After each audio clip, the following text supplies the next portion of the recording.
Aha. mitambo ilanda ndikilia tu mafansi wanda kumazozi mwanganta nyeri ndene na boho mbele mandu aliwa wiki wote kiyetu. Ibwega sana. Thank you so much. Gatambire mubango yetu nangakwira kama ni Monday ho kama jekiwa ni Monday tugani energy vile tuliondokea Friday na goto tonyekire Monday tukambire kimena tukira saja. Asante kutubeba weekend yote na kinyadha hii tukiwa tuandamane naye mpaka pale baadaye. Umaro kakere mubango yetu ninge mabuti na nkadha wa Ayubu na mshabeba vizuri pale kirengo wecha kucha ntuko na ningakwira bado na ntunako me ntuko etade na tukungana wacha tune namna this. You need good company, good vibes na hivyo tungekura ndiriano ntubokutigera ntuke kuni kwagira kabisa. Wani wambita Empress Nati. Good afternoon.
Mitambo ni solid salsa. Vamos que se. Ay, pero tú la canción y en vez de ni cuando ya te cuento con el agua la nieve. Nada que te coco, cuando cuando cuando ni uda ni tú. Iyo wa, la dona ni mati. Si uliongea na yeye pia. Na matano. Mato. Ndio mati na matano. Si wewe. Mimi nilikataa. Yeye pale nilianza tu. Meja pande kila message. Mbera wewe si rafiki yangu. Wewe si rafiki yangu nimekujua. Hii nyinge. Ndio mulinde ke mbera kama uko na baile ndio mulinde ambe ndio mulinde leo. Nilisahau. Amerudi Nairobi ngodikia. Mbera wewe si mzuri ndio kwa wewe ni rafiki yangu. Oda amore ngombera. Na ndio ndio anakuja. Ngodi. Niwe confirm hiyo. Na mbera.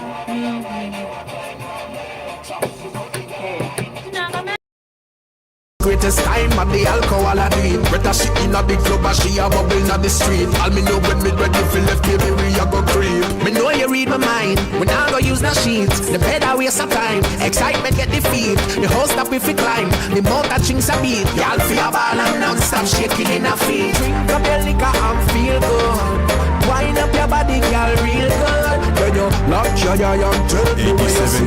You want me a wine, you a friend.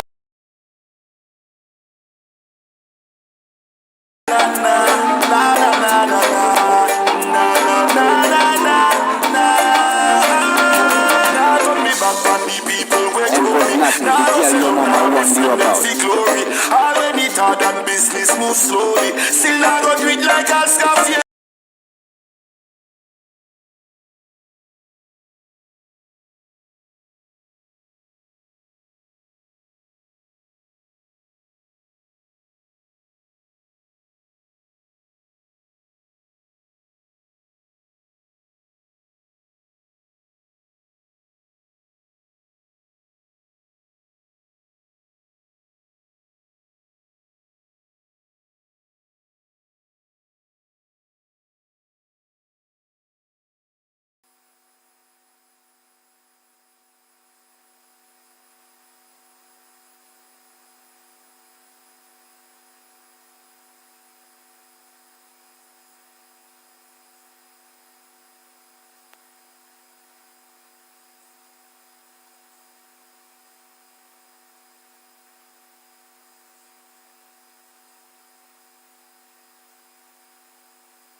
wanna get a hold of you and make that body mine. I don't give a damn who's watching us tonight. Sex in the club, I'm gonna get me some tonight. I'm gonna get a hold of you and work your body right. We can do it in the dark.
Clerk, do I have quorum? Very well. Order, honorable senators. Senator Gloria Roba.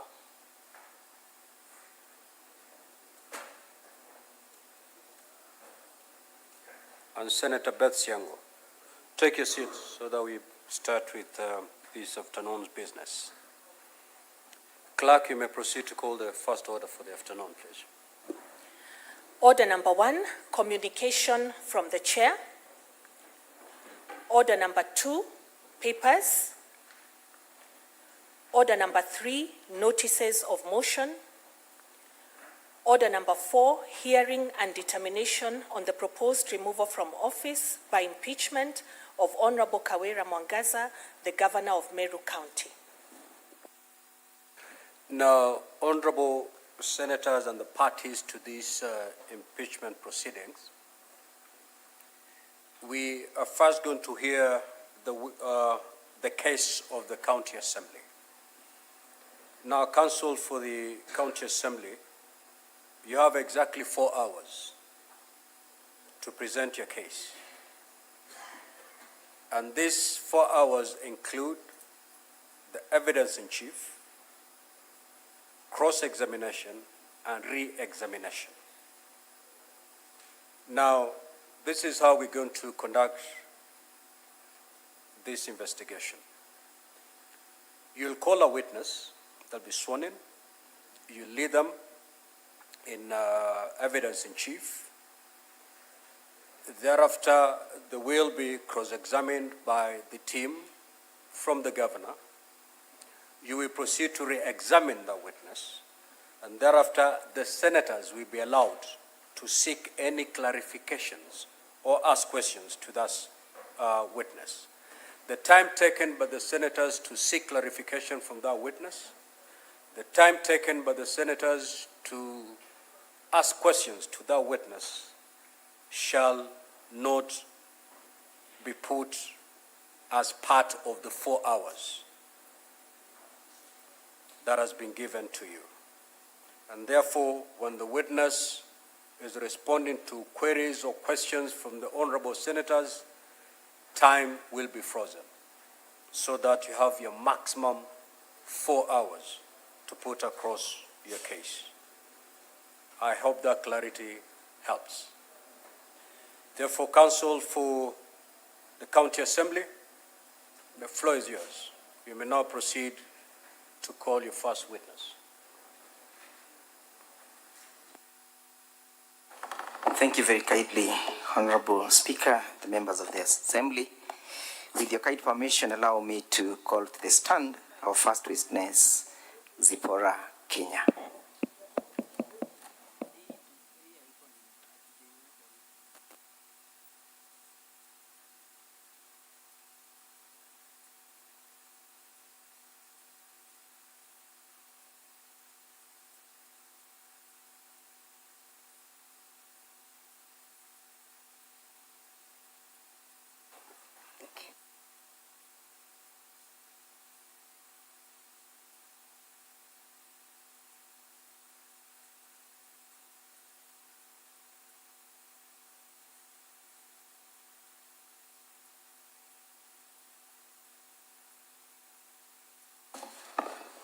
Would you kindly introduce yourself to the House?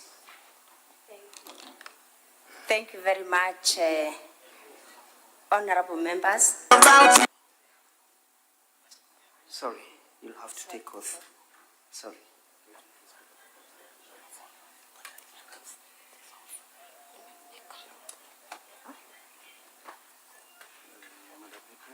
Yes. Which faith do you ascribe to? Christian. I'm a Christian. Will you take an oath or affirm? Aye. With the oath you have to live the Bible. Yes. Okay. Then you hold the Bible on your right hand. And you will put your hand on the Constitution. So, would you want it in Kiswahili or in English. English? Yes. So you'll insert your name and say, yeah, I, then your name, then you read the full text. Thank you. I, Honorable Zipporah Kenya, do solemnly swear that the evidence that I shall give before the Senate in respect of the matters before the Senate shall be the truth, the whole truth, and nothing but the truth. So help me God. Thank you. Would you then go ahead to introduce yourself to the Senate? Thank you very much. Honorable members, I am Zipporah Kenya, a member of the County Assembly of Meru, specially elected by the UDA party.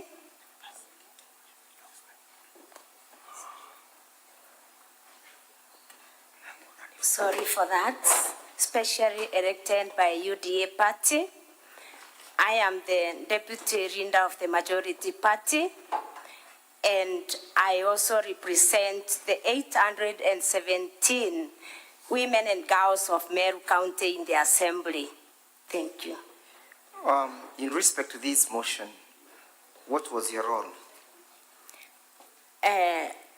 Honorable members, my role in this motion is that I am the mover. I moved this motion in the County Assembly of Meru.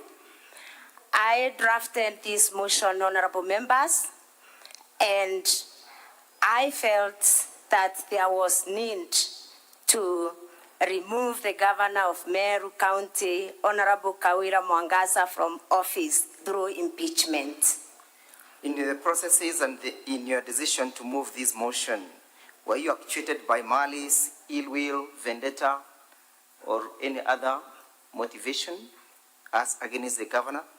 Honorable members, in an attempt to move this motion, I have championed for good governance in Meru County since I joined the County Assembly. I have championed for accountability in Meru County since I joined the county assembly, and also respect for rule of law. I was guided, honorable members, by the need for the people of Meru to get services and to get the right services. And that's the reason why I moved this motion in the County Assembly of Meru. That statement you've just made before the House, is it the general perception and view of the entire House, or that is a view of Zipporah Kenya?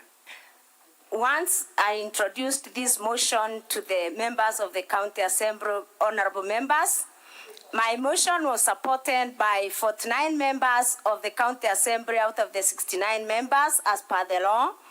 And I believe the members agreed with me that there is need to move this motion in the County Assembly of Meru, honorable members. Was there any type of inducement from any other quarters that perhaps may have triggered you to move this motion? Absolutely none. Just before we broke for lunch, there was a video that was played before the Senate. We asked that the same be played so we can comment on it. But before the video was played, was there public participation that was carried out? Yes, honorable members. After I read a notice of motion on that 1st of July, last month, honorable members, there was a public participation that was done on 5th of August in the 45 wards of Meru County. And the public participation was very successful, honorable members, and it was both qualitative and quantitative. When you speak about qualitative and quantitative, what do you mean?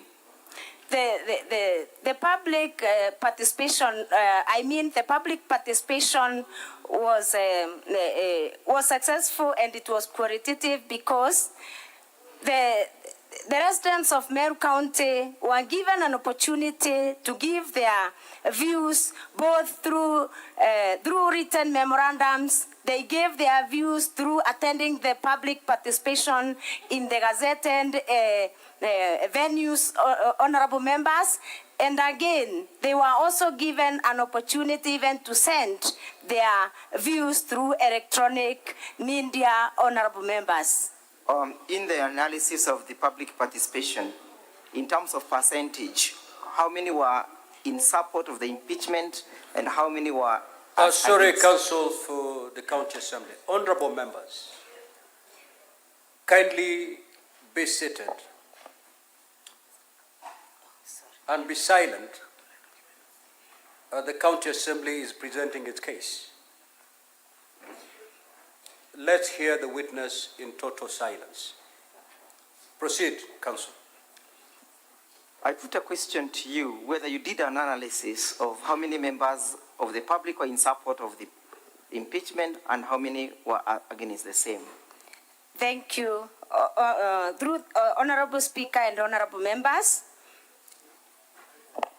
about 85% of the public participants presented oral and written memorandums in support of the motion to impeach the governor.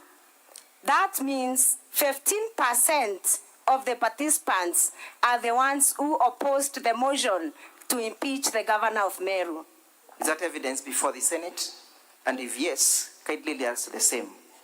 The evidence is here before the Senate, and it is in our documents, volume 5, public participation documents, volume 5. That's the big volume, yes? Yes. Kindly point out the page. Page 14. Page 14.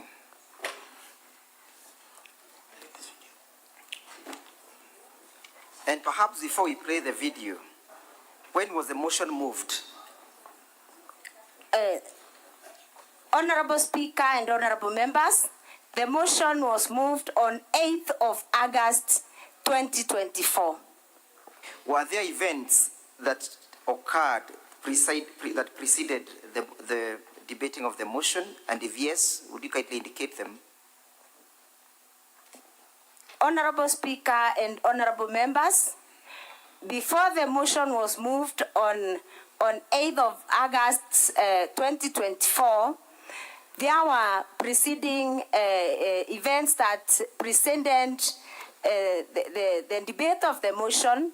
One of them, notably, the attempted arranging of the county assembly while the members were inside, honorable Speaker and honorable members. When you speak about attempts to lynch, what exactly happened? The senators were not present. They might want to understand the situation. Honorable Speaker and honorable members, there was an attempt to lynch to ban the county assembly of Meru at around 3 a.m. while the members were inside the county assembly, honorable members. How was that situation arrested and who arrested it? Honorable Speaker and honorable members, that situation was arrested by mainly our sergeants, and also because there was a lot of security personnel that was deployed during the night and even the previous night around the assembly. The security personnel also assisted much in putting out the fire. Is it that then the fire was lit? Is that what you're saying? Yes, the fire was lit. Actually, it was a petrol bomb. It was a petrol bomb that was thrown on the roof of the county assembly from the Meru Rock Courts. It was the Meru Rock Courts borders the county assembly, and somebody climbing through the roof of the Meru Rock Courts threw a petrol bomb on the assembly. And actually, honorable Speaker and honorable members, I was inside. I was unable even to wear my shoes to run out. I ran out barefoot. Wow. That night because the roof started burning and we couldn't see the fire. We couldn't see the fire from inside. Okay, that's okay. What were you doing at the county assembly at 3 a.m.? Honorable Speaker and members, we were in the county assembly because of security reasons. We were in the county assembly at that time because of security reasons. There were so many threats. There were so many threats on our lives, honorable Speaker. And I would want even to report to this house that even my own home was attempted. There was some fire that was thrown in my own house. So we were in very serious fear that we would not get to the assembly. And even there are some people who are threatened that they would block all the roads such that we don't get to the assembly. Thank you. So do you have evidence of such kind of threats before this assembly? And if yes, would you wish us to play it? The threats were given by some members of the public, and I believe we have some videos. We have some videos that can show that, including a video of attempted arsonists in my home. So we play video 9, and as we prepare to play video 9 in the assembly bundles, whom do you attribute, or why were those threats? Where were they coming from? In summary, In summary, the threats were coming from the supporters of the governor of Meru County. Let's play video 9.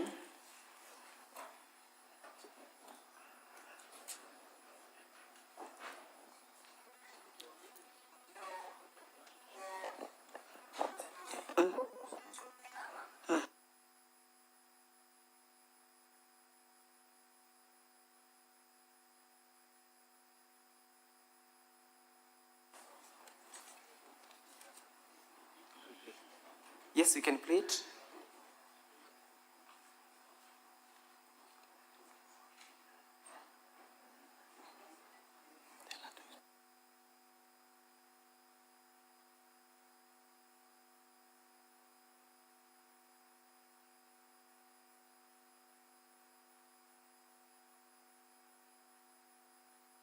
So you can explain to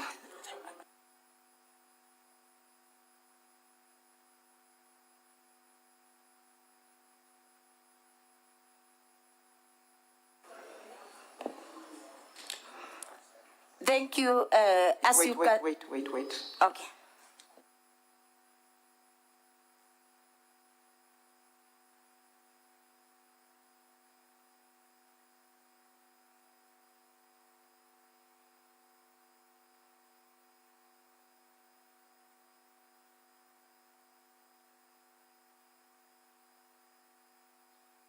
As we watch, you can be explaining what is happening to save on time.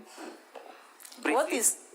What is happening there is somebody has just come and poured some petrol across the fence from the neighbor, and then the person drew fire through the neighbor, and then the watchman who was awake realizes that there is some fire. He tells me if he had something was thrown there, and then he had some noise. He goes to check, and that is when he finds fire. And it is the watchman now who has gone to call the other workers, and they are coming to put off the fire. Where was that fire, briefly?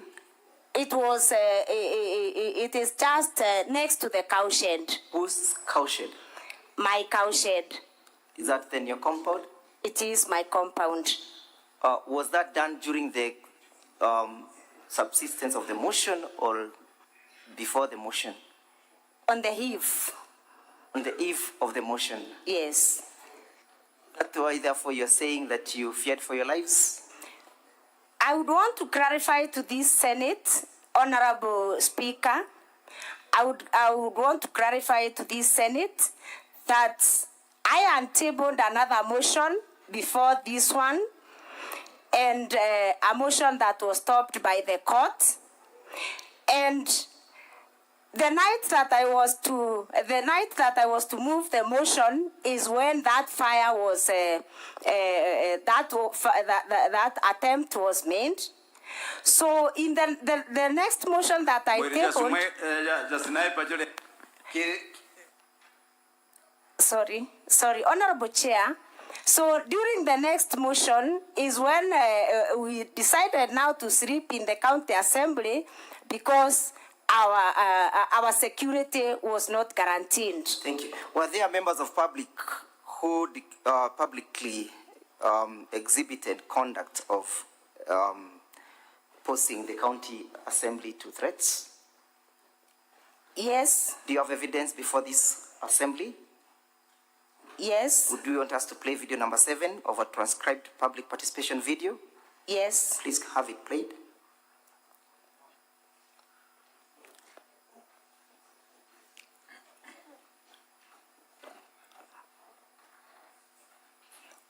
Video 7 of the County Assembly transcribed public participation. No, not that one.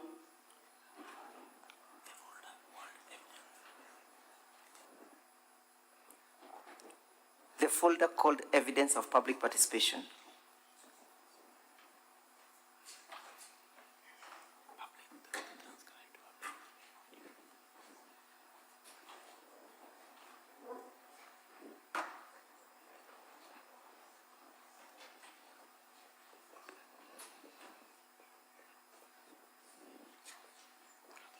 Yes, that one.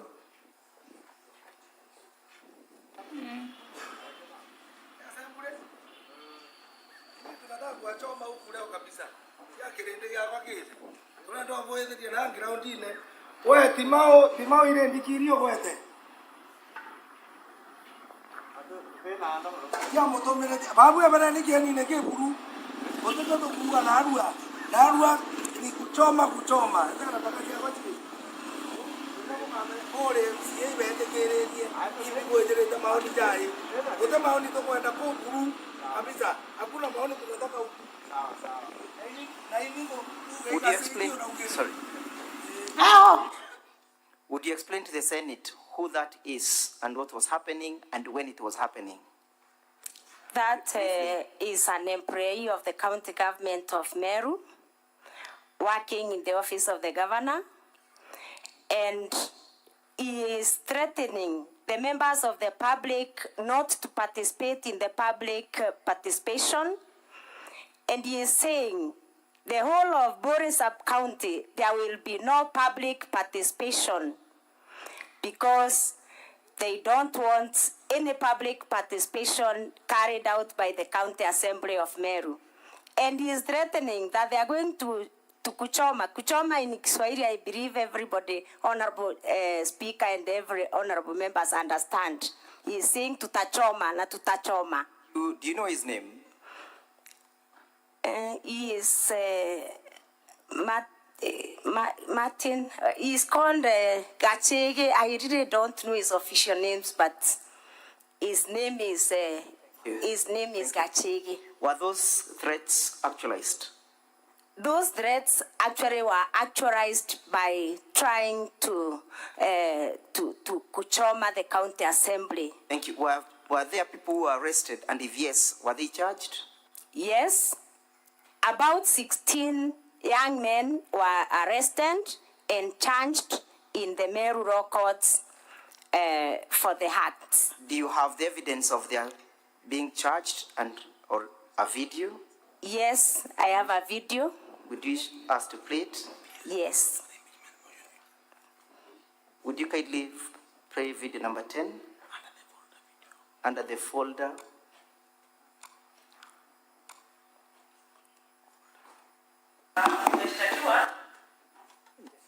In support of the impeachment motion. And as we await the video, do you have any charge sheet before this assembly? Yes. Would you lead us to where the evidence is found? The evidence on the charge sheet is found in the County Assembly Documents, Volume 4. Volume 4.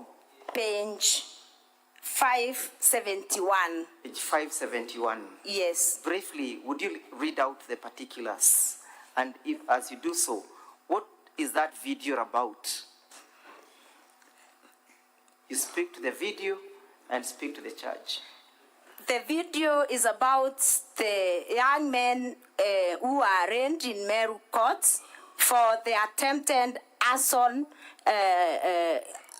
on the night of the motion on the County Assembly of Meru. Thank you. Would you kindly then read out the particulars of the charge?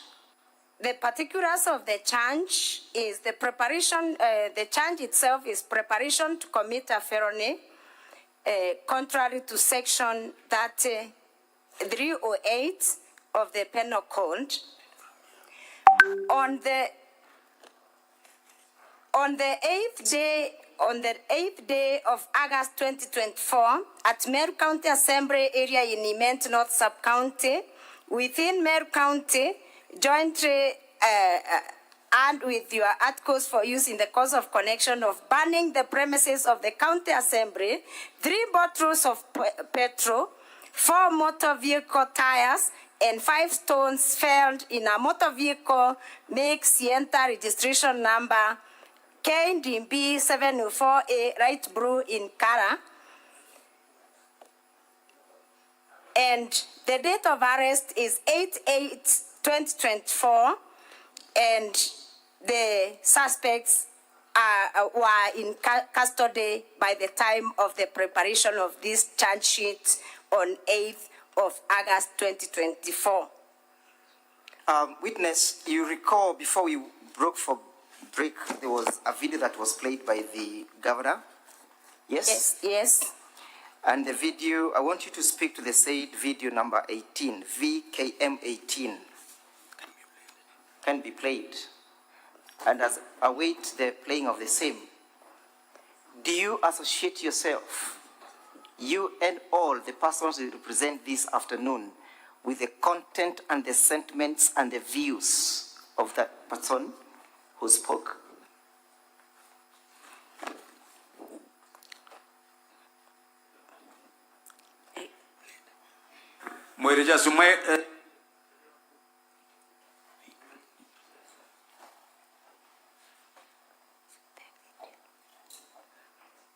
The one that was played just before we broke.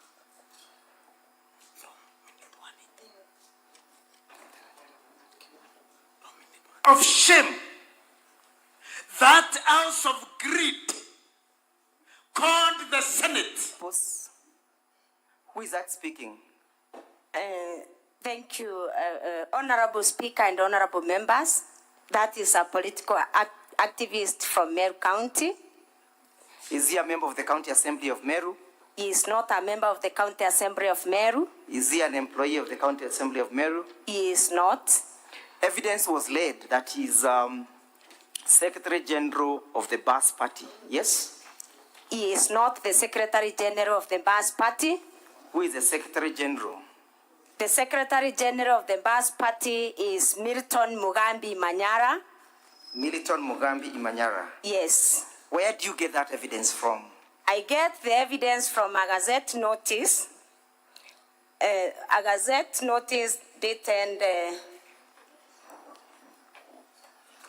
9th May 2024, Gazette notice number 5805 by the Political Parties Act. Yes. Yes. And it was alleged that the association between that video is that there are 20 members of the County Assembly from the said political party who are supporting the motion, yes? You recall? Yes. What is your testimony in that respect? Are all the members of Bas Party supporting the motion? No. Yes. Proceed. Only 3 of them did not support the motion. Actually, they voted against the motion. Were they removed from the committees? No. And what is the association of Mr. Mugambi, the Secretary General of the Bas Party, with the governor, the current association? The current Secretary General of the Bas Party has been nominated for appointment as the new legal advisor of the governor Meru County, and his recruitment is in the process.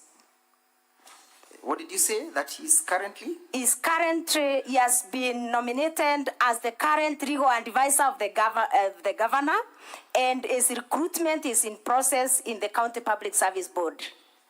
So, the governor has a closer association with the said party, correct? Yes. And you, before the proceeding of this motion, did you get any letter from any political party trying to advise you on how to proceed? No. Did you recall receiving the letter from the UDA political party? I did not receive any letter from the UDA political party. I just saw it on social media. Yes, but to whom was it addressed, and what was the content of the letter? It was addressed to High, and it was instructing me to withdraw this motion from the County Assembly, but I never received any. From whom or who was the author of the letter? The UDA Secretary General, Cleophas Marara. So with all those, what motivated you then to bring this motion? I got motivated to bring this motion because when I started, I said it is in pursuit of good governance, it is in pursuit of accountability, it is in pursuit of the people of Meru getting services and getting quality services from the county government of Meru. In the opening remarks by my senior land counsel, Mr. Ongoya, it was alleged that you had promised in advance to bring a motion of this nature, yes? I had not promised to bring a motion of this nature. Yes. I did not promise anyone that I would bring a motion of this nature. So, do you have any evidence that perhaps may be beneficial to the Senate, where perhaps you might have made public remarks in respect to the question of accountability of the governor? Honorable Speaker and honorable members, there is a video that has been circulated since I moved this motion in the county assembly. It has been circulated in Baita TV several times, and I am very sure that that video is an abstract of what I said. I have a full video of what I talked about during that media interview. Do you wish us to have the same played? Yes, I would wish that the video I would wish the extract is played.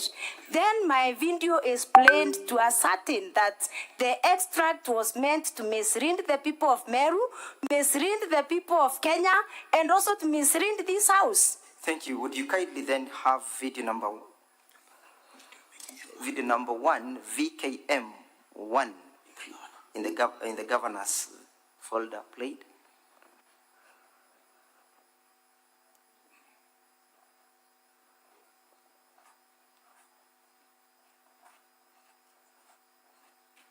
Ndenda kuromba seneti yetu e Kenya bakeyo tucokeria Kawira Mwangaza bamenye Kawira twina maita yangi ya tatatu ja umwinga tukamwinga bachokia tukenga mwanga maita ya yonda ya tatatu jathire kenda tuja kwira Meru we did our best itwagereria. Honorable Senators, I'm sure the majority of you may not understand that language, and I can see the translation is running quite fast. Do I then make an application that will be provided with an interpreter, Honorable Speaker? All the transcripts are clear. Well, unless honorable senators are doubting the English translation. I am well guided, Your Lord. I'm well guided. Then, if they have any difficulties, they will certainly I'm well make their guided. position known. I am well guided. Then let's proceed. Ndenda kuromba seneti yetu e Kenya bakeyo tucokeria Kawira Mwangaza bamenye Kawira twina maita yangi ya tatatu ja umwinga tukamwinga bachokia tukenga mwanga maita ya yonda ya tatatu jathire kenda tuja kwira Meru we did our best itwagereria kwinga seneti igicokaia. Let's play video 2 in our bundle of document videos.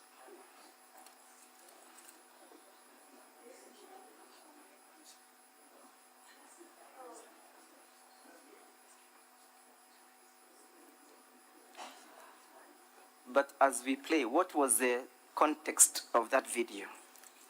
Thank you, Honorable Speaker and Honorable Senators. That video is just a small extract of the media interview that I done that day. And fortunately or unfortunately, I done that media interview when another impeachment was being considered in this house.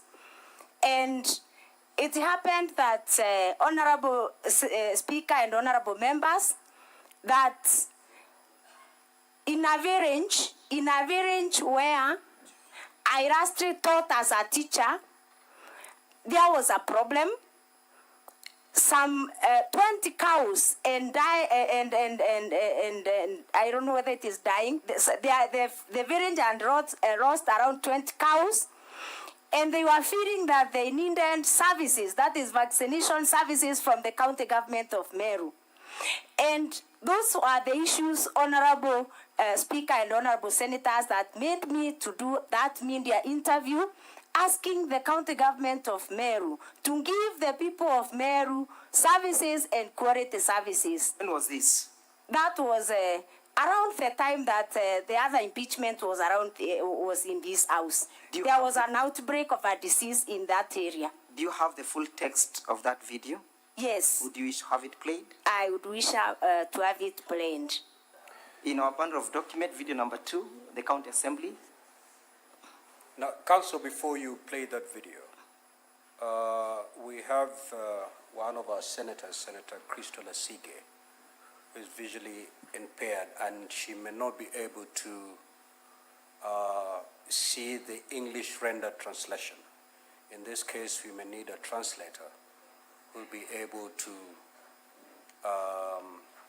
translate and explain by word so that the Honorable Senator can be comfortable with the translation. Can we have a translator coming in, please? I am well guided. Then we can be proceeding perhaps with a bit of the evidence as we await the translator. Sure, proceed. Most obliged. Let's go now to the averments and your claims in the notice of motion. And we begin by looking at issue number 1, illegally revoking the appointment of CPA Virginia Kawira. Yes? Yes. That is one of the grounds that you want to move the Senate to impeach the governor on, correct? Yes. How was this illegal? Why should the governor be held accountable for this? Thank you, Honorable Speaker and Honorable Senators. My first ground on gross violation of the Constitution and other laws, I have accused the governor of illegally revoking the appointment. I beg your pardon. I think, Mr. Speaker, the translator has come. Perhaps then we can go and deal with the first issues that we can have. Very well. You may proceed to play the video. Video number 2 in our bundle of videos, the County Assembly.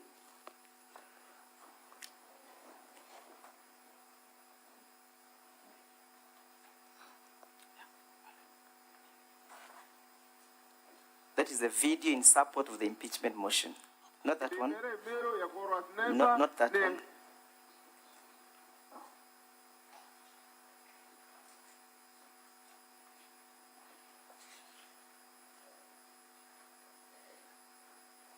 The folder appearing as videos in support of the impeachment motion.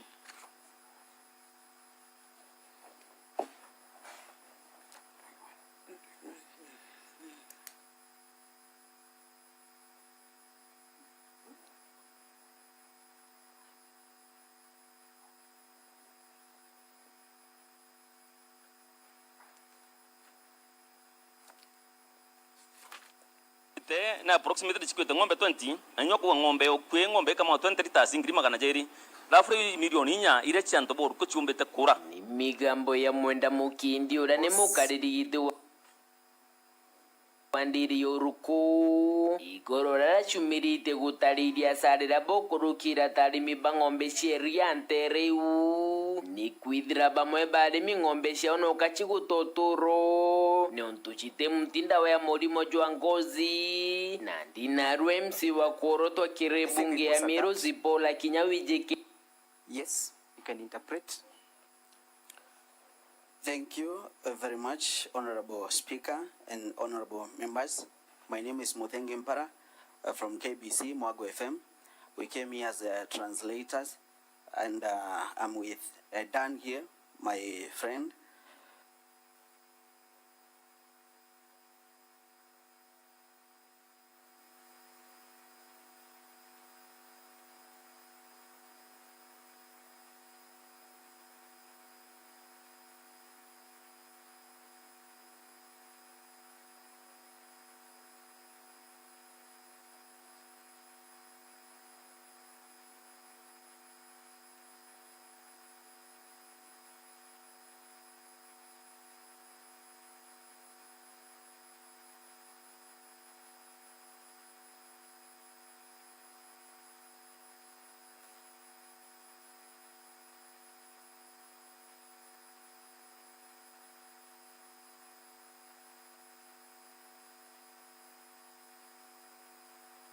ngombe chikwete na approximately chikwete ngombe 20 anyoko ngombe okwe ngombe kama 20 liters ngiri magana jeri lafuri milioni inya ire chanto boru ko chumbete kura ni migambo ya mwenda mukindi ura ne mukaririite wandiri yoruko igorora chumirite gutariria sarira bokurukira tarimi bang'ombe sheria ntereu ni kwithira bamwe barimi ng'ombe ciao no kachigutotoro ne ontuchite mtinda wa murimo jwa ngozi na ndina rwemsi wa korotwa kirebunge ya Meru zipola kinyawije keneta ZDK na umirite kwarira kiuntu gike akiona ni akemeneria utongeria bwangabana Kawira Mwangaza bole akuga ne bodho gukere uritinguge gavana riria agwikira budget ye kweja na ng'ombe akaeja mtu mwe ng'ombe mwe gi sub county agachoka akorerwa igutethia antu barabai na ng'ombe igakua ng'ombe ikuite ng'ombe 20 na ntiraigwa ng'ombe kinyemwe ikitwe ndene yo area yo ruko ndenda kuuga thirikari ikietu mitukuga thirikari witibwa nombi na ikietu mitukwira wananchi ba Meru na antu ba Kenya in general Kawira Mwangaza na aremi ngugi no ntutiumba kuikira budget ya kuraira mtu mwenyo ng'ombe ndene ya sub county kantura uchoka urekeria ng'ombe 20 cia barabai na cio batikwenda kwewa ikwa utikweja na services cha extension korokize ndike inaugite kirirwa ngiruro rimi bwandithia gabana Mwangaza aritiria ritinguge barabara ko bisine aleta bangi babero barabate na kadhalika kulita ngugi Kawira Mwangaza gutonyo bisine aritire director uria we ingugi ya kumenyera ngugi ugwitwa David Mugambi a PhD onda amurito ofisi neu amuikia kaguru Mugambi utengugi arita kaguru no tutengugire kaguru ajukia muthaka utiqualified na grapevine na oni kuga ikase ni omurega baichu amunenkera ngugi ya director livestock na veterinary services ngugire anene bakumba kulita ndene ofisi eu ikorita mbecha bakiuga bakuthithia mantu no tujo bathithitie Moses bayeno rane mukarigitwa. The report continues to say that according to the mover of the motion, she is saying that Kawira Mwangaza has failed the community of Meru now that she is not providing the extension services to the community. That's why the cows are dying.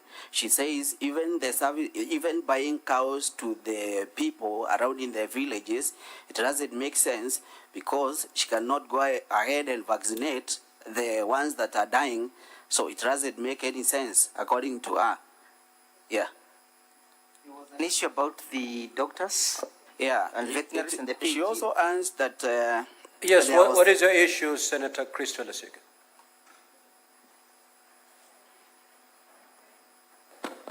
Thank you very much, Speaker. I would have hoped, Speaker, that because the Meru County Assembly have brought us here for a third time, they would know that there is a senator with a visual impairment here.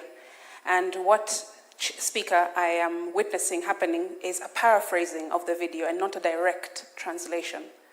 The video has gone on for almost 2 minutes, and the translator has paraphrased for about 15 or 20 seconds, which means that it's not a direct translation, but a paraphrasing. And that, to me, is unacceptable, Chair. Everyone else can see every single word, and I feel that the translator should do a better job. Otherwise, we can bring somebody else who can translate verbatim. Thank you, Speaker. So, Council for the County Assembly. I thought as the video was running, the translator was taking notes. So that they can be able to translate verbatim. We are going to replay that video, one sentence at a time, so that it becomes a true rendition of what has been said in that vernacular. I don't know with the technology that is available, Secretariat, because I've seen the tendency, I've witnessed a tendency where you pause and it disappears altogether. Are we able to, after one sentence, be able to pause, take a translation, and then proceed that way? Or if we do pause, then the video disappears altogether like I've just witnessed? Ng'ombe ng'ombe 20 anyoko ng'ombe okwe ng'ombe kama 20 liters ngiri magana jeri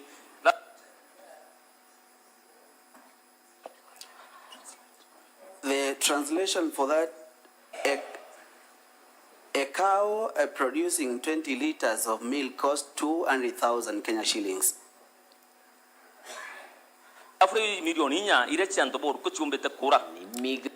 Which translates closely to 4 million that Meru farmers are losing. Gambo ya mwenda mukindi urane mukariri wandiri yoruko. Those ones are from chairman of Oruko Dairy, who has explained the laws that the dairy farmers have incurred and also and the grievances. Igorora chumirite gutariria sarira bokurukira tarimi bangombe sheria ntereu ni kwidra bamwe barimi ngo. Those grievances are from the farmers because many of the farmers there who are dairy farmers are going through a lot of loss.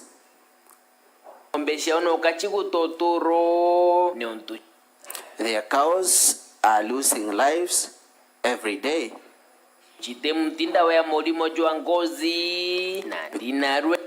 Because there is no vaccination for skin.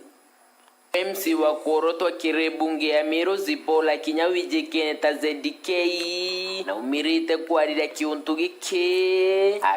Now the nominated MCA ZK Kenywa has come out to talk about the issue. Kiona ni akemene ilio tongeria Bwangabana Kawira Mwangaza. Bole akuwa she has come out to discredit the governance of Meru Governor Faith Kawira Mwangaza. She has been saying it is banned for the service of Meru.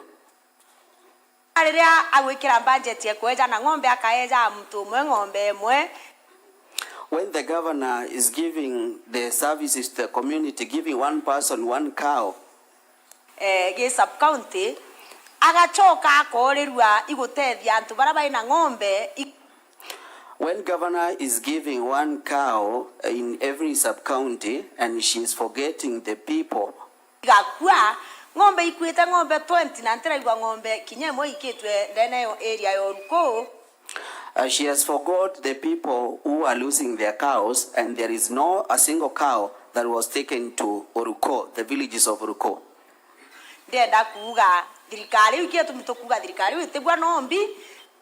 That's why I'm here to say that that government cannot feed even a day.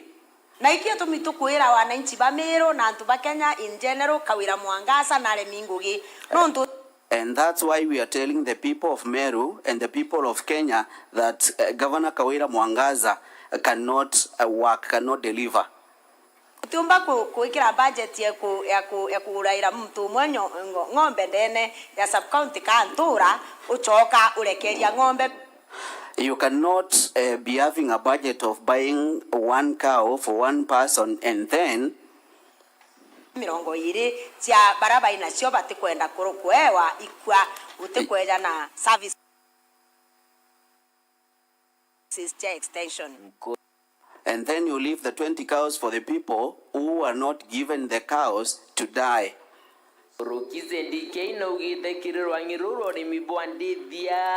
Gabana Mwangaza alitinguge barabara kwa bisine. ZDK continues to say that in the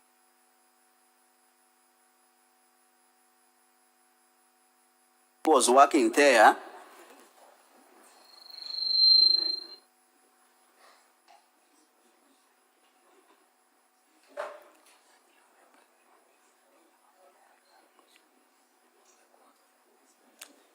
Keep playing the video. Aleta bangi babero barabate na kadhalika kulita ngugi. Kawira Mwangaza gutonyo obisine alitera director uria we ngugi ya kumenyera ngugi. She has that Governor Mwangaza, after making transfers, she brought in some other people who are not competent to that job. David Mugambi, that is David. That she transferred David Mugambi, who was a PhD holder, amurita ofisi neu amuikia Kaguru mugambi utengu yarita Kaguru no tutengu giri Kaguru. The personnel was transferred from that ministry and taken to Kaguru. Mugambi doesn't work anymore. Ajukia mudaka utequalified. She allows that the governor took someone, a young man who was not competent. Their story is talking about saying that that person who was brought in is related to Murega Baichu. Director livestock na veterinary services. And then this person was given the work of livestock and veterinary services.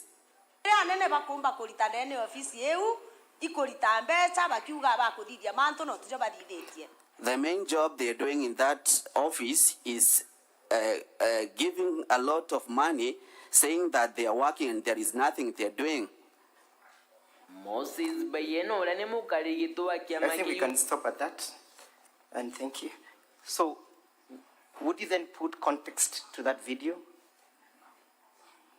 Thank you, Honorable Speaker and Honorable Members. I have said it was a call. It was a call from the farmers, and those farmers having worked with them as a teacher. I worked as a teacher in that village.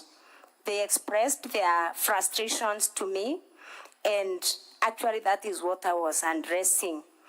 And Honorable Speaker and Honorable Members, I have mentioned an issue of cows that succumbed to an outbreak of a disease, and when the farmers sought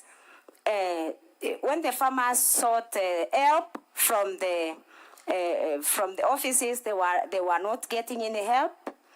And personally, I took an initiative as a person who was very close to those people. I took an initiative. I called the Director Livestock and Veterinary Services, who was my former colleague at the county government.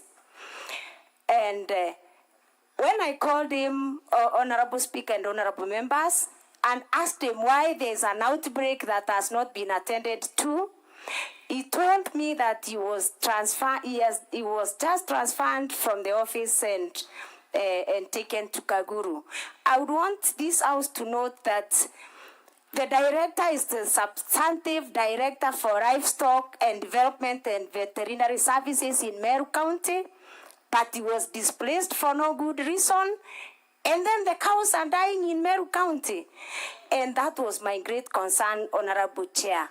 So in that video, at the end, Honorable Chair, that is where I am saying, because the government is not sensitive to the cry of the people of Meru, even if it means taking the governor again and again for impeachment, we shall do it, because we cannot let the people of Meru suffer, because the constitution is very clear that it doesn't matter how many times somebody violates the constitution, the remedies should be sought. Thank you. So that's one of the evidence of the breakdown of delivery of services in Meru County, yes? Yes. Let's go to ground number 1, and Honorable Senators, I'll be referring largely to volume 2 of the bundle of documents when delivering this ground. Exhibits in support of the impeachment. It's a volume that appears in this color. And kindly, Honorable Senators, turn with me to page 1 of the said bundle. You have alleged and you want the governor to be removed from office for illegally revoking the appointment of Virginia Kawira, yes? Yes. Who was Virginia Kawira? Virginia Kawira is the current Secretary stroke CEO of the Public Service Board, Meru County. Why are you saying that there was an illegal revocation? The governor of Meru, through a letter dated 8th March 2024. Honorable Senator, the letter appears at page 1 of that volume. Yes? Proceed. The governor of Meru County, through a letter dated 8th March 2024, wrote to the Secretary Public Service Board revoking, the reference is revocation of your appointment as the Secretary stroke CEO, Meru County Public Service Board. So, why are you calling it illegal revocation? Was the right procedure followed in the revocation of the appointment? I'm calling it an illegal revocation because the appointment of the CEO of the Public Service Board can only be revoked or can only be revoked with a vote of not less than 75% of all the members of the County Assembly of Meru. Was this process subjected to the County Assembly? No. Honorable Senators, kindly again refer with me to volume 3. It's a green bundle that appears like this. And you turn with me to page 51. It's a bundle that contains the laws applicable. In this case, honorable members will be relying on section 58, subsection 5. That is page 51 of this bundle, volume 3. Yes, what does that provision say?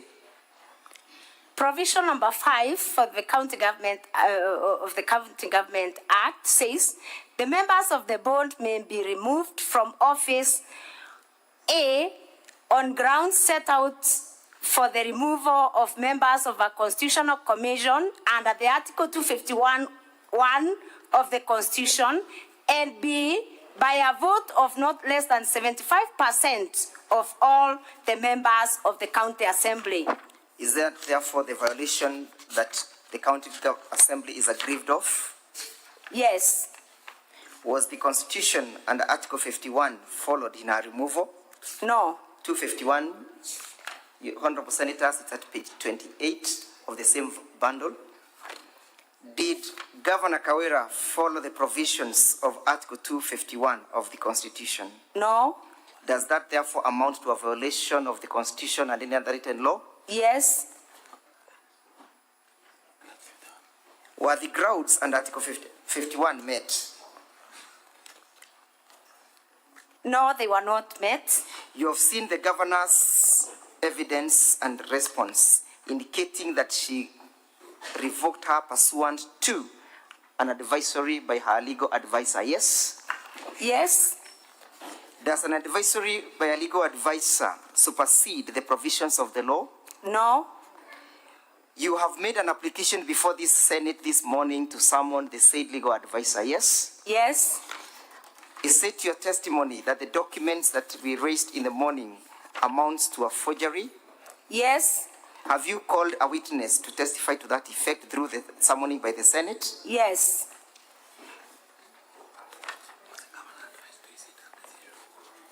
Did the County Assembly take any action in that respect?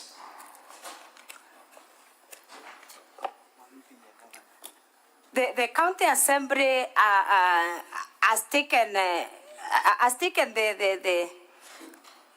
the action of changing the governor or putting the governor to task because of this illegal revocation.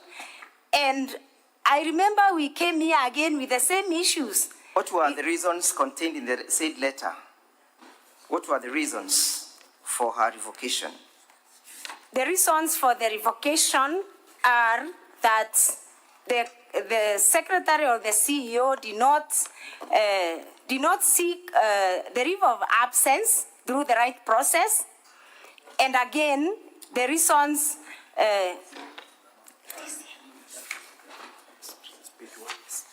Yes, you're referring to page 1 of the said volume. On page 1, sorry, Honorable Chair and Honorable Members, I'm sorry for that mishap, but I am noting that the reason for the governor revoking this appointment is found on page 1 of volume 2. In summary, please. In summary, it is said that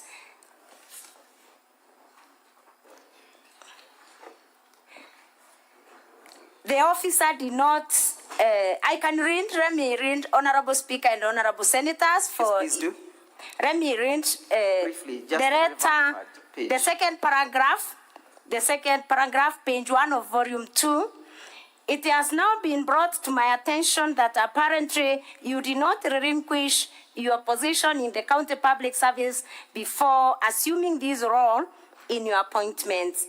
The County Government Act expressly disqualifies state officers and public officers from the positions created under Section 58(1) of the Act. Being a public officer, you are thus disqualified from the position of the Secretary to the Board. Were there other subsequent advisories from any other constitutional organ in that respect? Yes. Do you have that evidence before the Senate? And if yes, lead us to the page. Page 2 of volume 2. Page 2 of the same volume 2. Would you kindly identify that letter? The advisory on revocation of the appointment for Ms. Virginia Kawira Mwangaza. From whom is it? It is from the chairman of the Meru County Public Service Board. Who is the recipient or the addressee of that letter? Our Excellency Honorable Bishop Kawira Mwangaza, the Governor, Meru County. When is it dated? It is dated 12 March 2024. What is the advisory in conclusion? In conclusion, it's on page 3 of volume 2, the last paragraph. In conclusion, it is the board's considered opinion that your letter dated 8 March 2024 to Ms. Virginia Kawira Mwangaza revoking her appointment as the Secretary/CEO of the Meru County Public Service Board is not legally binding, as the officer is duly appointed as per the existing laws. Thank you. Did the governor respond to that letter? Yes. Do you have evidence before the Senate? And if yes, kindly read us to the same. Page 4. Yes. Of the same document, that is volume 2. Yes. Page 4. The governor writes back. Yes. Writes back. Who is writing back? The governor. Yes. The governor writes back. When is the date of the letter? 12 March 2024. And who is Julius Kianga Mitu? Julius Kainga is the chairman Meru County Public Service Board. Is he the recipient of that letter? Yes. Who is the author of the letter?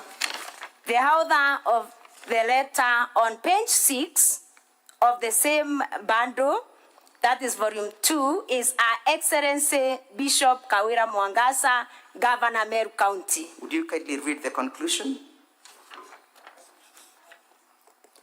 On page 5 of the same volume, the last paragraph, in conclusion, Ms. Virginia Kawira Mwangaza failed to resign as a public officer before taking the position of the Secretary of the County Public Service Board, despite promising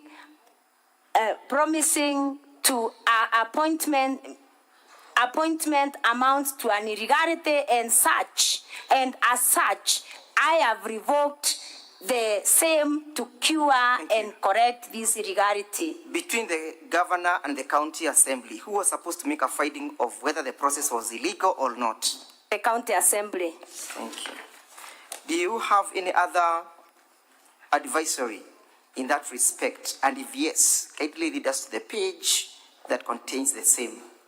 Yes, there was another advisory on the same. From whom? From the Public Service Commission. When is it dated? 16th February 2023. Who is addressed on that letter? The letter is addressed to the then Acting Chief Officer, Public Service and Administration, Department of Legal Affairs, Public Service and Management, County Government of Meru. What is the content of the letter? Advisory on leave of absence for serving county public officers wishing to take contracts as county chief officers. What did the commission say in respect to leave of absence? Is a person who is on leave of absence deemed to be holding two jobs at the same time? No. Would you kindly read the conclusion to that letter? The conclusion on page 8 of the same document, that is volume 2, reads, please note that care must be taken to ensure that leave of absence is only granted for employees that take up contractual positions that are not within the staff establishment of the county. Leave of absence may be therefore applicable to employees appointed to positions of the county secretary, members of county executive committee, chief officer, personal staff of the governor, and members of the county public service board and the county assembly service board or other contractual appointments in other bodies outside the county public service to which an officer cannot be seconded or transferred. So is it your evidence, therefore, that the said Virginia had qualified for leave of absence? Yes. And what circumstances is she holding the current position? Is she permanent and pensionable, or she's on contractual basis? Virginia Kawira is on a contract of 6 years as required by the law. Have you lined up her as a witness before this assembly? Yes. And did the governor, you have evidence that the governor never heeded to that advice, yes? Yes. What did she do therein after? The aggrieved person, that is Virginia Kawira Miretu, went to court. Yes. And she is in the office courtesy of a court order. Do you have that evidence before the assembly? And if yes, it is on page 9. Is that a copy of the court order? Yes. And you have the court pleadings before the Senate to prove your case?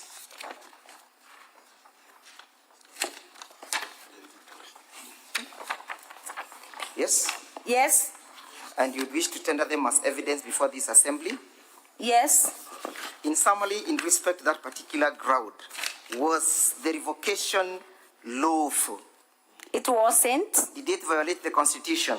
It violated the Constitution. Did it violate Section 58, subsection 4 and 5 and Section 59A of the County Government Act? Yes. Did it violate Article 251 of the Constitution? Yes. Is that a ground under Article 181 and Section 33 of the removal of a governor? Yes. Thank you. Let's go to the next point. Failing to appoint the chairpersons of Meru County Revenue and Board and Meru Microfinance. But before we go to that, has this revocation appointed the revocation of CPA Virginia Kawira Mwangaza, Kawira, affected service delivery in Meru County? Yes. In which way has it affected service delivery? It has affected service delivery in Meru County because the county executive has really, in many times, usurped the powers of the Meru County Public Service Board, and because of that, then the Meru County Public Service is not running well. Thank you. Does this conduct of the governor promote confidence in our office? No. Does it promote good governance? No. Is it does she exhibit accountability to the people of Meru County? No. Does she respect the sovereignty of the people when she goes on and ignore the performance of the county assembly? Does she uphold the sovereignty of the people as enshrined in Article 1 of the Constitution? No. Does it violate the provisions of Article 73 of the Constitution under the Leadership and Integrity Act? Yes. Thank you. Let's proceed to issue number 2. You say that you must be removed from office, and you crave to this assembly to do so for having failed to appoint the chairpersons of the Meru County Revenue Board, Meru Microfinance Corporation, Meru Youth Service Board, and Meru County Investment and Development Corporations, as required by the law, thus failing to operationalize the said boards, and or illegally appointing the chairperson. Yes? Yes. Why do you want her to be removed from office on that basis? How has she failed to appoint the chairperson of Meru County Revenue Board? The governor has failed to appoint the chairperson of the Meru County Revenue Board because after the expiry of the terms of office of these bonds have had no board chairman, and I believe even the board members, because we have not seen any board member gazetted after the expiry of the other board members. So, by not appointing the board members, who are actually the ones who are supposed to supervise and also ensure accountability in these bonds, this means that the bonds have continued, or the secretariats of these bonds have continued to expend public funds without authority. And this is an action that may be subject to abuse. And I believe... Yes. Yes. Proceed. And I believe when there's a bond and it's not constitutionally constituted, it amounts to abuse of office and a violation of the statutes that govern that institution. Who was responsible of appointing these boards, the chairpersons of these boards? The governor. Is there any act of parliament or act of the county government of Meru indicating so or giving her the power to do so? Yes. Yes? Yes. Would you kindly read us to that provision and sit before the assembly?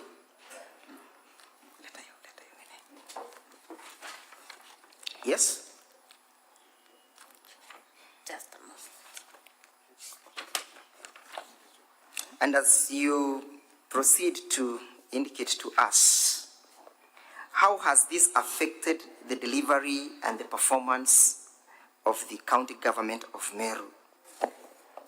I have said it has affected the development and performance of the county government of Meru because in the budget, these bonds are allocated a big amount of money, millions and millions of money, and this is public funds that should be spent prudently, and also the amounts of money should be spent with a lot of accountability and also and supervision. And again, these bonds are the ones that approve expenditures for these bodies. The bond is the one that approves expenditures for the bonds. So it means without a bond, there's no approval of expenditures, and then there's no accountability.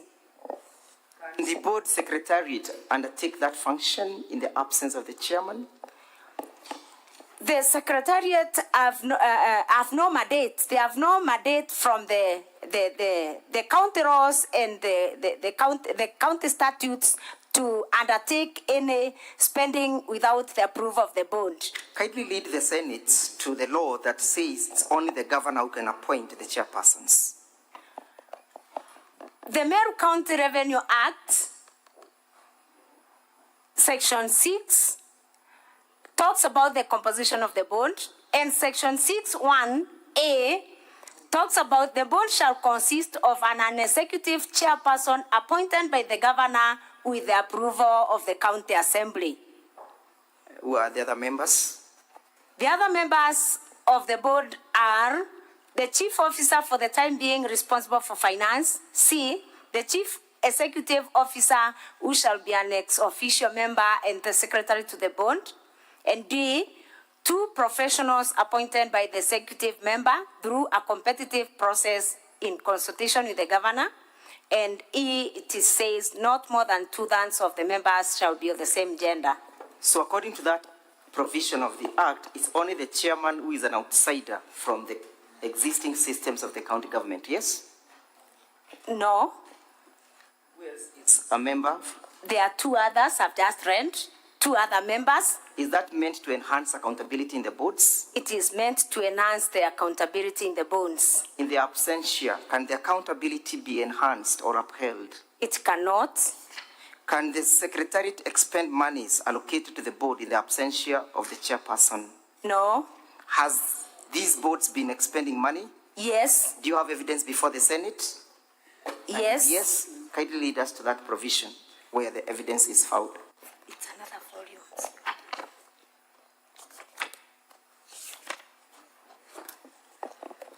Yes. Senators, kindly go with me to volume 2. Volume. At page 358. Sorry, 383. Honorable Senators. Volume 2, page 388. 383, I beg your pardon. 383, I beg your pardon. Kindly lead the senators to understand that piece of evidence, count by count. You can see where we have number 1, yes?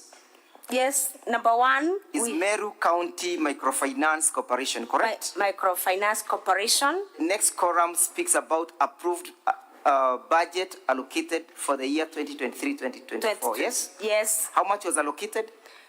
The allocation was, the allocation for the financial year is 76,155,481. And the next column speaks about exchequer issues, yes? Yes. What does, and how much is it? 51,911,631. Then the next column speaks about actual expenditure, correct? Yes. How much has been expended? 63,201,198. The next column speaks about submission of financial statements as at 31st March 2024, yes? Yes. What is the status? Yes. What does that mean? It means they were submitted. Yes. Yes. So during the expenditure of during incurring of this expenditure, was the board fully constituted? No. How much was expended in the current status of the board? The actual expenditure for the period in question is 63,201,198. In the absence of a legally constituted board. What evidence do you have that at the time of the expenditures, the board had not been fully constituted? Honorable Senators, kindly go with me to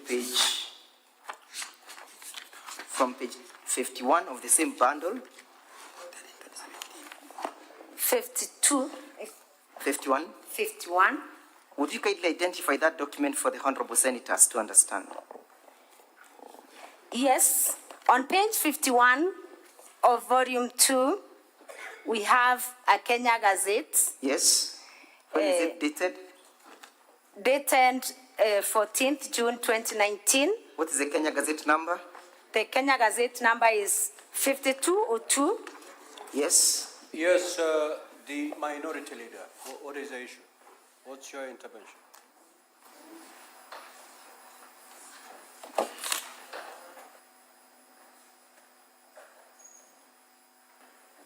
Can the council go slightly slow?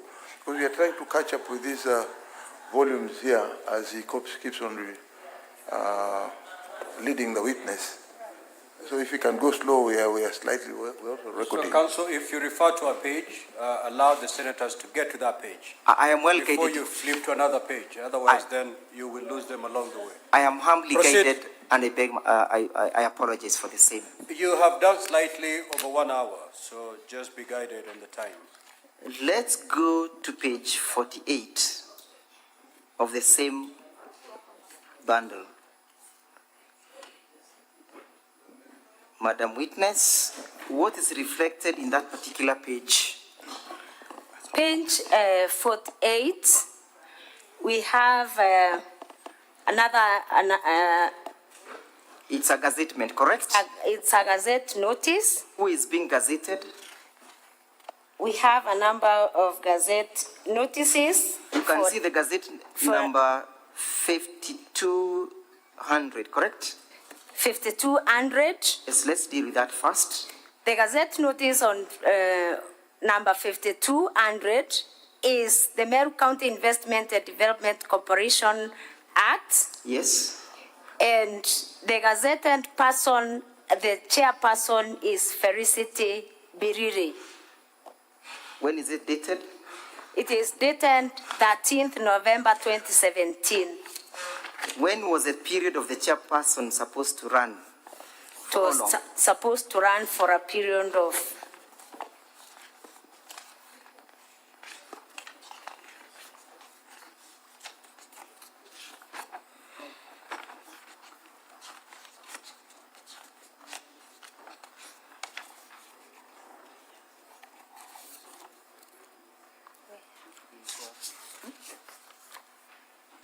Yes, from the Act. When was it supposed to run?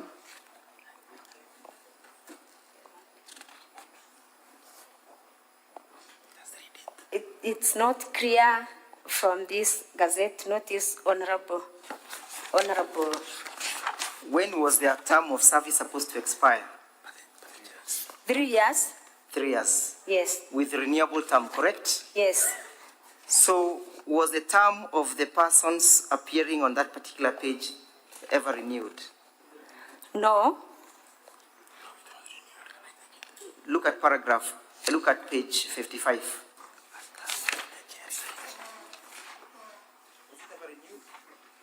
Or what happened to that chairperson? This chairperson resigned on page 55. This chairperson resigned in 2022 to vie for the position of women rep. Do you have evidence of the resignation?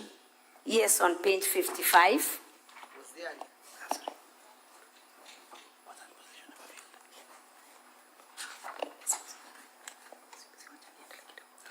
Was the position ever filled? No. Pursuant to the resignation? No. What is the status of that chairmanship? Still vacant. Still vacant. And were they expending all these amounts while the position is vacant? The evidence that you give us at page 383? Yes. Is that... Let's go to the next gazettement. At page 49. You can see where we have the gazette notice number 5202, yes? Yes. You can see that it relates to the Meru County Revenue Board, correct? Yes. You can read that the gazettement was done to run for a period of 3 years, correct? Yes. And that was done, the appointment was done pursuant to section 4, subsection 1 of the Meru County Government Revenue Board, correct? Yes. Who was being gazetted? The chairman, Meru County Revenue Board. And he was gazetted on the 14th of December 2027, correct? 2017. When was his term supposed to expire? 2017. And upon the expiry, was it ever extended? No. Look at page 52.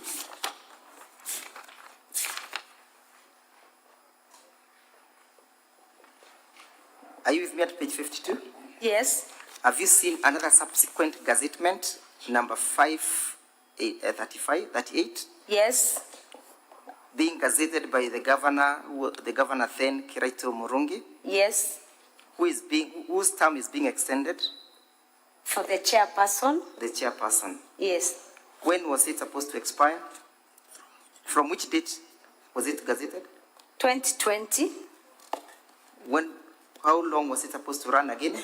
3 years. When then was it supposed to expire? 2023. 2023. Yes. Which year? Which month? November 2023. Did that month fall due? Yes. Was there an appointment? No. Let's go back again to page 383. where we have that table. And kindly, let's go to paragraph 4, correct? Yes. Again, we repeat what we did. That is the Meru County Revenue Board, correct? Yes. And the allocation was that of 359,932, correct? Yes. The exchequer issue was that of 231,080 million, correct? Yes. The actual expenditure was 212 million. Yes? Yes. Kindly confirm whether or not that expenditure was done in the absence of the chair. Yes. Why is it important to have a chair of the board? The chair of a board is the one who presides over all the board meetings, and it is the board that approves expenditures for these semi-autonomous government agencies of Meru County government. So it's your testimony that therefore the expenditures were done without the approval of the board? Yes. Who was supposed to make sure that these boards were up and running? The governor. Did she undertake that role and responsibility? No. Is it your assessment that she therefore abdicated her duties? Yes. Does that inspire confidence in her office? No. Does it contribute to good governance? No.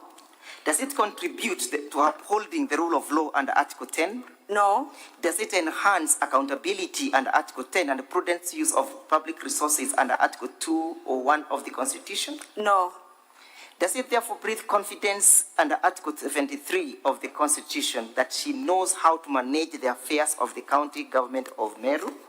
No. Is it a ground that meets the impeachment under Article 181 of the Constitution as read together with the Section 33 of the Constitution? Yes. Is it your prayer, therefore, that the Senate should uphold and consider this ground as fully substantiated? Yes. Let's go again to the laws that requires the governor to undertake this role. Honorable Senators, we are at page volume 3, I beg your pardon. But before we go to that, you have also alleged that people have been appointed to exercise those functions without undergoing the due process, correct? Yes. Is there any person of any of this board who has been appointed unlawfully? And if yes, who has appointed that person? There is one. Yes. Do you have evidence before this assembly? The chairperson, Meru County Revenue Board. The chairperson, Meru County Revenue Board. Where is that evidence? Honorable Senators, again refer with me to volume 2 at page 43 of that bundle. Honorable Senators, volume 2, page 43. Yes. Page 43 of volume 2. What is that document about? It is the responsibility of the bond to recruit on behalf of the bond. So on this page, we have a Meru County Revenue Board job advertisement, advertising for a vacancy for the position. Again, who is the originator of that advertisement?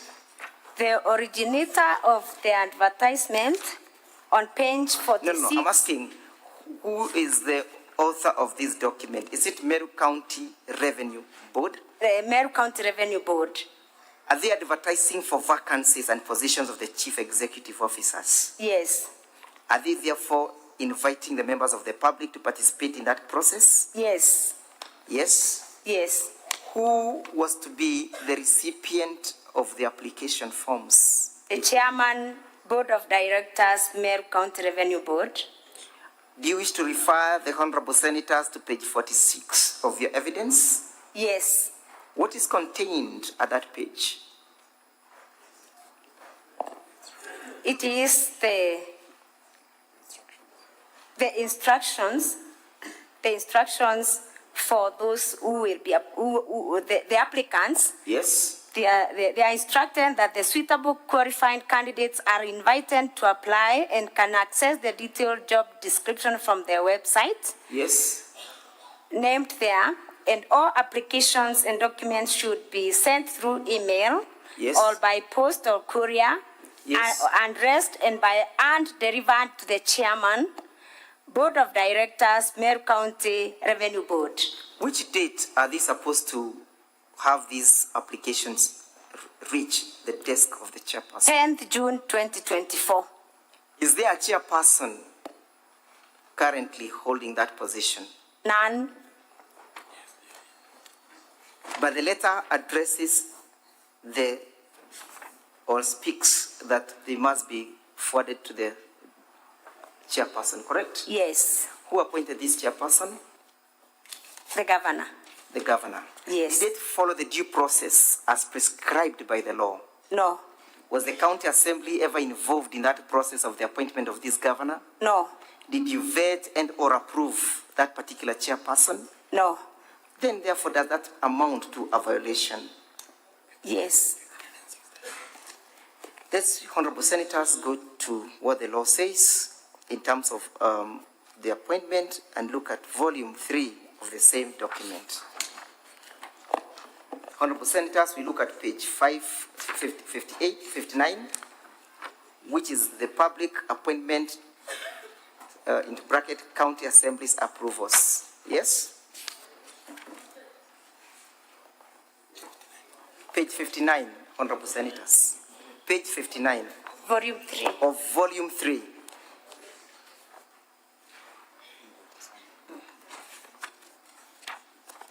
And Honorable Senators, if you're with me, kindly let us look at section 4 of the said provision. Kindly read it out, Madam Witness. Volume, section 4. Section 4, on page 60 of the Public Appointments and County Assemblies Approval Act. Yes. Reads, exercise of powers of appointment. An appointment under the Constitution or any other law for which the approval of a county assembly is required shall not be made unless the appointment is approved by the relevant county assembly in accordance with this act. Was there that approval? None. Is there an appointment? Yes. Is that a violation? Yes. Have that met the provisions of Article 181 as read together with Section 33 of the County Government Act? Yes. Does that breathe again confidence in the manner in which the governor executes her functions? No. Does it call for accountability under Article 10 that the county organs will be held accountable for their actions? Yes. Does it breathe confidence in the rule of law? It doesn't. Is it prudent utilization of the public funds? No. Under Article 201 of the Constitution? No. Let's go together with now at ground number 3. You want the governor to be removed from office for refusing to implement the recommendations and or resolutions of the county assembly. Yes? Yes. That required the dismissal of Dr. Kiambi Aderu Lambura and Chief of Staff Harrison Gatobu Nsamba. Yes? Yes. And you're saying it's for gross violation of the Constitution, yes? Yes. Would you kindly lead the Assembly briefly to circumstances that pre-existed before these resolutions were met? Was Yes. there a public petition? Yes, there was a public petition number 1. Do you have that public petition before this Assembly? Yes. Where do we find it in your bundle of documents? Is it again on volume 3? Volume 2?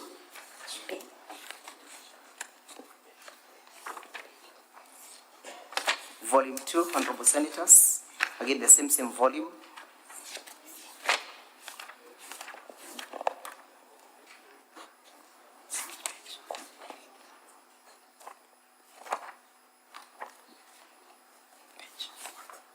Honorable Senators, we look at page 140 of the bundles. Sorry, I beg your pardon. We're looking for the petition, the public petition.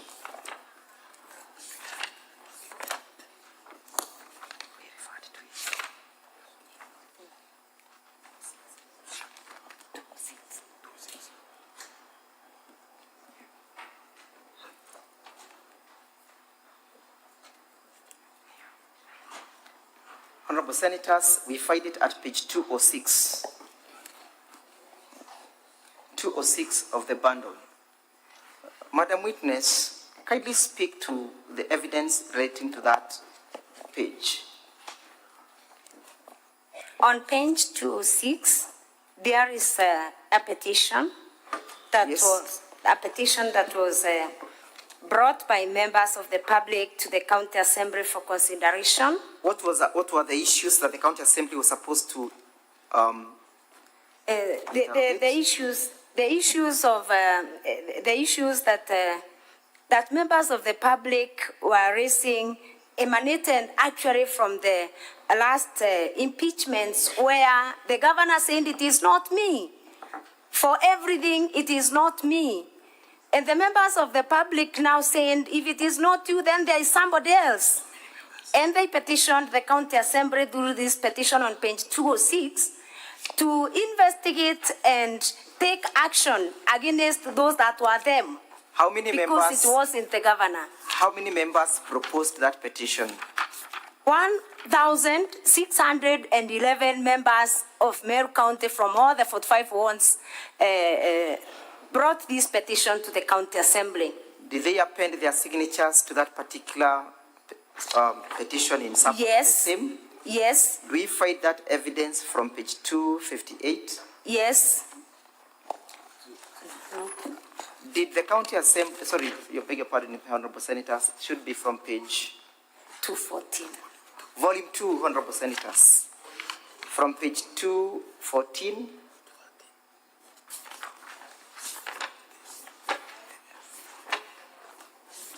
to 258. Those are the signatures in support of that particular petition, correct? Yes. Did the County Assembly consider that petition? And if yes, what was the outcome? Yes, a joint committee of the Committee on Labor and Justice was directed to consider this petition. And upon consideration, the joint committee made recommendations to the governor. Did the County Assembly generate a report? Yes. Emanating from that particular petition? Yes. Where is the report found in your bundle of documents? Page 90 of volume 2. Page 90 of volume 2. Yes. Honorable Senators, I hope you are there with me. Page 90 of volume 2. That is the report of the particular committee concerned, correct? Yes. Were there recommendations that ensued therefrom? Yes. Where do we find those recommendations? There were... Where do we find them? Do we find them at page 140? On page 140 of volume 2. Page 140 of volume 2. Page 140. Yes. Did you conduct a hearing, or did you give these individuals a fair opportunity to appear before the committee before the decision was rendered? Yes. Did all the members who were affected by the petition participate in that process? They participated except... Yes. They all participated. Yes. Except the Chief of Staff, Harrison Gatobu, alias Nchambambede, yes, who did not respond to the summons. Did the petition relate to only those two individuals, or there were other individuals who were also involved in that petition? There were 12 of them. There were 12 of them? Yes. All of them in the executive office of the governor, correct? Yes. Were all verdicts positive or negative in respect to all the 12? All verdicts were not, some verdicts were positive, others were negative. When you say they were positive, what do you mean? Some of the county executive committee members were very clean. We did not have an issue. We did not find any issue with them. So they were acquitted, correct? They were acquitted, yes. So at page 140, what is the county assembly recommending? Page 140, paragraph 14, Honorable Senators. Paragraph 14 on page 40, that the Chief of Staff, Harrison Gatobu Arias Nchamba-Mbithe, contravened Section 18(1) as read together with Sections 22 and 27 of the County Assembly's Powers and Privilege Act 2017 by failing to honor the summons and invitations to appear before the various assembly committees, including this joint committee, to produce evidence and respond to the allegations leveled against him in this petition. Those are the findings, correct? Yes. Does he always oblige to summons, or is perpetually and notorious of ignoring the same? He doesn't. Again, what then do you continue to read? This wanton disregard for all for summons and invitations by the respective committees of the County Assembly was not only in contravention of the aforesaid laws, but also acted to undermine the standing of the County Assembly as a whole. Was this communication ever made known to the governor? Yes, it was made to the governor. Where in your evidence are you recommending their removal? On the same page, page 140, on committee recommendations, I would wish Honorable Speaker and Honorable Senators to read recommendation number 2 on page 140, that the governor do dismiss the County Secretary, Dr. Kiambi Adero Thambura, and the Chief of Staff, Mr. Harrison Gatobu Arias Nchamba-Mbithe, from office for gross violation of the Constitution and other statutory laws. Was this communication ever made known to the governor? Yes, the communication was made to the governor. Where do we find that evidence in the order of document? Page 144 of the same document, volume 2. Page 144. Yes. Of the same document. Yes. Let's describe that document. From whom is this document? The document is from the County Assembly of Meru. When is it dated? It is dated 14th December 2023. Who is the author of the document? The author of the document is the Clerk, County Assembly of Meru. Was the document ever served upon the intended recipients? Yes. Do you have evidence of service? Yes. Where is evidence of service found in that document? Page 145. No, I'm asking on page 144. Did the governor or the office of the governor acknowledge receipt of that letter? Yes. How did they acknowledge receipt? The office of the Chief of Staff acknowledged receipt on 18th December 2023. How did they acknowledge it? How did they acknowledge? The stamp. They acknowledged it by stamping. By stamping it on 18th December 2023. So on that date, the governor was made aware of that particular resolution, correct? Yes. Did she act upon that resolution? No. Does that therefore amount to upholding the rule of law and Article 10? No. Does it contribute to good governance? No. Does it contribute to respecting other constitutional institutions as the status of the County Assembly? No. Does it amount to a governor who wants to be held accountable and responsible? No. Does it undermine the integrity and the power of the County Assembly? Yes, it undermines. Does it therefore equally amount to violating Article 1 of the Constitution on the sovereignty of the people? Yes. Is that an impeachable ground under Article 181? Yes. As read together with Section 33 of the Constitution? Yes. Have you therefore substantiated your case as against the governor in respect to this particular allegation? Yes. How has their continuous holding of office compromised service delivery in Meru County? It has seriously compromised service delivery because all the illegal appointments made by the county government of Meru are made by the county secretary, including appointing very junior officers to very senior positions, which has seriously compromised service delivery in Meru County. And an instance like the one I talked about in the video, where an officer in job group M supervises officers in job group R. A moment, please. The honorable senators are taking note of that particular evidence. Yes. It's your evidence that they have compromised service delivery. Yes. And you have evidence to show how that has been compromised in the county. Yes. Where is that evidence? And as you look at the evidence, how has that been manifested?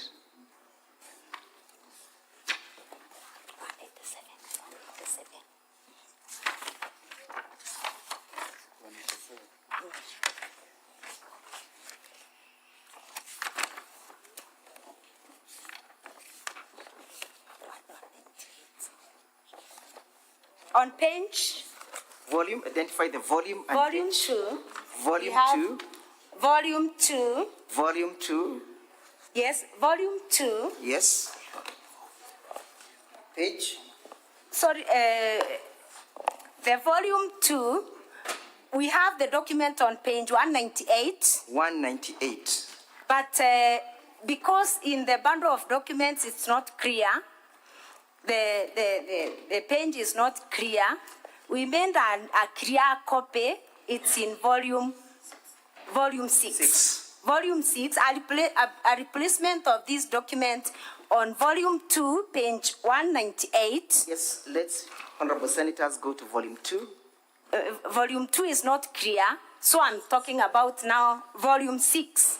We made a clearer copy. Okay. Volume 6 is a replica of what we find at page 198. At page 198. Volume 2.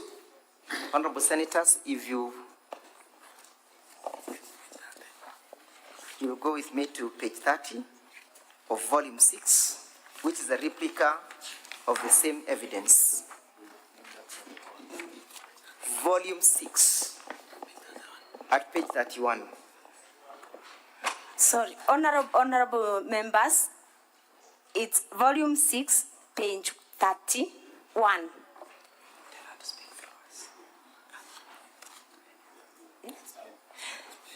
On this page, honorable speaker and honorable members. Yes. I undersought a statement from the county government in June 2023 on the deployment of directors in the county government of Meru. Yes. A statement which was never responded to. Whom had you sought the statement from? From the county executive in charge. From the county executive in charge. Committee in charge. Right. The county executive was summoned by the assembly and gave us a list of directors that are working in the county government of Meru on page 31. Yes.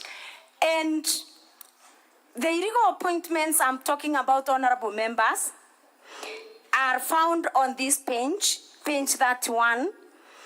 And honorable speaker and honorable members, I would want to take you to the column on serial numbers. Number 8. This is the list of directors in Meru County. Yes. You will find that an officer by the name Kawira Mwangaza Eric. Paragraph name in terms of the numbers. The number 8. Number 8. Number 8. Yes. Honorable members. We have the identification number, correct? Yes. That one is lacking, yes. The name is Kawira Mwangaza Eric. Kawira Mwangaza Eric, a male. Yes. A male. Job Group J. Job Group J. Yes. Job Group J has been deployed illegally by the county secretary to act as the director ICT. For those who have experience in public service, honorable members, will bear witness that an officer in Job Group J is a very junior officer to supervise officers in Job Group P, Job Group Q, Thank you. Job Group R. That is delivered.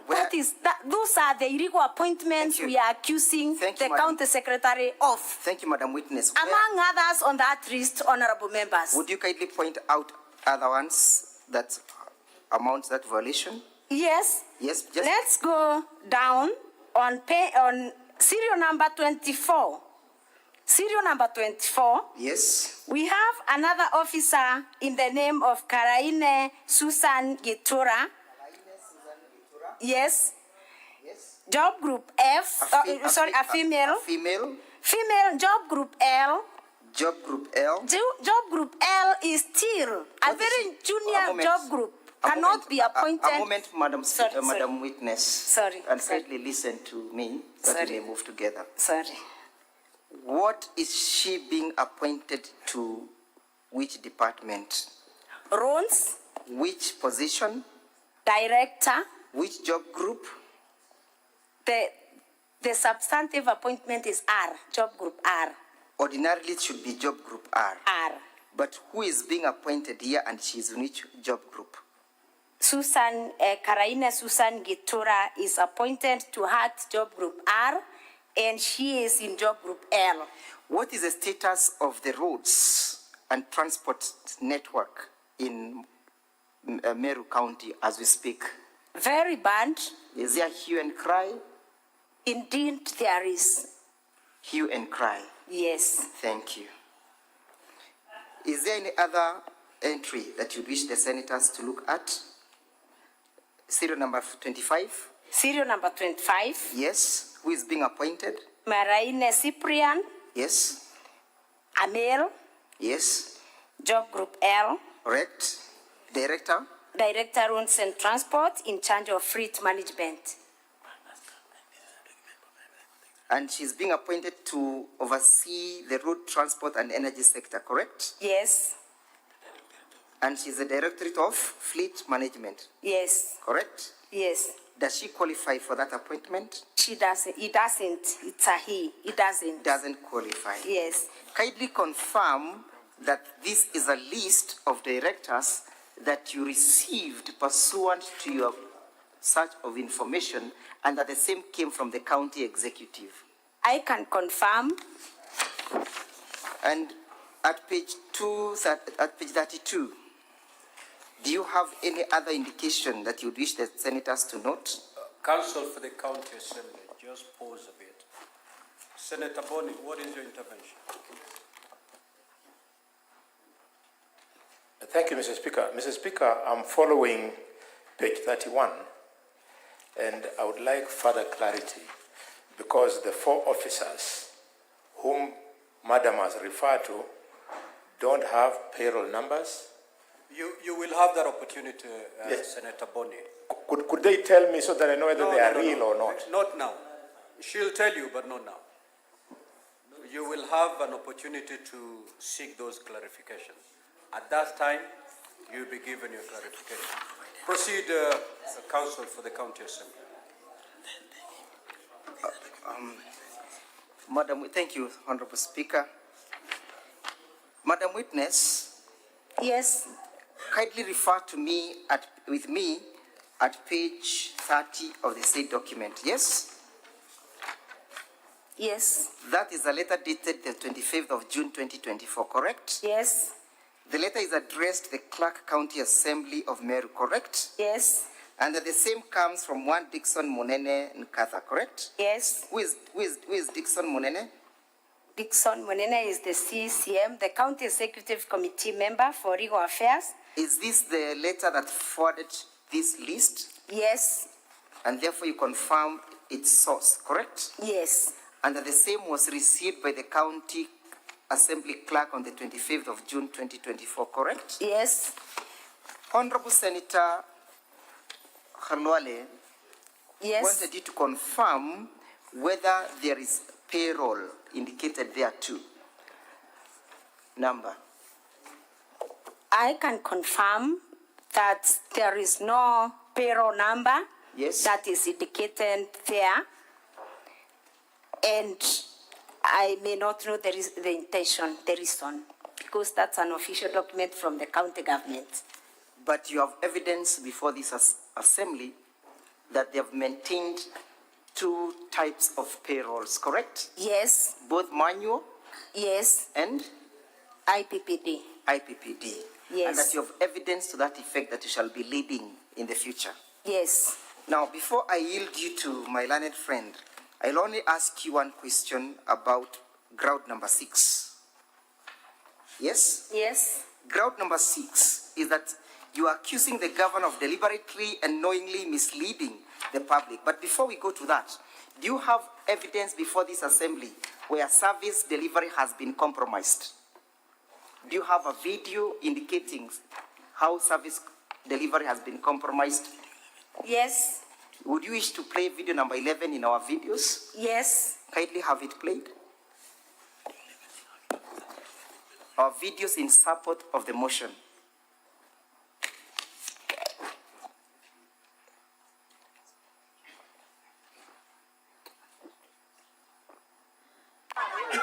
Honorable Madam Speaker, we might be requiring the assistance of the interpreter once more.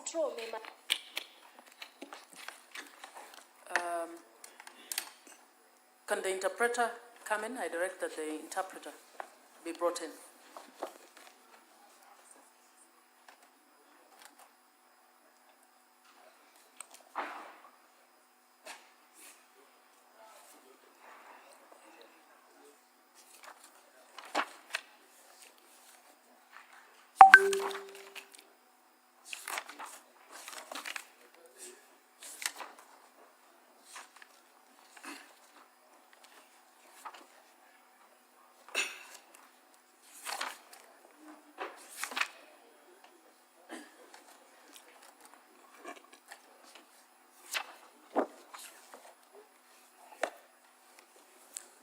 The interpreter is here. You may proceed to play the video.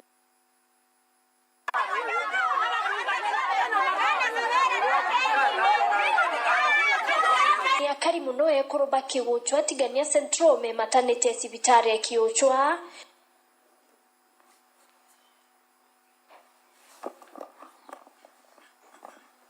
The interpreter.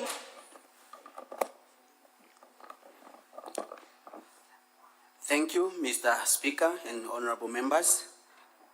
These are residents of Kiwochwa Ward. Once again, my name is Muthengi Mpara. I'm from KBC, Mwago FM, the translator.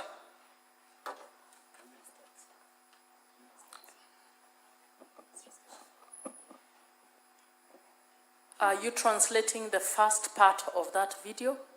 We're expecting that you will do that. Can you... Bakiwochwa tigania central me maternity sibitari ya Kiwochwa bagetia machokio kuma kemandaitari nara kinyaba kwenda kunenkerwa mwana ora inala simekire kwerwa mwana keni nekia sibitari. These are women from Kiwochwa who are doing a demonstration outside Kiwochwa dispensary, and they want to know what is really happening after a woman was given, who was given birth outside the hospital. Aitederwa ne kurubangi bantora untuba kuwa neo watibone ne kemwana na kinyeina. The woman is delivered, assisted by other women from the village, and the people, the residents, say that it is a big risk to the kid and the mother herself.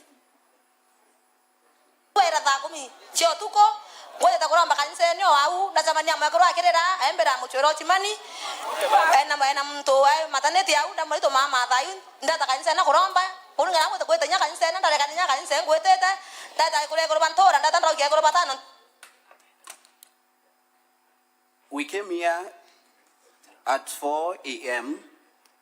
and I found this woman who was asking for assistance. She was looking for the watchman, and she asked me to help her reach out to the watchman. I was coming to pray.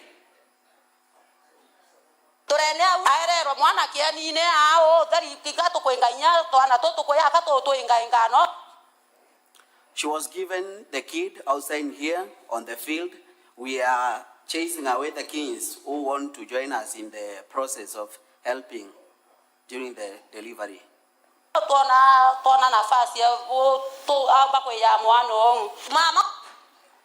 It is a big embarrassment, and it is not a good thing.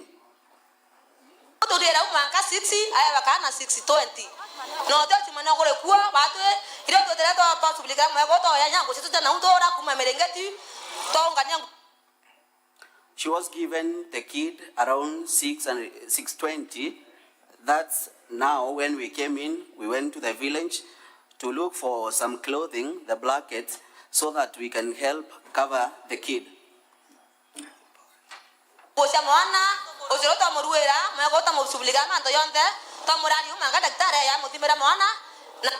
We did everything, including clothing for the kid and anything else. And now we are waiting for the doctor to come in and maybe do the examination.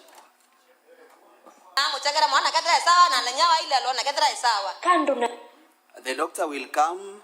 We are waiting for the doctor to come so that he can confirm whether the kid is okay or not.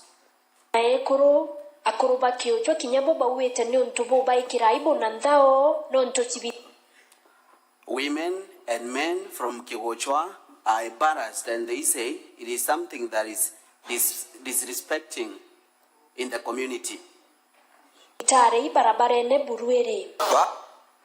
Especially now that the hospital is along the road.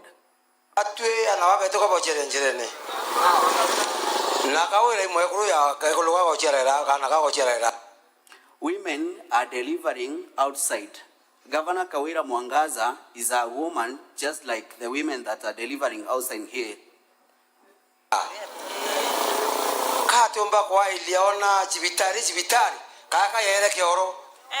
Why can she look at this hospital and take it like hospital, or has it become a toilet?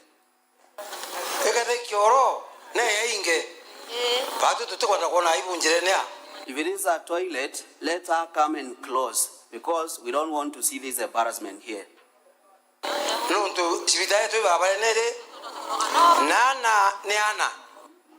The hospital is along the road, and kings are kings.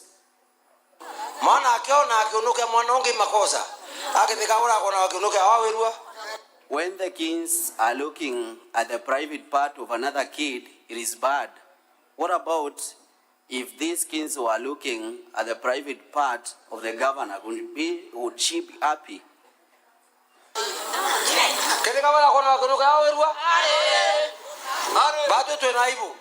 Would Kawira be happy if it was done to her? That's why we are embarrassed.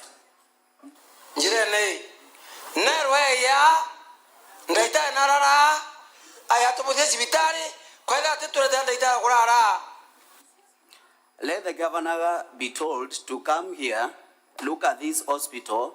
The doctor should be here, and if she won't do this,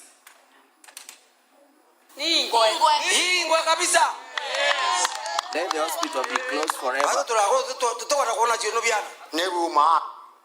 Let the hospital be closed forever. We don't want to see the nakedness again.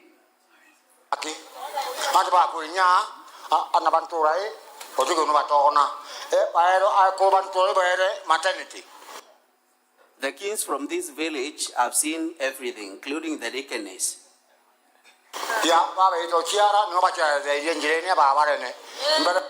The women who have come for delivery, they usually get their kings outside here.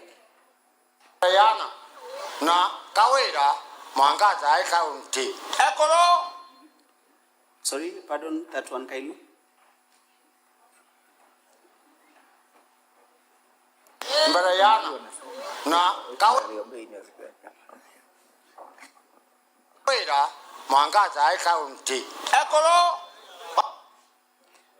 I can't really get that one, kindly. There is something, yes. Umaki, Atabakunya, Anabanturai, Otugumatona, Kobantori, maternity. Ya, Baba, Chiara, Nobacha, the engineer, Babarene, Berayana, Na, Kawira, Mwangaza, County. The kings from this village have seen everything, and Kawira should know this. Palea Toana, Lamine, Alitoa secondary, Naba primary, no. The women here are getting their children along the tarmac, and the secondary students and primary students. Kuringana na ulwamiri bwa sibitare ibachiomerie buraba kuomba nyuma ya kwamukira kesi na araba tungatere mwana na inano mwike sibitare Meru level 5 non-to-both. According to the hospital, they have tried the best they could have done. They have taken the kid and the mother and taken to Meru level 5 hospital.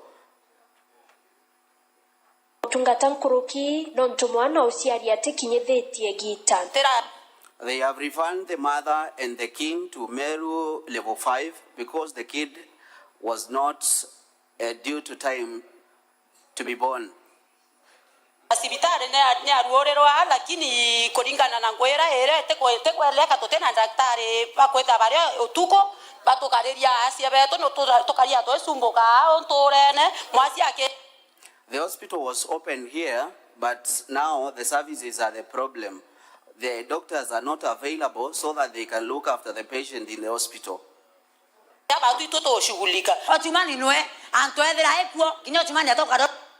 We have been left to do everything in the hospital, looking after the patient, and the watchman himself is not available.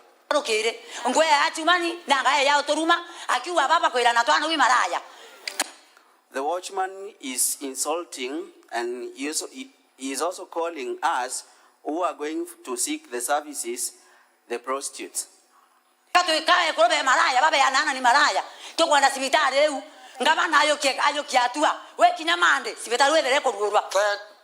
We want the governor to take action. Before Monday, something has to be done. I think we can stop at that. Thank you. Madam Witness, Yes. what is the status of service delivery in Meru County in respect to that hospital? And are you aware of that hospital? Yes, I'm aware of that hospital. It is in Tigania East. Council, just to alert you that you have done 2 hours now. We're just about to conclude. Thank you, Madam Speaker. Yes? Is that the current status of hospitals? Yes. Did the governor offer any explanation or apology? No. Did the governor take any actions, any disciplinary actions to make sure that the hospital is up and running? No, I'm not aware of any. Look at page 10 of the motion, and you look at ground number 6. Which is the count? What are you charging the governor with? Honorable Senators, in the volume 1, the grounds of impeachment. Yes. What are you charging the governor with? Gross misconduct. Count number 2. Yes. Gross misconduct. How has the governor misconducted herself in this respect? Briefly. The governor has engaged in gross misconduct by deliberately and knowingly misleading the public by giving false information that Kenya shillings 86 million and been raised through the pay bill number 247 account number 04001639178899 established after the murder of Daniel Mutiani, alias Sniper, thus violating the moral and ethical requirements expected of state officers, contrary to section number 19. That's okay. What does the governor say in respect to this amount of money? And what is the actual fact?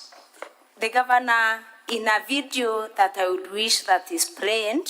It's okay. Just what did she say?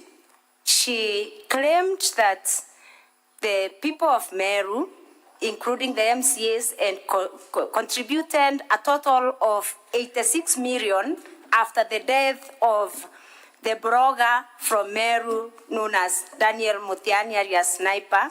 But what was the fact? The fact is that according to the bank statement, yes, according to the bank statement on page 277 in volume 2, 277 yes, to the last page, the last page is 330. The correct position is that a total of 286,518,000 was contributed by the members of the public. What is the evidence appearing at page 277? The evidence those are bank statements, correct? These are bank statements. Who is the account holder? The account holder is Irene Kawira Kamencho. Where is she operating this account? She is the widow to the deceased. And therefore she was one who was in charge of operating this account, correct? Yes. Have you ever had an opportunity to interact with the said Kawira Kamencho? I interacted with her when she called me. She called me when she had me mention about the case of 86 million the day that I read a notice of motion. Yes. And she told me she got interested on this issue because I touched on an issue that is affecting her directly. Are you calling her as a witness in this case? Yes.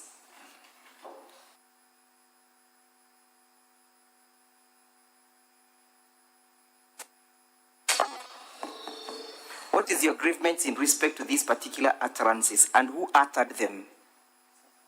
These utterances were meant to mislead the public. Who uttered them? The governor of Meru County, Kawira Mwangaza.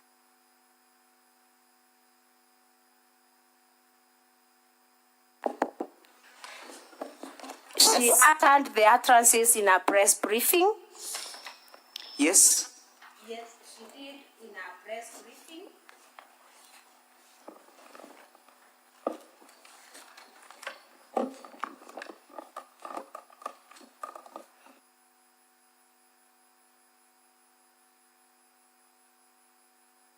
Yes. Yes.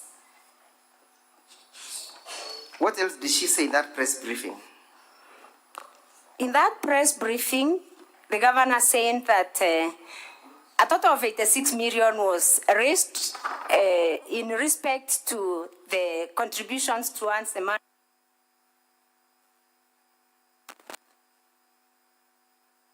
Was big. The window should be bought a Prado. Yes. A mansion should be built for her. Yes. And an education fund should be established out of the 86 million. And then she arranged that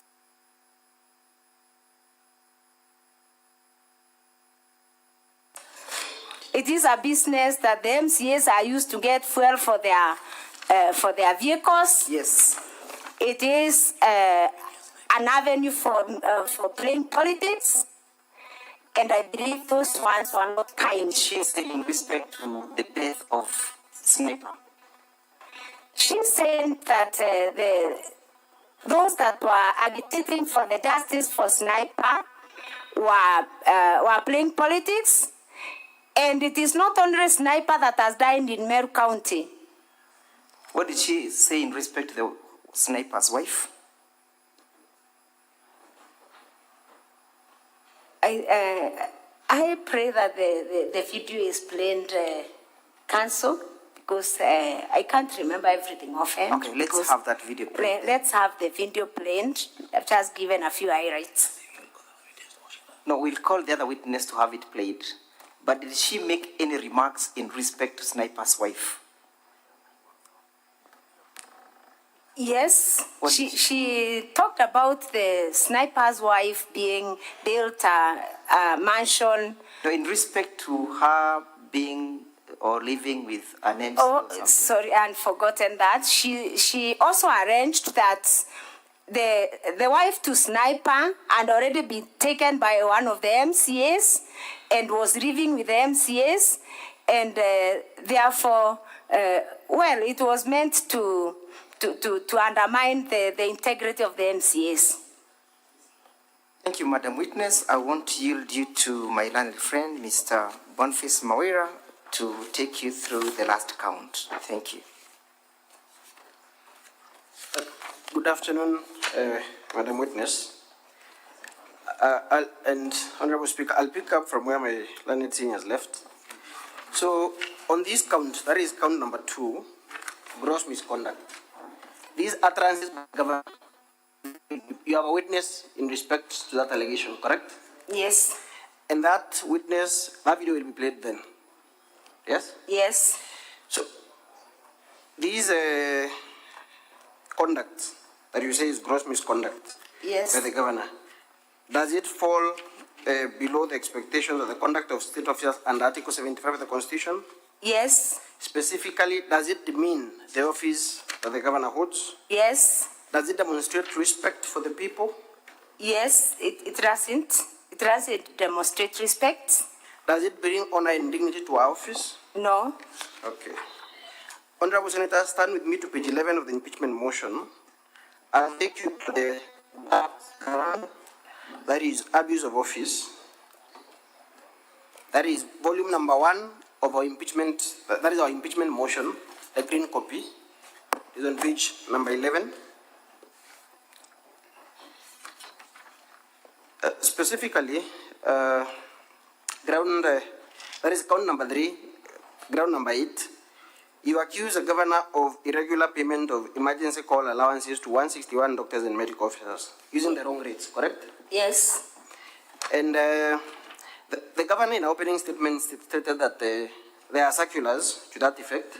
Yes. And that it was pursuant to a collective bargaining agreement between, I think, the Council of Governors and the Union for Doctors, that is Kenya KMPDU, correct? Yes.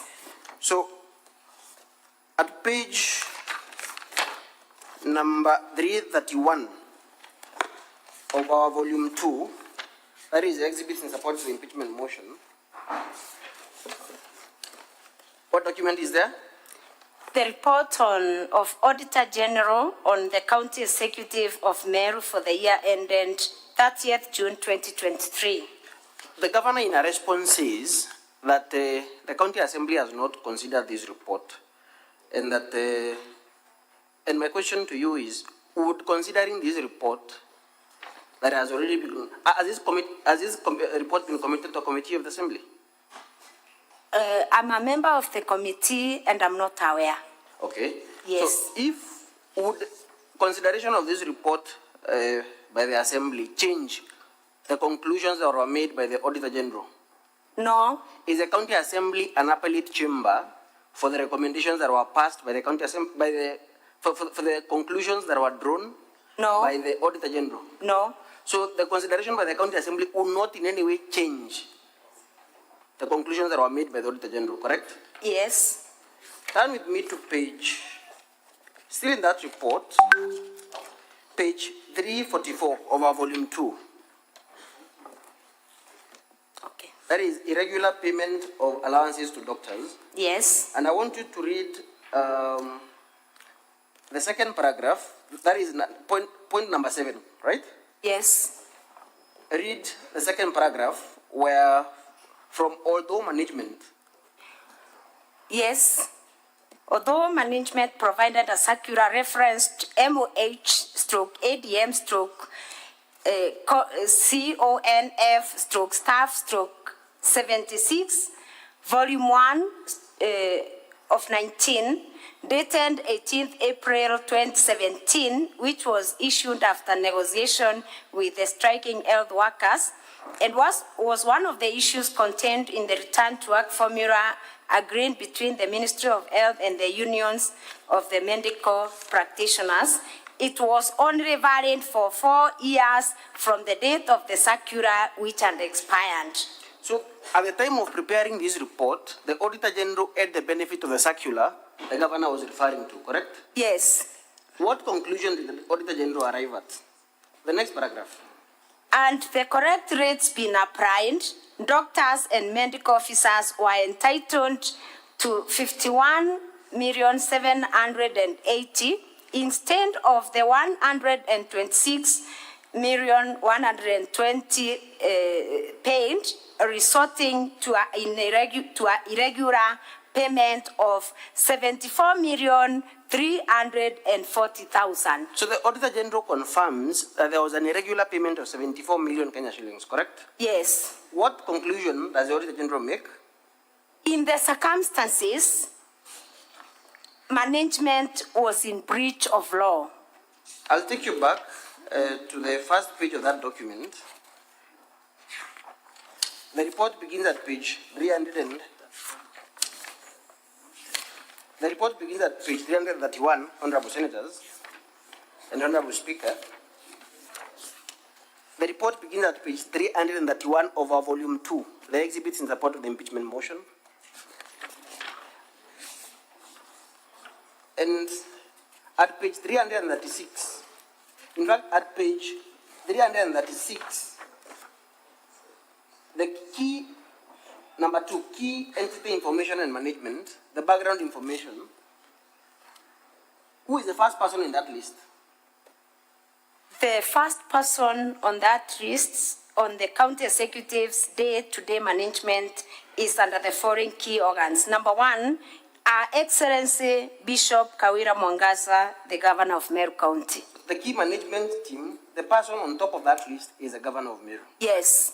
And up there, in the background information, the first person still is the Office of the Governor. Yes. And the major responsibility, you will agree with me, is coordination of the overall running of the county government. Yes. Okay.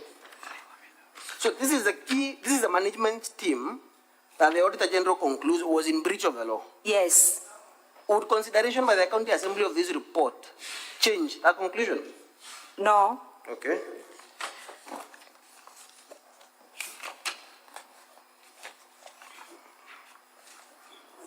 Again, on that Auditor General report, that is our ground number, your ground number 9 in the motion, use of manual payroll. At page, still in the same report,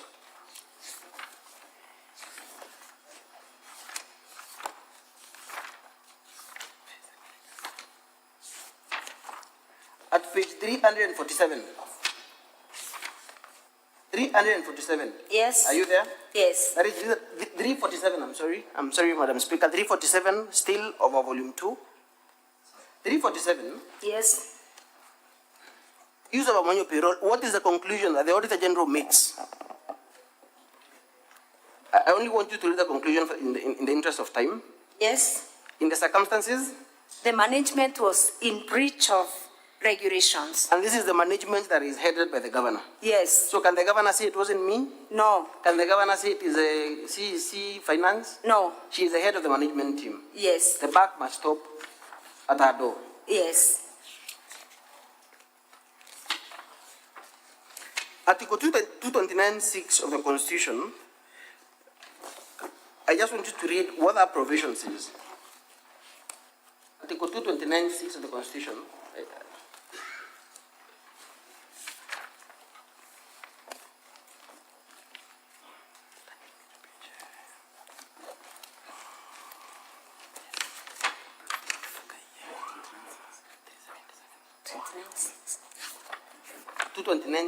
What does it say?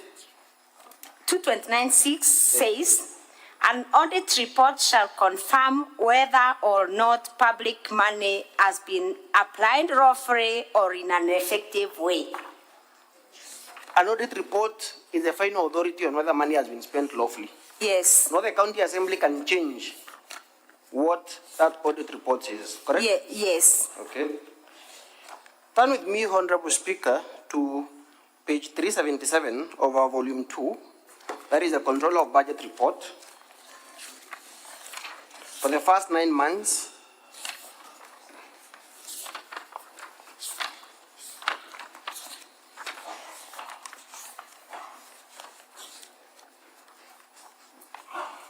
And specifically page 382 of that report, page 382.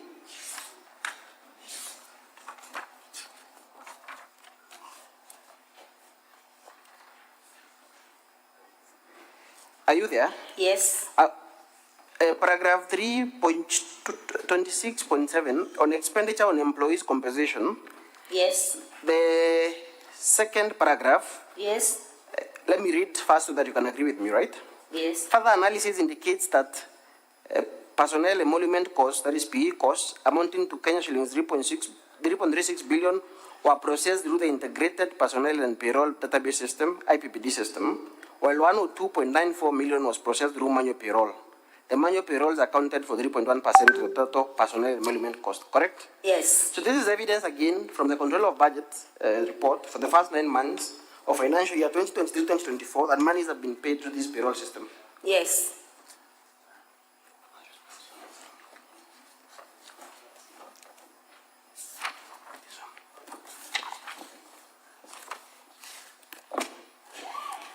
The governor in a response says that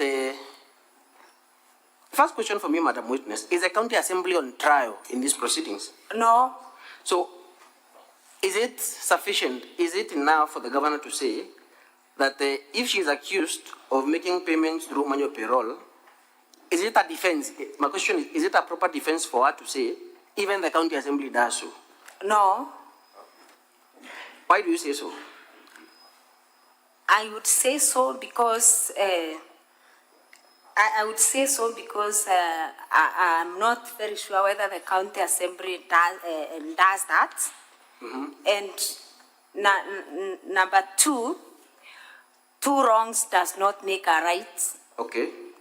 Yes. So the question is, does the governor or is the defense of even someone else has done it available to the governor? Is that defense available to her? Sorry? Is the defense of even the county assembly or even someone else has done it, so I'm allowed to do it, is that defense available to her? Okay. My question is this. Yes. Is the county assembly on trial in these proceedings? No. So does bringing evidence, and we submit there is no such evidence, but does bringing evidence, assuming there is such evidence, yes, of wrongdoing by the county assembly, would it excuse the governor of our own wrongdoing? No. Turn with me to page KM34. That is volume 1B of the governor's response. Page 229 of volume 1B. That is the index of documents by the governor. It's a blue copy, Madam Speaker.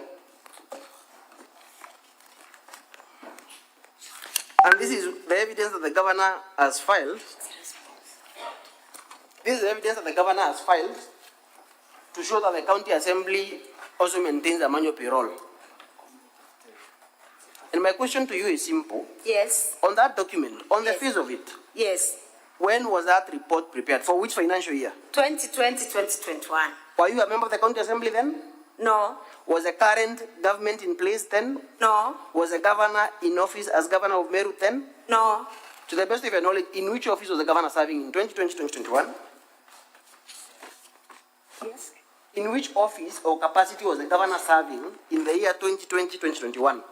She was serving as the women rep. She was not governor? She wasn't the governor. And this report was not with respect to the assembly in which you serve, correct? Yes. You are a first-time member of county assembly, correct? Yes. On ground number 10, on employment of a bloated for workforce, Yes. which you say is it has contributed to an excessive wage bill. That is the allegation? Yes. Honorable Madam Speaker and Honorable Senator, stand with me to page 11 of our motion, still on ground number 10. And the evidence of that is to be found still in the Auditor General report. I beg your pardon, Madam Speaker. It is to be found in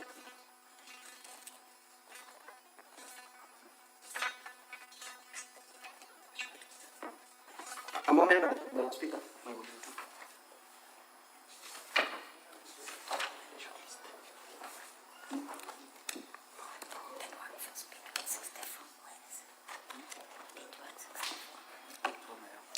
How many staff do you say are employed in the office of the county governor? 111. That is 111 staff. Yes. Okay. Yes. Have you filed any evidence before this committee, before this honorable house, Yes. to show that this is bloated workforce, indeed? Yes. Okay. Why is that evidence? On page 164 Yes. of volume 2. Yes. Yes. 164 of volume 2. Yes. What is that document at page 164 of our volume 2? Of the County Assembly's volume 2?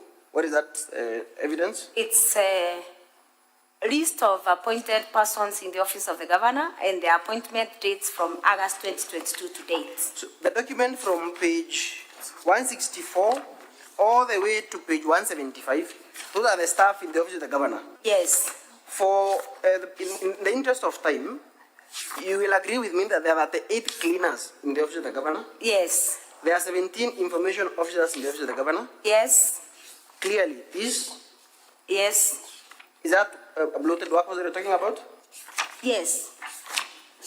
How many staff, in the document at page 172, how many staff were employed by the former governor in his office? The former governor employed 45. Okay, that is 45 staff. That is which page of your exhibits in volume 2? 172. Page 172. To 175. 175. Okay. Yes.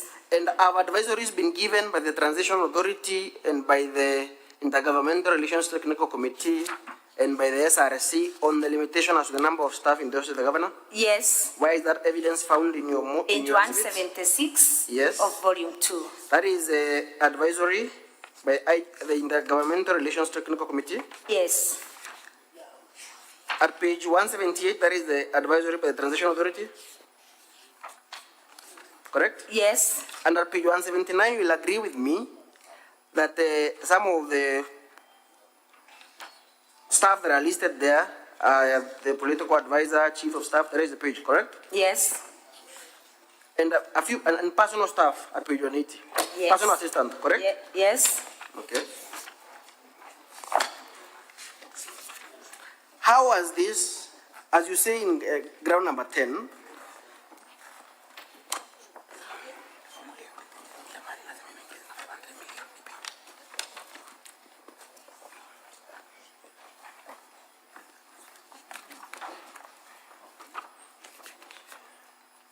at page 353, Madam Speaker, turn with me to page 353 of the County Assembly's volume 2. I believe it's a pink copy. Page, volume 2, page 353. You say that as a result of this bloated workforce, Madam Witness, yes, you've spoken about illegal appointments yes. in the office of the governor, correct? Yes. You've spoken about how these illegal appointments, people serving in other job groups, through the impunity of these 2 officers serving under the mercy of the governor, has hampered service delivery in the county government of Meru, correct? Yes, yes. Now, with respect to this bloated workforce, yes, at page 353, yes, you say that the wage bill for the Meru County government from the financial year 2022-2023 to 2024 has increased by 500 million, correct? I can make a correction. It is 2021, 2020-2021. Thank you for that. On the extreme right. On the extreme right? Yes, the outer year, the previous year. Then the next column yes. is on 2022-2023 when the governor took over. Thank you for that correction. Yes. So in financial year 2021-2022. Yes. And the governor took in the first quarter. Yes, the first quarter. In fact, in the last quarter of that year. The first quarter. The governor took over in the first quarter. Of which financial year? The first quarter of 2022-2023. Yes. In August. In August? Yes. Yes. So when does the first quarter begin? The first quarter begins in July. In July, 1st of July. Ends, yes. And ends in which month? It starts in July. Which date of July? 1st July. Yes. When does the first quarter of the financial year end? The last financial year. When does the first quarter of which is the last date of the first quarter of a financial year? The last date is the end of September. End of September. Yes. That is A quarter is made up of 3 months. Yes. Okay. Yes. So this is the time when the governor took over. Yes. And between then and that year of June. Yes. Following year.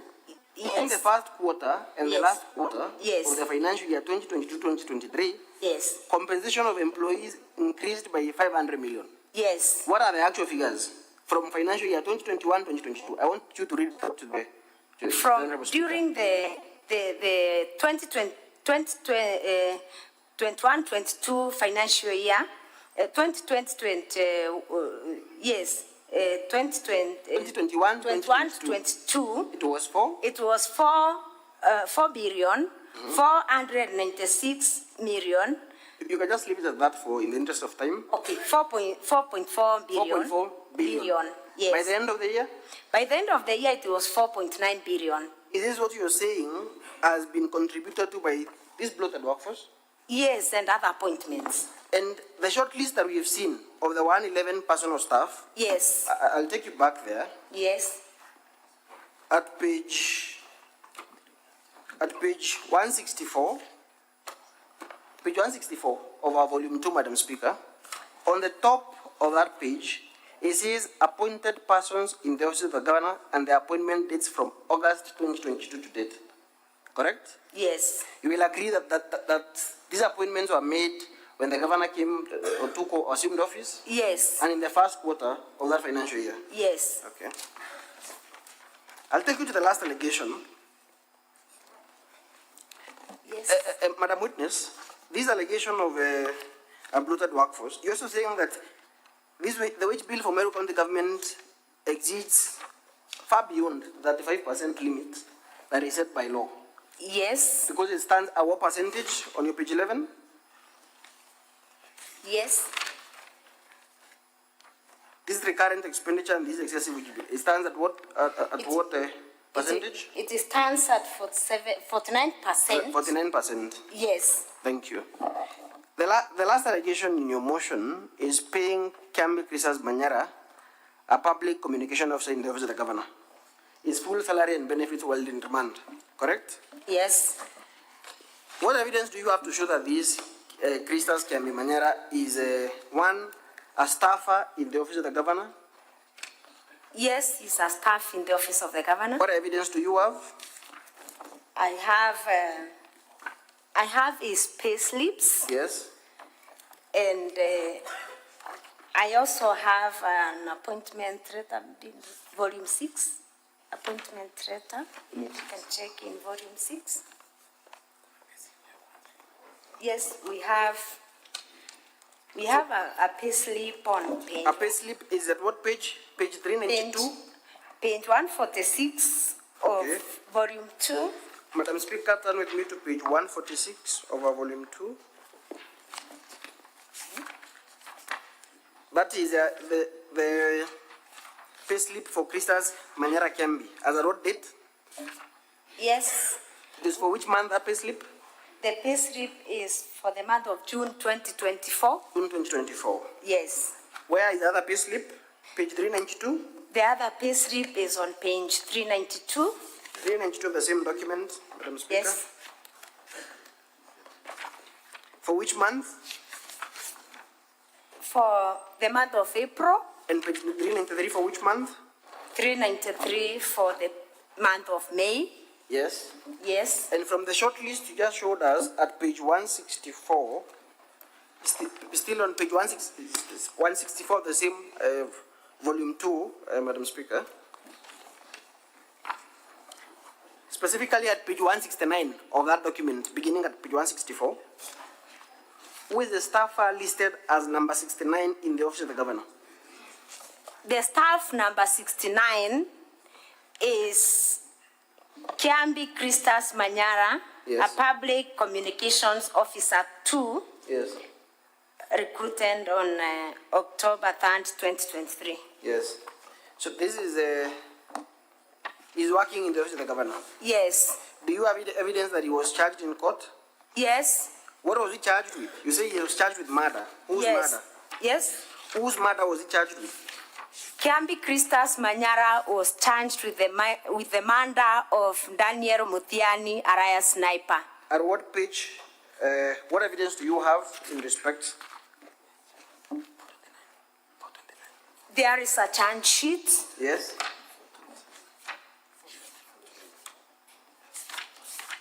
Page 429 of our volume 2, that is a pink document, Madam Speaker. Thank you, Honorable Speaker and Honorable Members. Who is the fourth accused person in that information or charge sheet? The fourth accused in the charge sheet is Christas Manyara. Charged with murder. Charged with murder of Daniel Sniper. And you say he was paid. We've seen the pay slips. Yes. And from the charge sheet, when was he charged? He was charged on the 29th day of February 2024. You have information that he has been in remand? He has been in remand. Until what time? Up to until around May 2024. Okay. And you have his pay slips for the month of March. Immediately after 29th of February, he was paid in March. Yes, he was paid in March. Paid in April. Yes. May and June. May and June. Okay. Yes. And you say that he should not have been paid? He should not have been paid. Okay. Yes. And you quote section 4.2 of the Public Service Manual? Yes. Why is that document in your exhibits?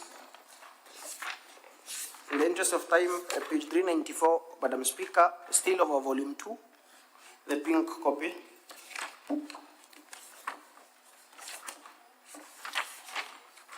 Specifically, page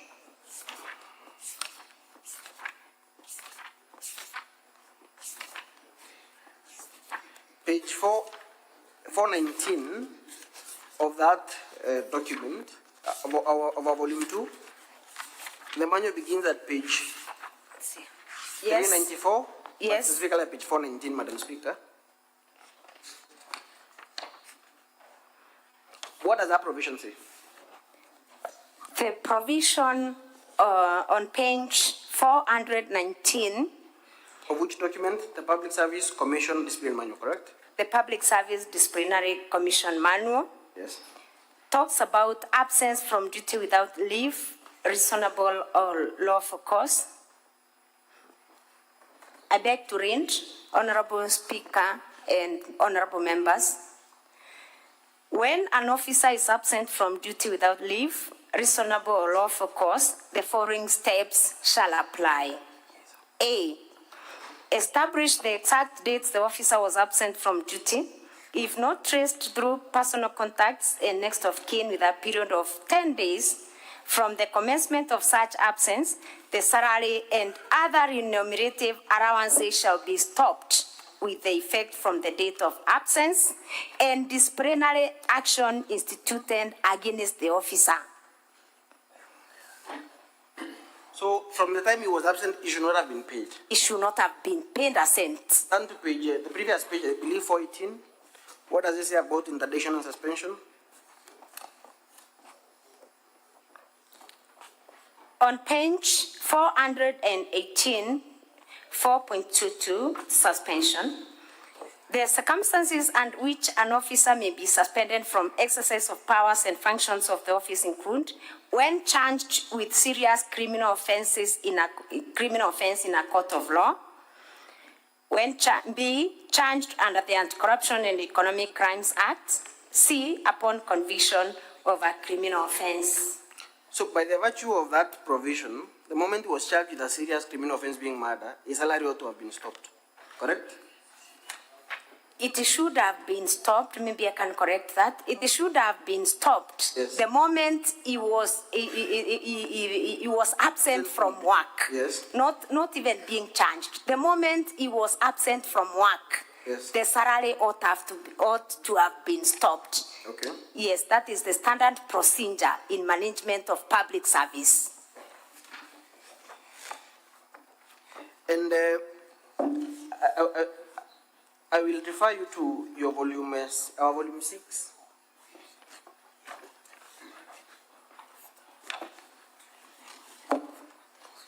Our volume 6, the first two documents there,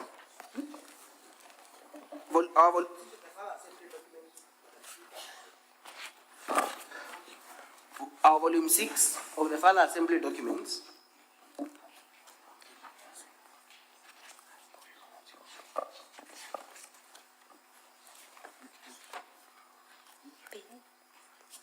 Of the county, there is page 1 and 2. What documents are there?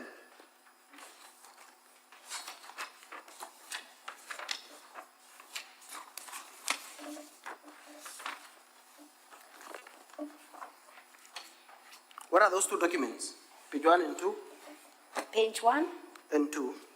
Page 1, on page 1, Honorable Speaker and Honorable Members, we have an appointment letter for Sabina Gatumi. Yes? Yes. What is your contention? Because in your motion you filed, in your volume 2, you provided documents that evidence illegal appointments. That is volume 2 of the exhibits in support of the impeachment motion. Yes. What is your contention with respect to those two officers? My page 187 of your volume 2.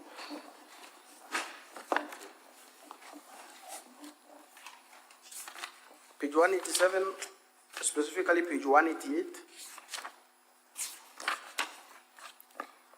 My contention with those two documents on volume 6 is that it is on other irregular appointments where... Irregular appointments by who? By the county secretary of the county This is the government notorious of Meru, county secretary. the notorious county secretary. Whom the governor refused to take action against, despite the Yes. recommendations of the assembly. Correct? Yes. Okay. Yes. Where is the evidence of those illegal appointments? The illegal appointments are on page 187 Yes. to 188. Kindly explain what is illegal about the appointment of Jane Kanana? Jane Kanana. Yes. Jane Kanana on page 188. Page 188 of our volume 2, Madam Speaker. Yes, page 188. We have serial number 2.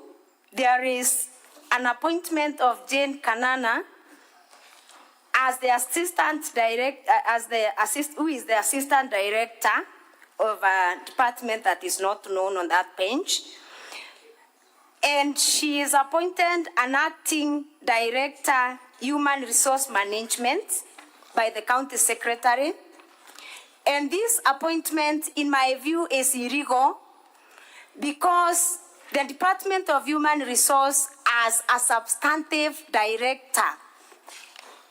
And this appointment means that where is the evidence? Sorry to interrupt. Where is the evidence of the substantive director? the substantive director is on volume 6, page 3. Yes. Page 3. So, Mary Kimaita, yes, that appointment letter is a substantive officer. Yes, Mary Karemi Kimaita is the substantive director of that department. Is it proper or legal for the county secretary to appoint another person to act in a position where there is a substantive office holder? It is not procedural. Yes. And it also amounts to misuse of resources. What does the County Government Act say with respect to acting appointments? The County Government Act Section 69(2)A stipulates that you cannot appoint or designate an officer to act in a position that is not vacant. Yes. Yes. That is the appointment. That is the Director Human Resource. That is The Assembly list and bundle of authorities, Madam Speaker, page 57, that is a County Governments Act, section 69. You can read the provision. Page 57.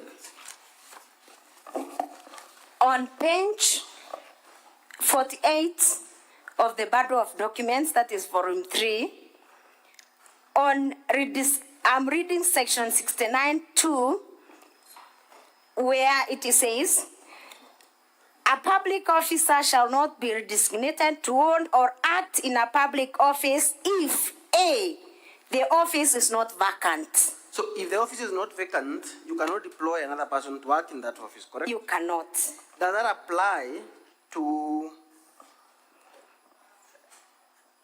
Sabina Katumi? Does that apply to her as well?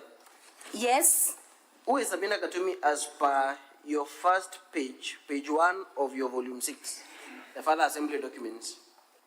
Sabina Katumi, as according to my documents, is the substantive payroll manager. She is the substantive payroll manager, correct? Yes. Who has been deployed to act in her office when there is a substantive office holder? An officer by the name Solomon Mongera, yes, has been deployed to act in that office. Yes. Whereas Sabina Katumi is the substantive holder of this position. And at page 189 of our volume 2, turn with me to page 189 of our volume 2, Madam Speaker.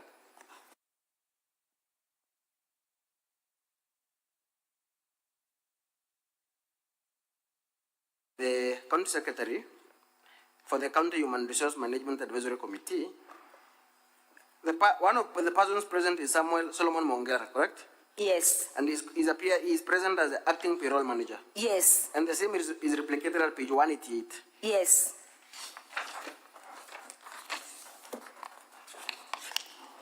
And these are the appointments that are done by this notorious county secretary. Yes. Say a vampire service delivery, as you've even seen in the videos. Yes. From the hospital and the other and elsewhere. Yes.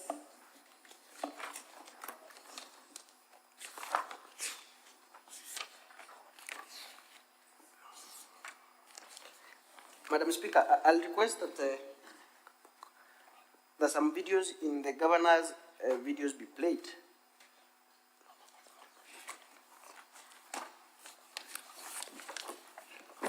I think you may proceed. Yeah, that is video number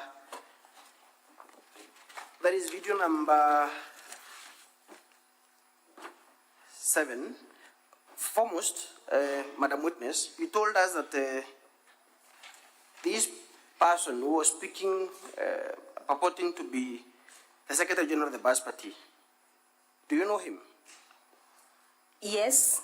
Is he a member of the County Assembly? No. And you said you are aware of the person who is the legally recognized Secretary General of the Bas Party? Yes. What is his name? Milton Mugambi Manyara. Okay. Yes. And you also said during the exam-in-chief by Senior Mr. Ndegwa that there are some members of the Bas Party who support the governor. Yes. Have they been victimized by the County Assembly? No. Have they been removed from any committees? No. In fact, from your volume 6, that is the membership of the select and sectoral committees of the Assembly, that is volume 6, Madam Speaker, from page 7 to 29. You will see that some of these persons are members of committees, correct? Yes. Is there any of them who is a chair of any committee? Yes. And is a member of the Bas Party? Yes. What is his name? One of them is my chair. Yes. The Sectoral Committee on Youth, Gender and Social Development. Yes. She is Honorable Makena Morogocho. Yes. Yes, A she's member my of the Bas chair. Party? A member of the Bas Party. Who openly supports the governor? Who supported the governor even in this impeachment. And has not been victimized? Yes. Okay. Yes. So what that gentleman appears to say in that video, yes, that members of the County Assembly should take instructions from him, and that the party is going to take action against members who do not, who appear to support the governor. Has action been taken against the said Jennifer Morogocho? No. She is the chairperson of the Committee on Youth, Gender and Community Services, as indicated on page 18 of your volume 6, correct? Yes. Who is the other person who is a member of the Mbas Party? There is Kithinji. Felix Kithinji Muirigi. Yes. On page 23. Yes. Is the chairperson, Sectoral Committee on Transport, Energy and Public Works. He has equally not been victimized, despite being a member of the Mbas Party. Yes, yes. So when you also said that you received a letter from Cleophas Malala directing you to withdraw the motion. Yes. Would you say that you were intimidated and threatened to withdraw the motion? It was a form of intimidation. Yes. But yes, yes. Did you succumb to that intimidation? I did not. As a county assembly succumbed to intimidation by that gentleman who was speaking in that video? No. Is that an attempt by the governor to shift attention from the real issues? Yes, that is a... How is that video a response to, or rather, I would request a video number 7 be played, Madam Speaker. Video number 7 of the governor's videos, VKM 7. I had already granted that permission. Can the video be played, please?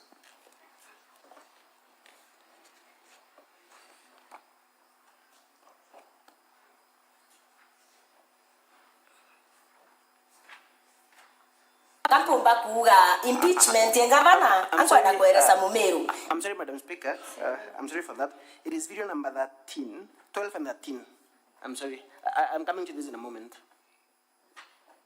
Video number 12 and 13 of the governor's videos.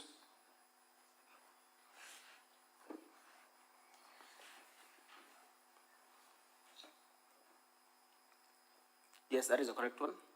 Finally, as I said, I want to tell the county assembly of Meru, we can't wait any longer. We lost in the second impeachment. Give us the third and the fourth and the fifth and the sixth impeachment. And within a month's time, we want to see the county assembly of Meru. Give us that.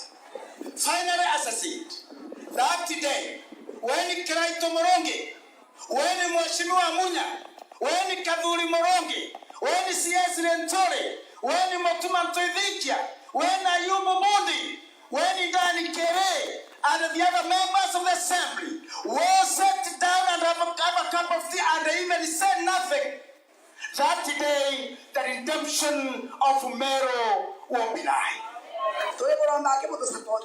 Now this time round, we want to be very simple. To get your Senate. Kaduri, I know you are there, our senator. Just hold on. The video can be paused. Is the translator here? Is it interpreted? I think the useful part that I want to rely on was played, Madam Speaker. The English part. It was in English. The part that I want to cross-examine now on. Very well. Yes. So only the part in English? Yes. That's okay. Then video number 13 can also be played. Still in the governor's videos.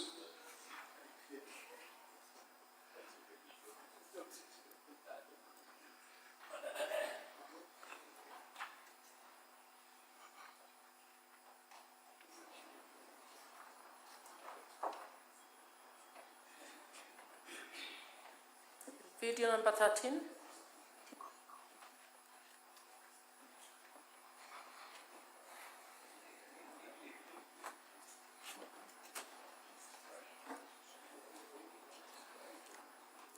Finally, as I said, I want to tell the county. Is that 12 or 13? If that is 12, then can you play 13? Yes, that one. The Secretary General wa Chama cha Mbas. Nataka kusema hivi, na hii ni habari. Hii ni habari. Every MCA ambaye anasimama ama ameteuliwa na chama cha basi, minority leader na uongozi wa assembly, kama kunaye amehasi akaondoka njia yenu, mwambieni kimo chake kimotoni. Huyo apende asipende ataenda. Lazima kila mmoja atii amri, na leo ni amri tunatoa. Hakuna wa kusimama kando, hata hiyo kiti ulicho nacho tutachukua. Kwa hivyo tunataka kuambia viongozi, wakishindwa na Kawira watuachie sisi wananchi, tuende tumtoe hiyo nyumba yake. Ukaona libaya latendeka, zuia kwa nguvu ya mwili. Ukashindwa kuzuia kwa nguvu ya mwili, zuia kwa mdomo yako. Ukashindwa kuzuia kwa mdomo, chukia kwa roho yako. Na hiyo ndio udhaifu wa imani, kuchukia kwa roho. Finally, mkogwerwa muno maote ogotie kurea mathirikari no terenge bagachoka kurea kinya chuma iria ciandu iria sikerebu. Can we hold on? Do we need we need a interpreter for that? Can they come in? Coming, yes. Is Senator Sige here? As if she stepped out, I don't know. Oh, very well, Madam Speaker. Yes, okay. We Can cannot have the translator. We cannot have the but translator. we still need the translator even for those who don't speak that language. Yes.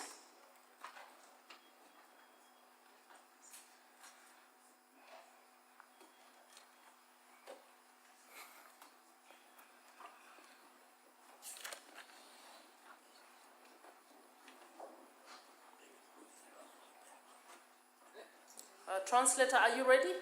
Can they replay that? The bit that is in vernacular, please. Ya kwa roho. Finally, mkogwerwa muno maote ogotie kurea mathirikari. Mheshimiwa Spika, Mheshimiwa katika bunge la Seneti, kwa jina ni Kitonga Kabori na kupia tafsiri iliyo kwenye kanda inayoendelea sasa. Anasema kwamba amefurahi kwa sababu hakuna mtu yoyote analipa kondi katika kaunti ya Meru ya maua huko. Iendelee. No terenge bagachoka kurea kinya chuma iria ciandu iria sikerebu. Na hakuna siku watarundi tena kulipa, hata itwa masuma zikiuzwa scrap. Chuma iria ciekera ciandu iria, chuma zenye zimewekwa kule ziuzwe zikiwa nini? Ile scrap. Zikiwa scrap. Atuete tagotangaza. Na tunaenda kutangaza. Hakuna mahali kwingine kondi italipwa. Tuje tukapatiana pesa zetu ziende kutolewa kama ongo kwa maseneti. Kwa seneti. Hatutafanya hivyo mara nyingine. Hatutafanya hivyo kwa mara nyingine. Kiswahili jamani. Tumekubaliana kwa mikono. Kwa mikono. Asanteni sana. So, Madam Witness. Yes. These two videos that I've played from the governor's record of videos. Yes. That gentleman who is talking in that video, you said you know him, correct? Yes. You said he is not the Secretary General of the party? Yes, he is not. And because he seems to, what would you say his role is? Asante Bispika. Nilikuwa nataka kujua jina la yule alikuwa akiongea. Kama anaweza kulirejelea. Council, you might want to also indicate the name of the gentleman in that video? Yes, from the video, Madam Speaker, I can see his name is indicated as somebody, Alhaji Mwendia. That is the name that is indicated in the video. Thank members. Thank you, Madam Speaker. Yeah. So, this gentleman, are his views representative of the views of the Assembly? No. Is he a member of the County Assembly? No. Is he an elected leader in Meru? He is not. So, to the best of your knowledge, has any of the members that appended the signatures in support of the impeachment motion, have they been coerced by that gentleman? No. You've confirmed a few minutes ago that even members of the party he proposed to come from, some of them support the governor. In fact, I record 3 of them support the governor. Yes. And they have not been victimized or removed from any of the committees of the County Assembly, and some of them are even chairpersons of those committees. Yes. Would you say that you have been coerced or you succumbed to any pressures to move the impeachment motion? No. Did you even succumb to the intimidation or threats by Cleophas Malala to withdraw the impeachment motion? No. Are you a member of the BAS party? No. You were specially nominated on which party? UDA. Okay, thank you. Finally, Madam Speaker, before I yield the witness for cross-examination, I'll ask that video number 7 and video number 7 of the governor's videos be played. Video number 7. Play video number 7. I think for that you might need the translator. I can see it here. Council, you've now done 3 hours. Very well. Kampumba kuga impeachment ya governor ankwenda kueleza Mumeru. Impeachment ya governor ni part of business yetu ya assembly. Part of business yetu ya assembly. Yeah, go impeach. Now we can not to impeach the many times we together. The translator can go. The translator? Let them stand. My names are Gitonga Kabori. Mheshimiwa Speaker, naomba irundiwe kiposi kutoka mwanzo. Please repeat. Kampumba kuga impeachment ya governor. Naweza sema impeachment ya governor. Ankwenda kueleza Mumeru. Anataka kuelezea wa Meru. Impeachment ya governor. Hiyo impeachment ya governor ni part of business yetu ya assembly. Yaani ni kama shughuli yao kwenye bunge la kaunti ya Meru. Part of business yetu ya assembly. Kama hiyo ni kama biashara tu. Yeah, go impeach. Now we can not to impeach the many times we together. Na wanaweza kuimpeach mara mingi yenye nabaki. By the way, ndenda kuga motion yure nya drafting na kubanga junde.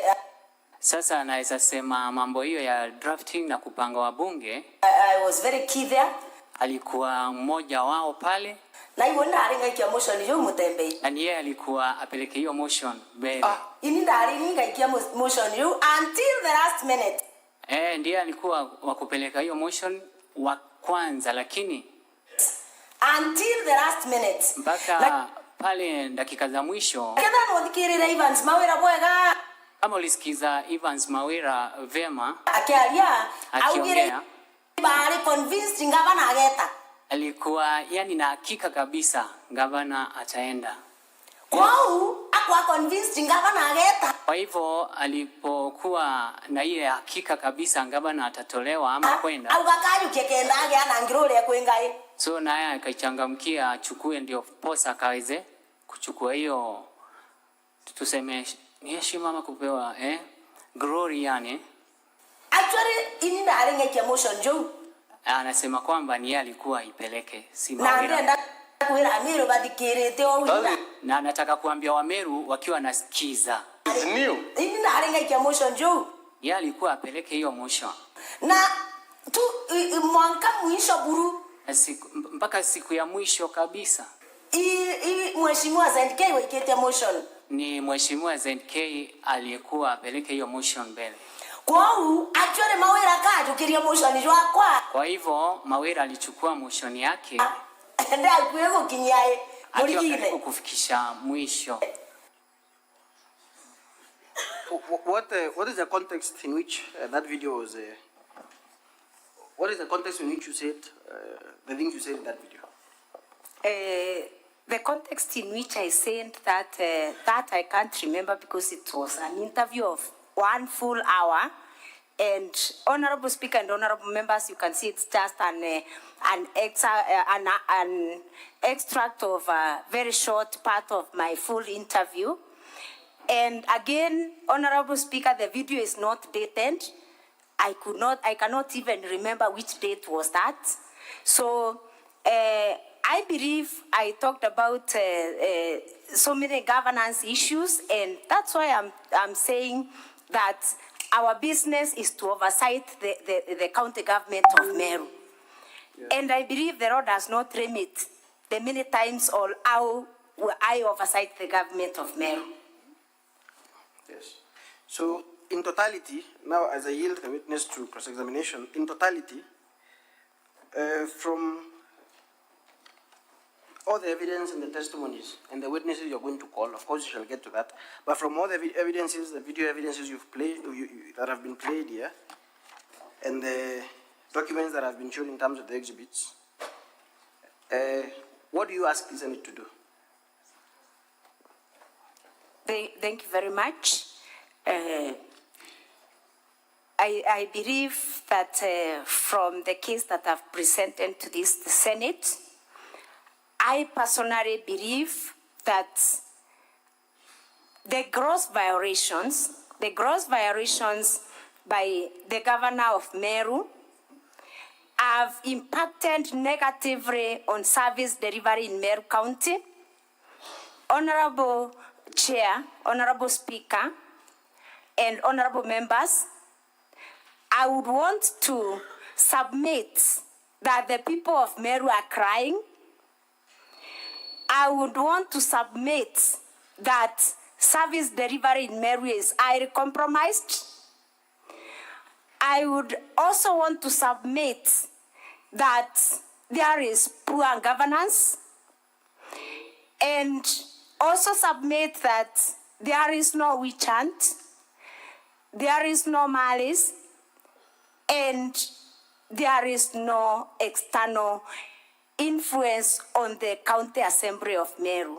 My prayer is that this Honorable House, Honorable Chair, listens to the people of Meru, listens to the cry of the people of Meru, and saves the people of Meru from the agony of crying each day, in and out, from January to December. Madam Witness, the final question, how would you like the Senate to treat the videos from that gentleman?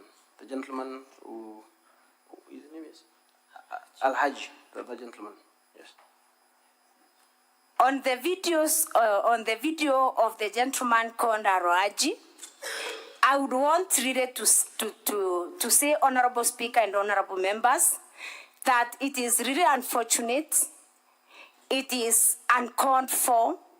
Those sentiments do not represent the feelings of the Assembly. Those sentiments do not represent the feelings or the view of the people of Meru. And I believe he made those remarks on his own behalf.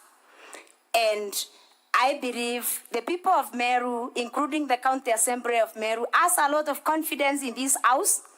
And that's why we have come again and again, so that we can get reprieve from this house. So I regret those comments from Araj, and on behalf of the County Assembly of Meru, those comments are highly regrettable. Thank you, Madam Witness. Thank you, Madam Speaker. I yield the witness for cross-examination by the governor's team.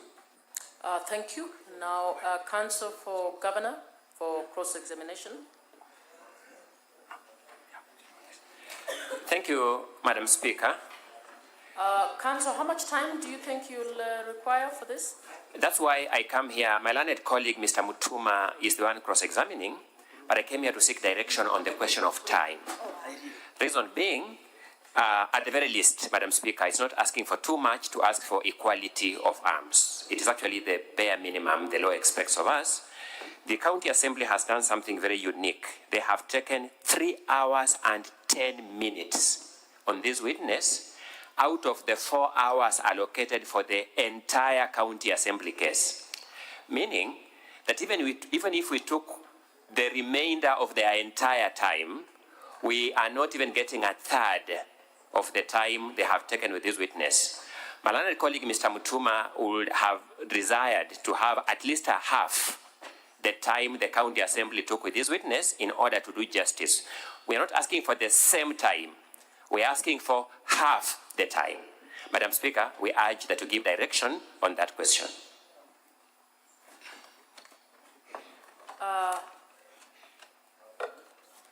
Is that, I can see a hand? Okay, proceed. Senator Mungatana. Much obliged. Madam Speaker,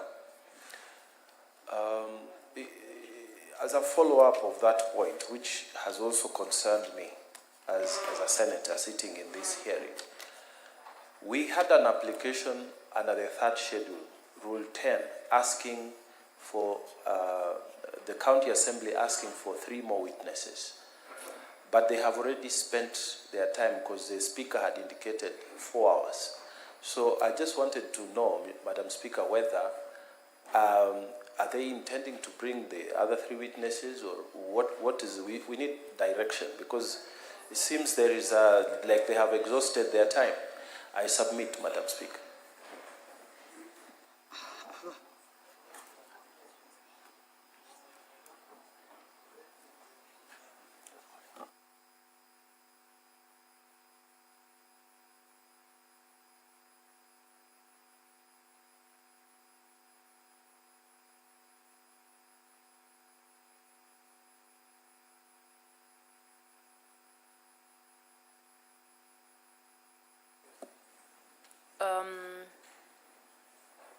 The counsel for governor, can we begin with giving you 1 hour for cross-examination? We can review. Should you require some more time? Thank you so much, Madam Speaker, sir. My learned colleague, Mr. Elias Mutuma, will take on the witness in cross-examination.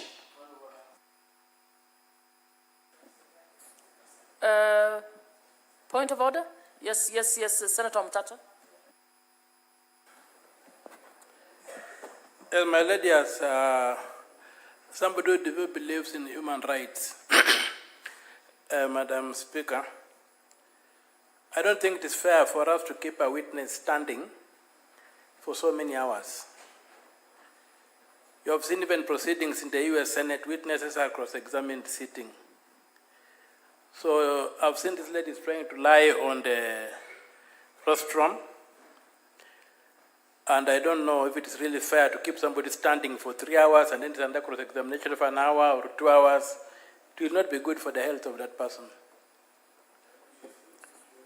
Senator Mtata, I don't think there is a rule that says she cannot sit, and she has not requested.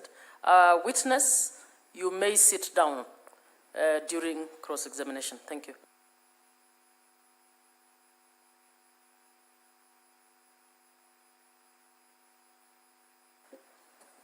Senator Wafula, what is the issue?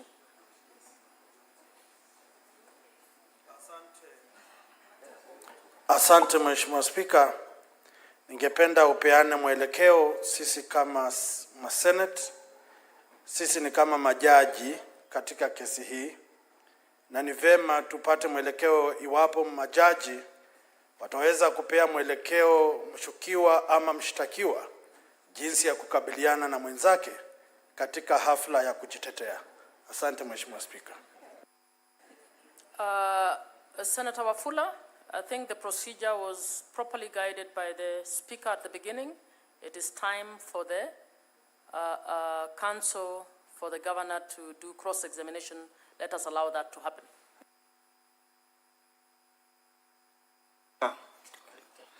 May I seek your guidance as to whether during the cross-examination our time will stop running, or whether the cross-examination will still eat into our time? I am most humbled.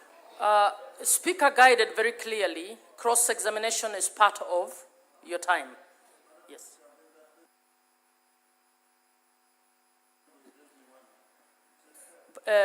Senator Siengo. Thank you, Madam Speaker. I only need to seek clarification from the witness whether she's a previous executive member of the previous administration. Senator Beth Siengo, what's the clarification? Senator Gloria, please allow me to preside over this. Order. Senator Siengo, your clarification, what are you clarifying? We are not questioning, we are not asking questions at this time. It is a procedural issue that we've been discussing, and we are moving on to cross-examination by the counsel for the governor. So it is not yet time for senators to ask questions.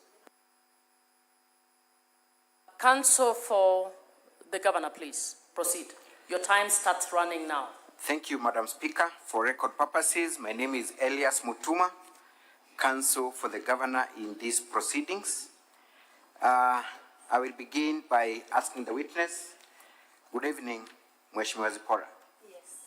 Good evening. Good evening. Good evening. Thank you. Kindly confirm your full names and what you do at the County Assembly. My full names are Zipora Kinya. I am a member of the County Assembly of Meru, specially elected by UDA and the Deputy Leader of the Majority Party. Indeed, you have previously served as a member of the executive in the previous regimes. That is right? Yes. In what capacity? I served as a sub-county administrator, then later redesignated as the Deputy Director Administration until I exited. When were you appointed as a sub-county administrator? 2013. Which governor appointed you in that position? Governor Munya. And the next governor also retained you in that position? That is Governor Kiraito? I was redesignated in 2018 to a Deputy Director of Administration. Thank you. Briefly, give us the composition of party membership in the County Assembly of Meru. How many parties are there? How many members are there in the County Assembly of Meru?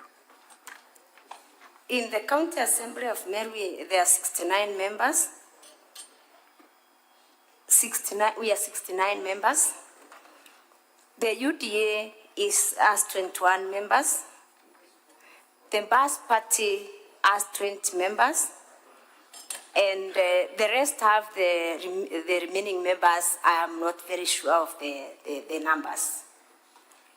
Very well. Yes. Are there any independent members in this assembly? Yes. How many? I'm not sure of the number, but there are members from it who find on independent tickets. Thank you. You have indicated to the honorable senators that this impeachment motion has been supported by a majority of residents of Meru, and you gave a percentage. What percentage is that? 85% according to the public participation. Thank you. 85% according to the public participation, and you have brought the memorandum and report of that public participation. Yes. And that is the basis for you to claim that 85% have supported the impeachment, right? Yes. I want you to have a look at that report briefly. That is volume 5 of the County Assembly's bundle of documents.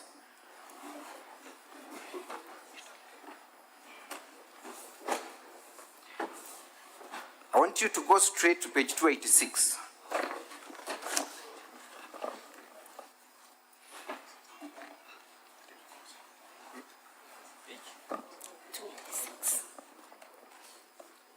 Page 286.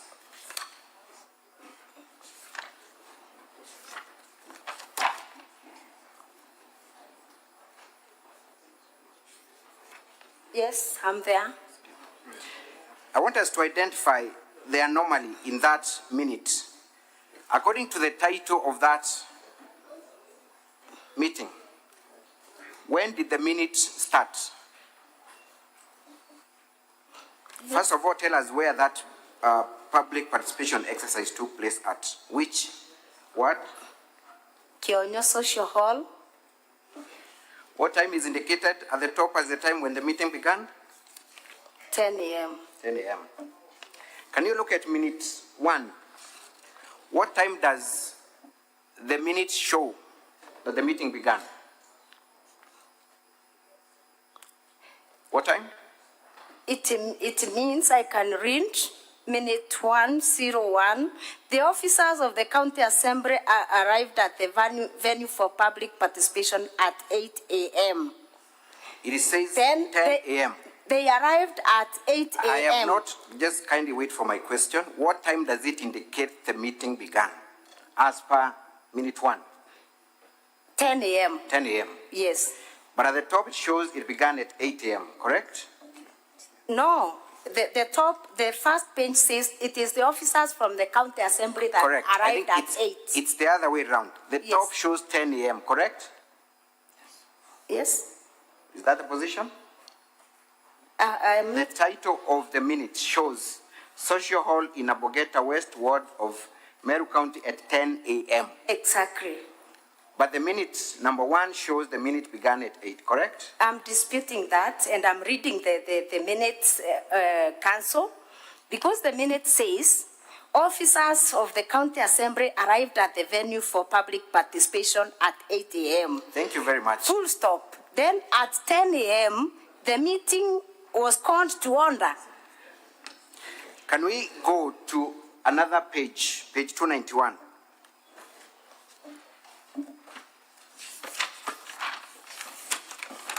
Confirm that the same format of capturing minutes appears at page 291.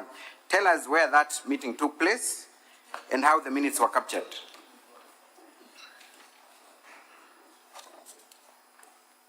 The meeting took place at MCK Kidare in Jia Ward in Meru County at 10 a.m. Minute 1. Officers of the county assembly arrived at the venue for public participation at 8 a.m. Can we go to page 294 and compare that with page 297? Do we find page 294 and 297? Tell us whether the same format of capturing minutes appears. That officers in all these stations arrived at 10 a.m., at 8 a.m., and the meeting began at 10 a.m. On page 294, tell us. 294? Yes. The officers of the county assembly arrived at the venue for public participation at 8:30 a.m. Correct? Yes. And proceed to read minute 1. The minute was called to order by Mr. Raphael Mwenda at 10 a.m. and a prayer was said by Ms. Keremi Kabubania, a member of the public. Compare that with what appears at page 297 and page 299. Is it the same that has been captured?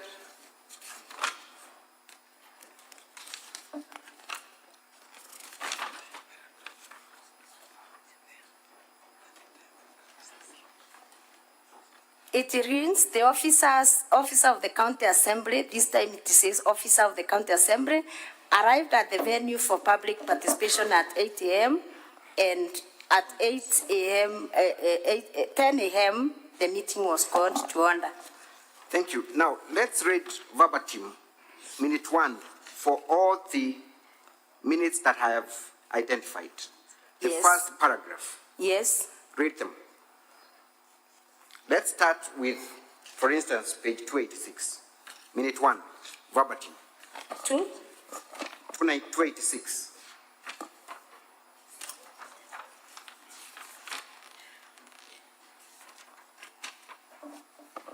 The officers of the County Assembly arrived at the venue for public participation at 8 a.m.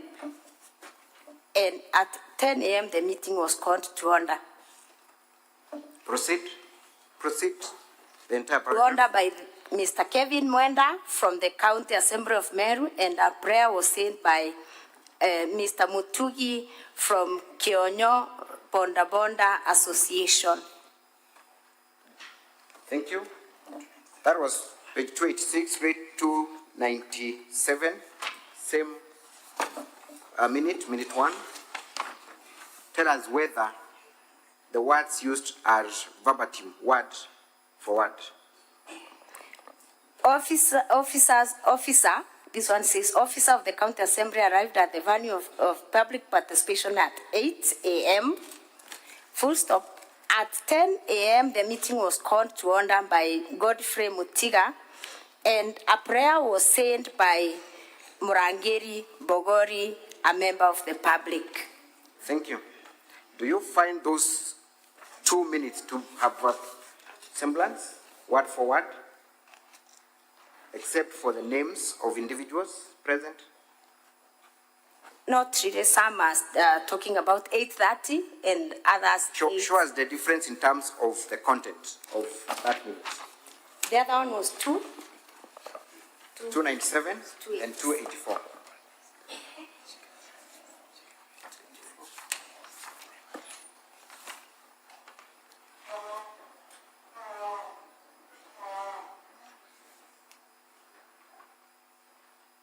You will confirm that except for the names, the rest of the content is... It is not true. Let me read again. It is not true. The officers of the County Assembly arrived at the venue at 8. The meeting was called to order by Kevin Mwenda from the County Assembly of Meru, and the prayer said by Mr. Mutugi. Thank you. Can you now go to the other one? Bonda Bonda Association. And you go to the other one? The other one is officers of the County Assembly arrived at the venue for public participation at 8, and at 10 a.m. the meeting was called to order by Godfrey Mutiga. A prayer was sent by Murangeri Bogori, a member of the public. There are two different things. Thank you. Let's go to page 783 and all through to page 794. You will confirm that those are handwritten memorandum, right? Yes. Kindly look at the handwriting. Isn't it the same handwriting that is presenting those memoranda? I can't confirm.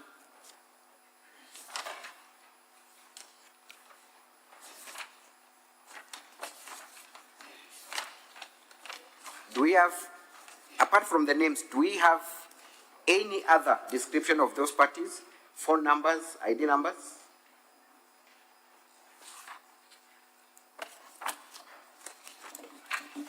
They are not there. The phone number is there, the name is there, and the signature.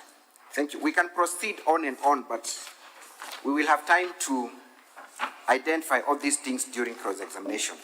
Let us go to the incident that you talked about, that there was an attempt to touch the County Assembly of Meru. Which date was that? It was on the eve of 8th. Actually, it happened at around 3 a.m. So it had on Madam the Witness, day. I am asking the questions. Yes. Kindly restrict yourself to the question. Yes. What date was it? I've said on the eve of 8th August 2024. Is it on the eve, or I am interested on the dates? Which date? It was on 7th August 2024 or at 3 a.m. What time was it? 3 a.m. in the morning. Were there members of the County Assembly Yes. within the assembly at that hour? Yes. Does the County Assembly of Meru conduct business at 3 a.m.? It doesn't. It does not. Yes. How would you explain their presence in public offices at 3 a.m.? I would explain their presence because the members of the county assembly, the members of the county assembly were under threat. And because of the threats that they were facing, like me, I was seriously threatened. I could not sleep at my home. So I sought refuge elsewhere. We have got your answer. Yes. So were you present at 3 a.m. at the county assembly? Yes. Were there other members of the public present at the county assembly at 3 a.m.? I didn't see them. You did not see them? Yes. So if I tell you that that fire emanated from people who were present at that time, would I be wrong? You would be wrong. You have just said that there were no other members, to your best of your knowledge. Yes. So the people present at the county assembly, Yes. might they have begun this fire? The members of the county assembly were inside and not outside, and the fire was from outside. You said that the fire emanated from the Meru locals, correct? Yes. Meru locals is a secured premise, isn't it? Yes, yes. As a county assembly, did you try to seek any statement from the Meru locals? You have just accused them of touching the county assembly of Meru because you said the fire emanated from the Meru locals. Do you want to change your statement or do you want to stick by that statement? I stick by that statement. Did you seek any statement from the leadership of Meru? I didn't seek any statement because I was not the investigating officer. Maybe the investigating officer did. You did not. Yes, the investigating You officer. have attributed the incident to governor supporters and you have given us a clip showing some members of the public arraigned in court. Yes. Among those people who are arraigned in court, which one of them is a supporter of the governor? By name and description. I only attributed to the person working in the office of the governor who said, I attributed Thank you very much. My question is simple. The people who are arraigned in court and you produced material evidence in form of video. All right? Yes, yes. Among the people arraigned in court, which one of them is a supporter of the governor? By name and description. I didn't arrange the ones. I said the supporters You are of now the governor. withdrawing that I'm statement. not withdrawing. So indeed, I arranged that those who threatened to do it are supporters of the governor, and indeed, I did not say those that are arranged are the ones. so you are now withdrawing that statement. It is on record that governor supporters touched the county assembly of Meru. And you brought evidence. I am asking you, Madam Zipporah, which one of them is a supporter of the governor? By name and description. I said, I'm saying, I did not say those that are charged are the ones who are the supporters of the governor. I said actually about the staff from the office of the governor who sent Atachoma, and I remember saying... We are going to the staff that you talked about. Yes. So would you now want to confirm to the Senate that indeed there were no supporters of the governor charged with touching the assembly? Yes, I can confirm because I said there are some people who are charged for the offense. But you've just said they are not governor's supporters. Yes. Thank you. Those charged. Thank you very much. Let us go to the specific officer from the office of the governor. What was the name of the officer? I said I don't know the official names, but he's popularly known as Gachege. Achege. Yes. Is he among the people we saw in that clip having been charged with the offense? No. He's not there. Yes. To the best of your knowledge, has this individual been charged for any offense, threats, or even assault? He has not been charged. He has not been charged. Yes. Any report that has been made? I'm not aware of any. Madam Witness, have you filed any report? Because you came to Senate and alleged that he threatened members of county assembly and he was among the people who planned to touch. Have you made any effort to have him arrested, including even filing a report? A hobby has been recorded. Where is that OP? A hobby was recorded by... I ask you specifically, have you taken any steps? Not an OB. Personally, have you taken any step? Personally, I have not, but the county assembly has taken. Thank you. Yes. You also played a clip showing your home being touched. Yes. What time was it? It was touched on the eve of the first impeachment motion. What time was it? 3:48 a.m. 3:48 a.m. Yes. And you said that was on the eve of the first impeachment motion. First impeachment. Yes. And you say the fire emanated from your neighbor's place. From across the neighbor. You told senators, and we were listening, and Hansard can confirm that the fire emanated from your neighbor's home. Yes, not neighbor's home. I said the fire was from the fence. We were very keen, Madam Speaker, and we can have the Hansards read to us.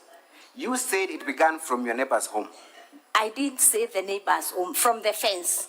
From the fence, yes. The fire was thrown from across the fence. That fence is adjacent to a neighbor, isn't it? Yes.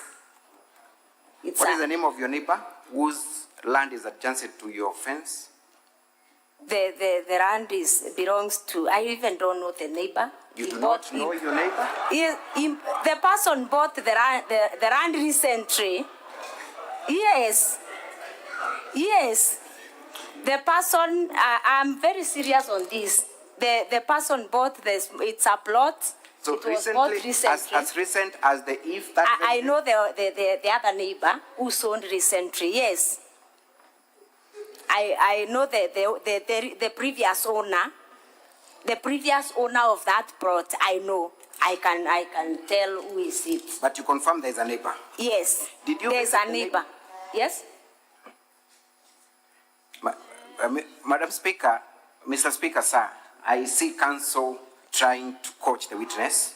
That is very becoming of an advocate. Sorry, Madam Speaker. We should have known what counsel is trying to tell the witness. That cannot be permitted. Mr. Speaker, I'm trying to control the witness for the ease of clarity. I'm just telling her be straight to the answers that are being asked. Just normal way of controlling a witness. Very well. Witness, please respond to the questions asked only. Okay. Thank you. Thank you, Mr. Speaker, sir. You confirm there is a neighbor adjacent to your fence. Yes. You do not know the name of your neighbor. The new neighbor, but the old one I know, the one who sold the plot recently. I can give the name. Did you go to this neighbor that you do not know and consult him or her about the source of the fire? The plot is vacant. There is no home. It is not habited. The question is, did you visit them or try to investigate who owns that plot? I trying to investigate, but I have not yet known who bought it. Thank you.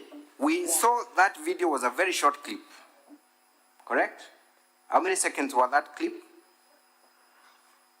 I'm not sure.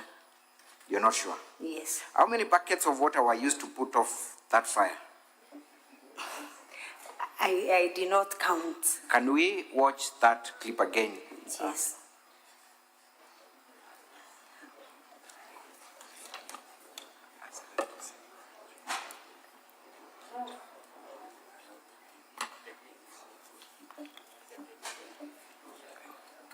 So that minutes before the fire incident, right? That? Yes, yes.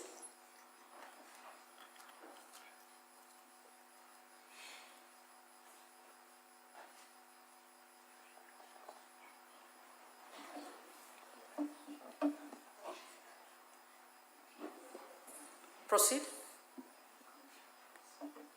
I think, Madam Speaker, the clip is still playing. So by now, we have no one at the scene, right? Correct, Madam Yes, Witness? yes, there's no one. There is a gentleman who walks in. Kindly tell us who that gentleman is. My watchman. That is a watchman. Yes. Does your watchman look panicked? Yes. We cannot see that, Madam. To me, but yes. it's all right. To me, yes. And you confirm you're also home on that day? I wasn't at home. You wasn't at home. You were not Yes, at home. I wasn't at home.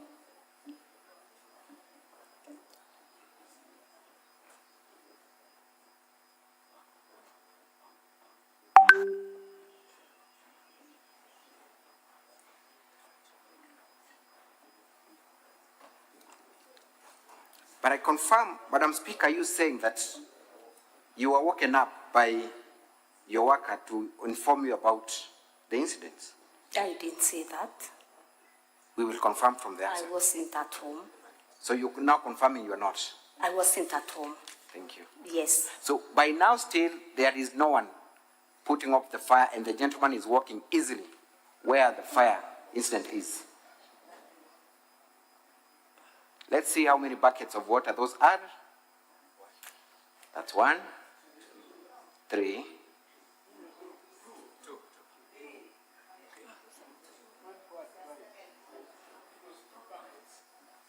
There is another one. And the fire is off. You confirm that that was a petrol bomb. That's what you told us. I talked about a petrol bomb in the assembly. Please. It's not that one. Thank Let's you. get the facts right. Madam Speaker, Madam Witness, what action did you take after your house was allegedly attacked and touched? I came back the following day. I was not at home. I came back the following day and I went and reported the incident at Nkobo police station. You are next a copy of the OB report.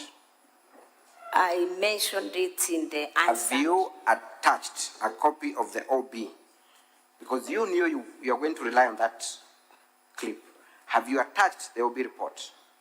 It is in the answer. Yes or no? I've not. Have you attached? I've not. So this Senate has no way of confirming whether there was any formal report or investigations done in respect to that incident. They have no way of doing that, isn't it? Okay. Say yes or no. They have Yes. no way of confirming that. Yes. They have no way. I put it to you, Madam Witness, that what we've just watched is a state-managed incident. And we cannot tell that. What do you say? It is not. It is not. Thank you. You have also talked about a number of incidences where the residents of Meru have complained about the governance structure of Madam Governor here. You have specifically talked about an incident where there was a birth that took place near Kigochwa Hospital. Yes. You remember that? Yes. Kindly confirm the status of that hospital. What level is that hospital? What kind of an hospital is it?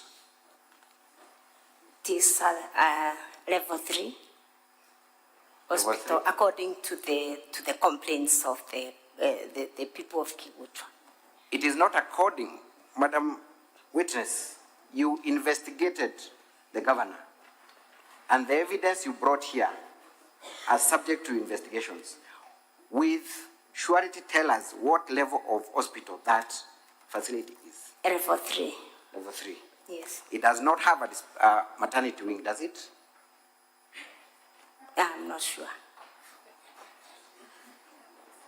I am putting it to you that it is a dispensary without a maternity wing. Is that the position? I'm not sure. You're not sure? Yes. If it does not have a maternity wing, then there was no way a woman would have gone there to give birth, isn't it? I can't confirm. You cannot confirm. Yes. And you want this Senate to impeach the governor based on that allegation. Is that your position? It is not part of my allegation, but it is a compromised service delivery. So it is not part of your allegations? It's a support of the compromised service delivery. But you confirm that you did not bring the governor here to answer to those charges.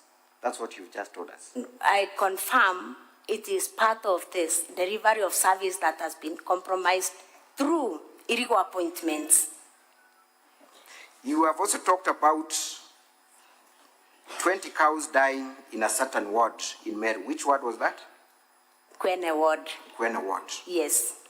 In your impeachment motion, kindly refer me to the charge where the governor is being accused of that specific allegation. I do not even know the name of that allegation, but in your impeachment motion and supporting evidence, show me exactly where you have accused the governor of that mismanagement of public resources.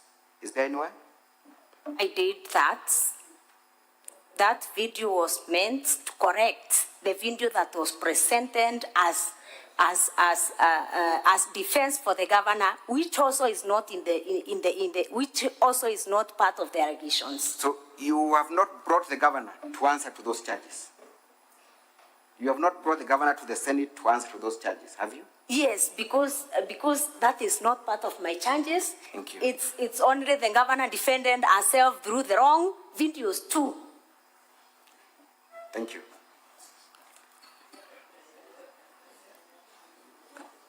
And I said the governor. I have not asked a question. Kindly, Okay. I will Sorry. be asking the questions. Sorry. Let us proceed to the role you played in the last impeachment. We have watched a video of you saying that indeed you were part and parcel of that process. Is that still your position? Yes. So the last impeachment motion was meant to be brought by you. Yes. That position? Yes. What happened that you did not proceed with the process to its logical conclusion? The majority leader, as a senior of the House, requested me to hand over the motion to him. The leader of? The majority leader who happens to have been my boss. Thank you. Now, we have watched a video of you, and I would ask VKM1 to be played from the governor's exhibit of videos.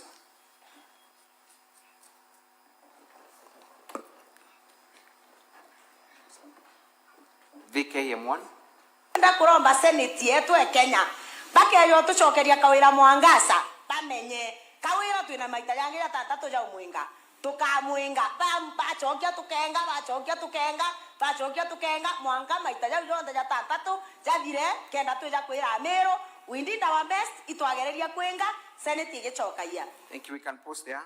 You confirm that you conducted that interview, but among the things you've said in that clip, there are also other things you talked about. Yes. Issues of governance. Yes. So you confirm that is you talking in that. Yes.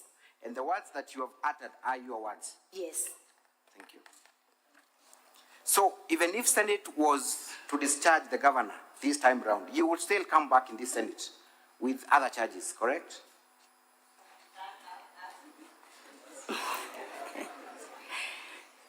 It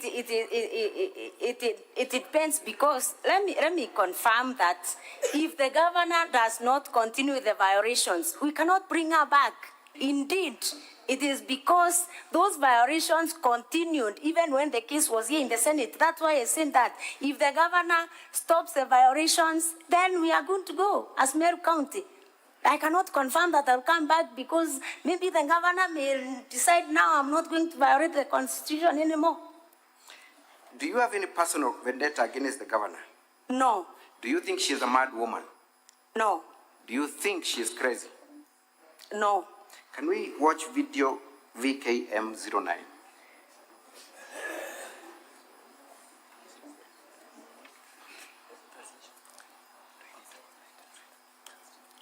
Madam Speaker, we might need an interpreter for this specific video. Sergeant at Arms, please usher in the interpreter. And before we hear from the video, what is your background training professionally? Professionally, I'm a trained teacher. You're a trained teacher. You Yes. actually served as a principal of a school, isn't it? Yes. Do you have any training in medical health? No. Mental health? No. Psychiatric training? No. Psychology? No. Thank you. Is the interpreter there?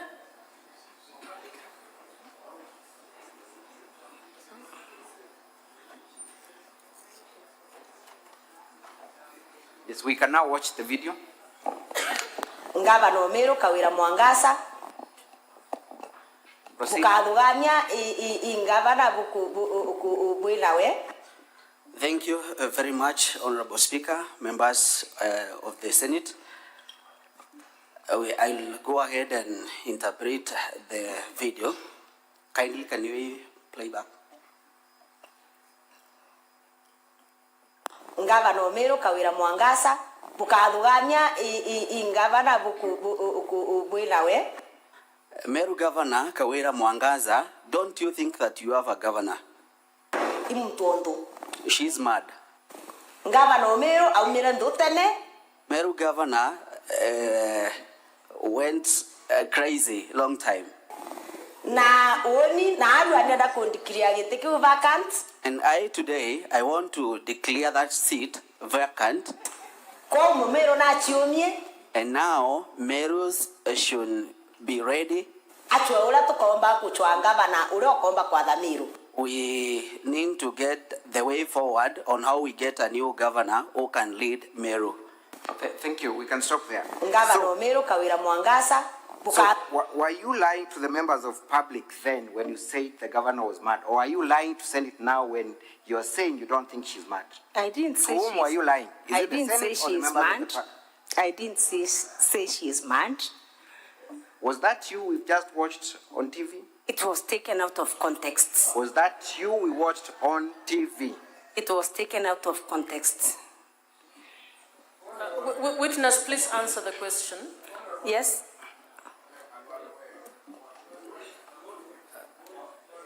Senator Halwale, what's your point of order? As one of my colleagues who will be making a decision based on this evidence, Chair, could you remind the witness that she is under oath, and can she therefore stick to one side of whatever it is she wants to tell us? Witness, you are under oath. Please stick to telling the truth while under that oath. You want me to remind you the question? Thank you. I remember the question. Thank you, Honorable Speaker and Honorable members. I just said I was taken out of context. You confirm you uttered those words, but your evidence is that they are taken out of context. Yes. So you appeared on that media house? Yes, I appeared. What is the name of the media house? Meru TV. Meru TV. You do know it is a national TV. And it popularly watched in Meru, correct? Yes. Thank you. So, were you lying? I will repeat the question. Were you lying to the people of Meru, or are you lying to senators now when you say that you do not think the governor is mad? I said you must have been lying to at least one of those people. I said I was taken out of context. Did you explain your context in that clip? Yes, I did, because the interview was for a full 1 hour. Thank you. And it was for a full 1 hour. 1 hour. We supplied you with this video on Friday. We are appearing before Senate on Monday. Yes. Have you sought leave of this Senate to produce the full clip where the context is explained? I did not seek leave because the video is even not dated. I have done so many interviews in Meru TV, and because the video is not dated, I could not even remember the date of the video. But the date notwithstanding, you have confirmed you appeared on that show. Yes. And you uttered those words. I did. And you have not sought leave to produce that full clip, even by asking the specific TV station to provide you with one. You have not. I did. You have not. I asked Meru TV, and they told me unless I get a date for the video. Where is the evidence of that request? I just made a call, and they could not trace the video. Thank you. The mover of this motion is yourself, Madam Witness. Yes. And you have made it a business to impeach the governor. And there is actually a direct financial benefit to you and other members of the county assembly who impeach the governor. Is that correct? No, not correct. Not correct. Yes. We have seen you on video VKM7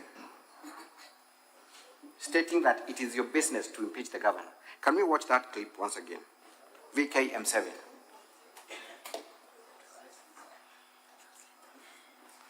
Kampumba kuga impeachment ya gavana angwenda kueleza Mumeru. Impeachment ya gavana ne Yes, Madam Speaker, I will still we need need... a translator, please. Yes, yes. Yeah.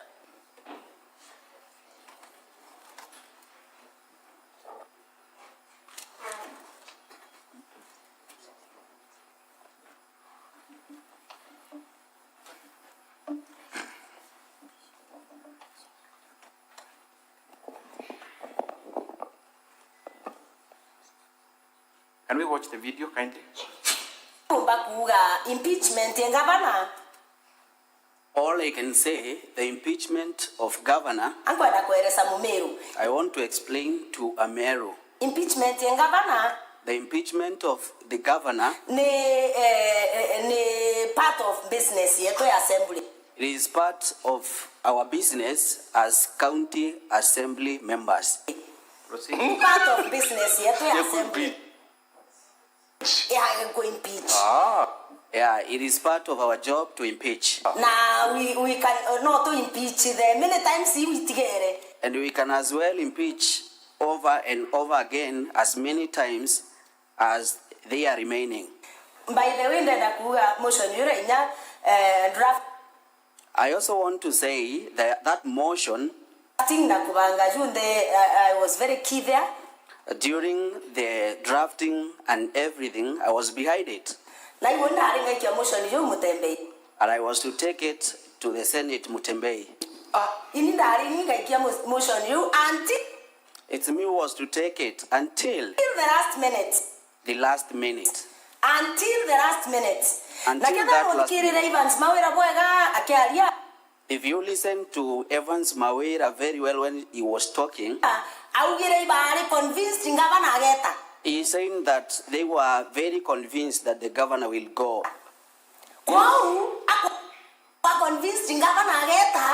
For that reason that they were convinced that the governor is going, he wanted to take the motion so that he can get that fame. It's me who was to take that motion to the Senate. And I want to tell the people of Meru, when you're listening, it's me who was to take that motion. We can stop there for the sake of time. You have talked about two issues in that interview. One, that it is your business. The business of the assembly. It is your business to impeach the government. The clip says the business of the assembly. Business. Not private. Business, yes, in Swahili is biashara. True or false? True or false? We transact businesses in the assembly. In Kiswahili is biashara. True or false? You are versed with the Swahili language. It is biashara, correct? Kwa Kiswahili ni biashara. Kiswahili ni biashara. You have also said that Mawera took away your glory of trying to impeach the governor. That's why you ended with the motion. You were involved with the drafting until Mawera took the glory. Is that what you said? He took the motion from me. You have said that he took the motion from you and got the glory of impeaching the governor. Isn't that what you have said? I've said... You want us to play that clip again? It can be played because I've said Mawera took away the motion from me, and he told the people, Meru, he took the motion because he was sure the governor was going. You want us to replay that clip again, where you're saying that he took the glory of trying to impeach the governor? Yes, him, not me. Have you heard yourself say that Mawera took the glory? He was taking, not me. You were confused and said, I am the one who was taking the glory. It is Mawera. Thank you. So yes. Two issues here, Madam Witness. Yes. Motion processes in Meru ni biashara. And second, there is a glory attached to it. And I want to take you there shortly. One, tell us, and you have just told us that you drafted the motion. You are not a lawyer, are you? Honorable members, please allow them to finish. You'll get your time. No, you'll get your time to actually just note. Write it down. You'll get your moment to actually speak to that. You have said you were involved in the process of drafting the motion. Is that Yes. still your position? Yes. But you're not a lawyer. You could not have possibly. I drafted even this other one. I'm a teacher, and I'm aware of the violations. Did you have any help of a lawyer to draft that motion? Of course, I got a help of a lawyer. For legal services at a pay, isn't it? You must have paid your lawyer to do that. Don't worry, I'm not asking you how much. But you must have paid your lawyer for that. I did not pay anything. You did not pay anything. Yes. Is that the same lawyer representing you before the Senate today? No. Who drafted? Which lawyer helped you draft the motion? The lawyer who presented the county assembly in the last proceedings. Which process you were involved in? That's what you've just told us. You were involved in the previous motion as well. Yes. Including the drafting. Yes. So the lawyer who represented you in the last impeachment process was the lawyer who drafted the motion for you. He assisted me in drafting the motion. And subsequently represented the county assembly. Yes, because I was doing it on behalf of the county assembly. Let us talk about your appearance here today. Yes. You are seated here today and you're earning allowances for conducting this business, correct? True or false? Not true. You are earning per diems today. Not true. I've not earned any. I've not been facilitated by anybody to come here. I facilitated myself. So, if later it is confirmed that you received funds during the process of impeachment, you would have taken away public funds without having any justification. Is that your evidence? And be very careful because it is going on record. I can confirm I've not received anything personally. Thank you. During the last impeachment, were other MCAs and yourself paid? Counsel? Yes. You have 13 minutes to go in your hour for cross-examination. Thank you, Madam Speaker. So it is your evidence that none of the MCAs are paid during these processes. We just want a confirmation. I'm not aware. You did not receive any funds during the impeachment process. During the last 3 processes, you have not. Not even a single coin. I can't remember because there are so many payments that are made in the assembly, and I can't remember whether I was paid for coming for impeachment. What I'm saying is that right now, as I sit here, I've not received anything. You have not received anything? Yes. We have looked at the Auditor General's report. Yes. Honorable Senators, I want to refer you to page 272 of Volume 1B of the Governor's response. Volume 1B of our exhibits at page 272. Kindly look at it. It's Governor's response. I want you to look at the first project that has been flagged by the Auditor General of Meru County.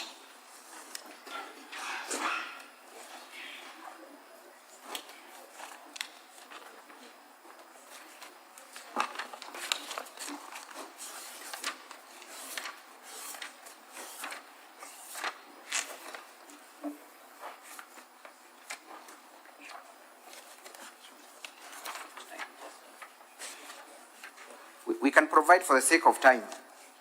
Are you able to look at that specific page, 272 1B? 272. What is the first project the county government of Meru has been identified of doing by the Auditor General of Meru? By the Auditor General, sorry.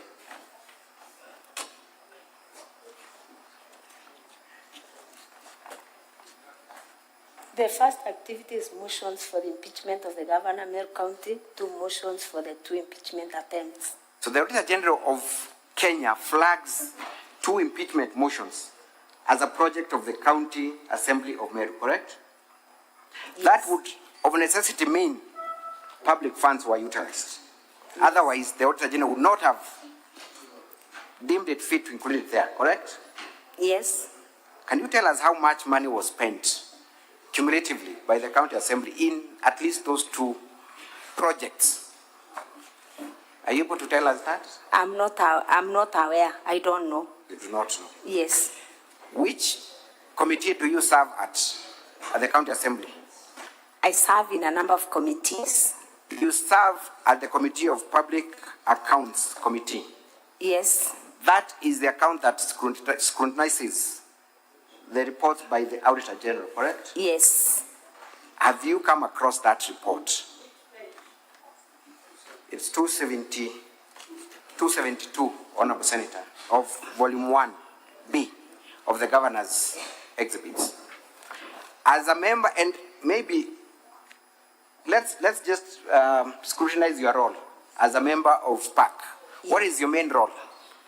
My main role as a member of PAC is to consider reports that are committed to the committee by the County Assembly. I want you to look at Article 229(8), specific to your role.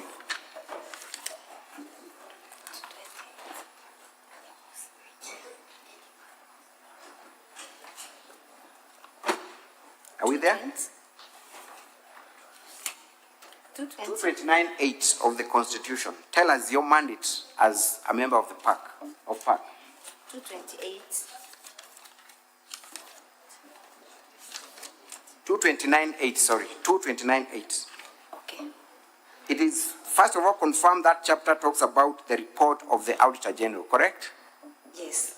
What is your role under 229(8)? Within 3 months after receiving an audit report, Parliament and the County Assembly shall debate and consider the report and take appropriate action. Thank you. As a member of this committee, have you discussed the report of the Auditor General in the discharge of your mandate under that article? It has not been tabled. The report has not been tabled by the chairperson. That report has not been tabled. Yes. You have relied on that report Yes. to impeach the governor. Yes. Meaning you have had an opportunity to look at it, isn't it?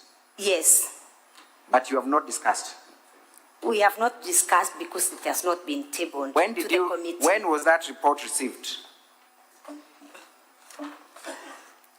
When did you come across this report? Because you are relying on this very report to show, number one, that the governor is using a manual payroll, isn't it?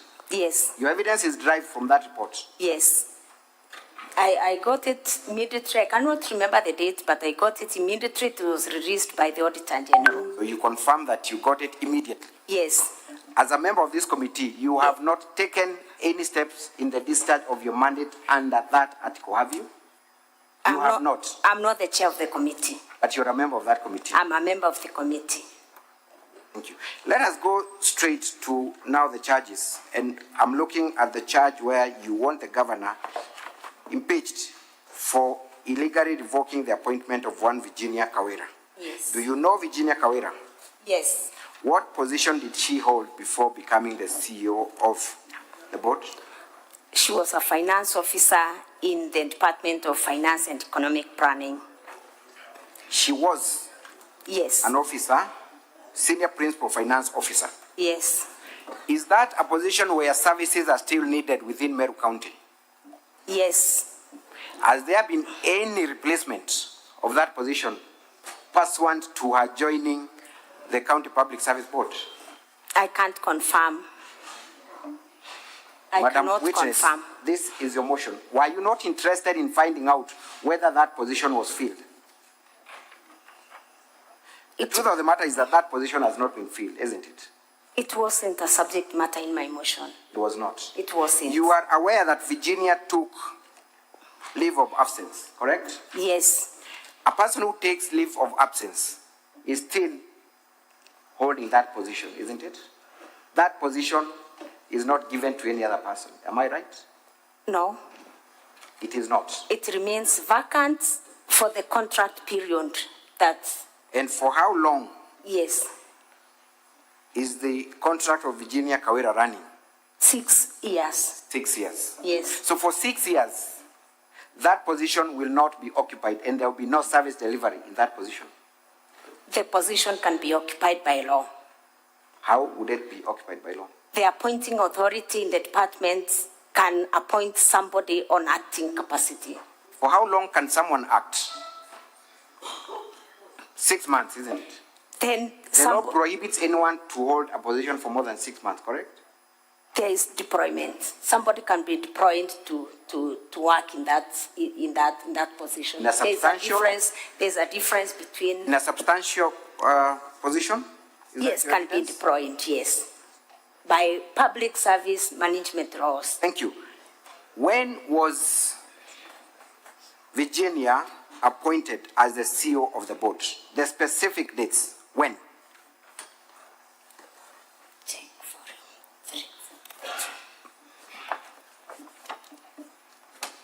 Legal counsel, you only have 5 minutes remaining.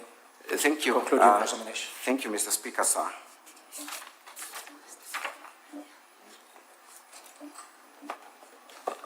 When was she appointed?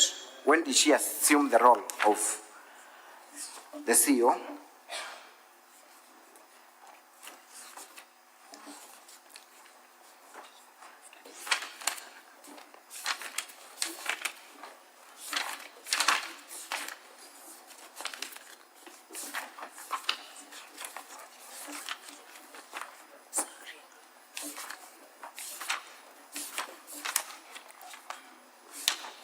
Virginia was appointed on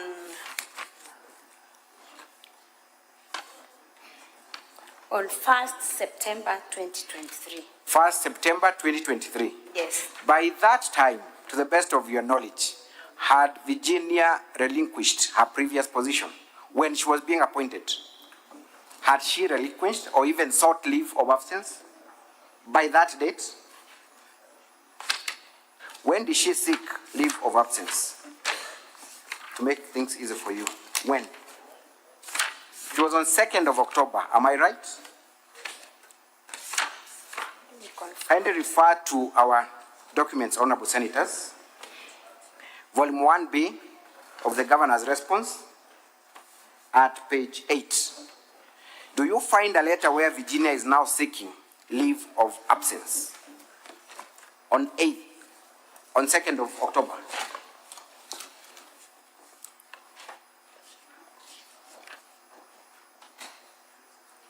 Can you see it? You can see it. What is the date of that letter? 2nd October 2020. And when did Virginia assume the role of the CEO? She was appointed on 1st of September. 1st of September. Yes. So then, this Virginia served in 2 positions for a whole month. Am I right? I can't confirm, but as per the records, yes. As per the records, yes. Yes. Don't you think that is an illegality where an officer serves in 2 positions without any justification? Yes. Thank you. You have relied on an advisory by the board saying that the governor's revocation was illegal, correct? Yes. When that advisory was issued, who was the secretary of the board from where the advisory emanated? Virginia was the acting secretary. Thank you. So Virginia was the acting secretary of the board that issued this advisory, correct? Yes. Don't you think there's a conflict of interest then, where the secretary of this board sits and takes minutes and an advisory opinion is generated from the same board? Don't you think there's clear conflict of interest? Not true. The letter of revocation was addressed to the chairman, and it is the chairman that responded, and responding to a letter does not require any minutes. So the letter how are decisions of the board arrived at? Is it the chairman who makes a decision, or it is subject to the board's discussion, minuting, and subsequent communication done? I don't think there is any provision of the law that requires an advisory to be discussed in a board meeting, in my own opinion. But you confirm that Virginia was the secretary? of the board by the time the advisory was being She was, I confirm she was the acting CEO of the board at that time, and that one disqualifies the earlier question that she served in 2 positions. Actually, I've forgotten, she was still appointed by the same government as the acting CEO of the Public Service Board. So she was still at the Public Service Board. Now, you have relied on a particular provision of the law to say that the revocation was illegal. What position was that? And in your view, what ought to have been the right procedure? Mr. Speaker, sir, with your indulgence, I see my time is up. At the beginning, we had gotten a promise that we would reconsider the timelines. Upon lapse, I kindly request to be given half an hour for me to complete.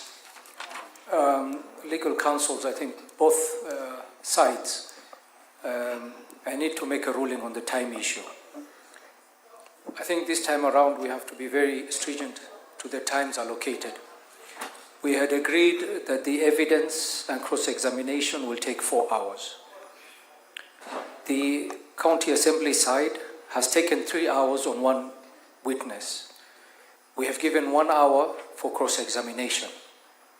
We are left with 1 hour, and I think legal counsel, you'll have to advise at this point in time, how are you going to utilize the 1 hour you have? If you're going to bring all the 3 witnesses, or how are you going to allocate your time? Because what we will do, and I think we have to come into an agreement here, is that we shall give the 1 hour left to the County Assembly to give their evidence, and then we shall allocate the legal counsel of the governor 1 hour to cross-examine the evidence provided by the County Assembly. So, legal counsel, how will you utilize your 1 hour?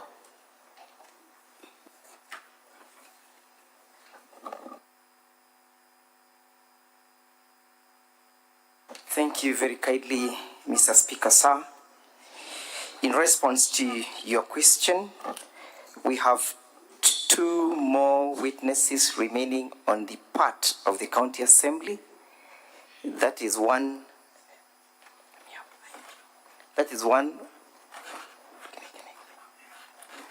Aurelia and Irene. Mr. Speaker, sir, you recall that in the morning there were summons that were issued pursuant to our application. And those in our humble view are the witnesses for the Senate, who then cannot be deemed to be within the hour that was allocated to us. So to utilize effectively the 1 hour remaining, perhaps we'll only call 1 more witness, and then we shall be advised on how to deal with the Senate's witnesses as and when the time allows. I am most humbled.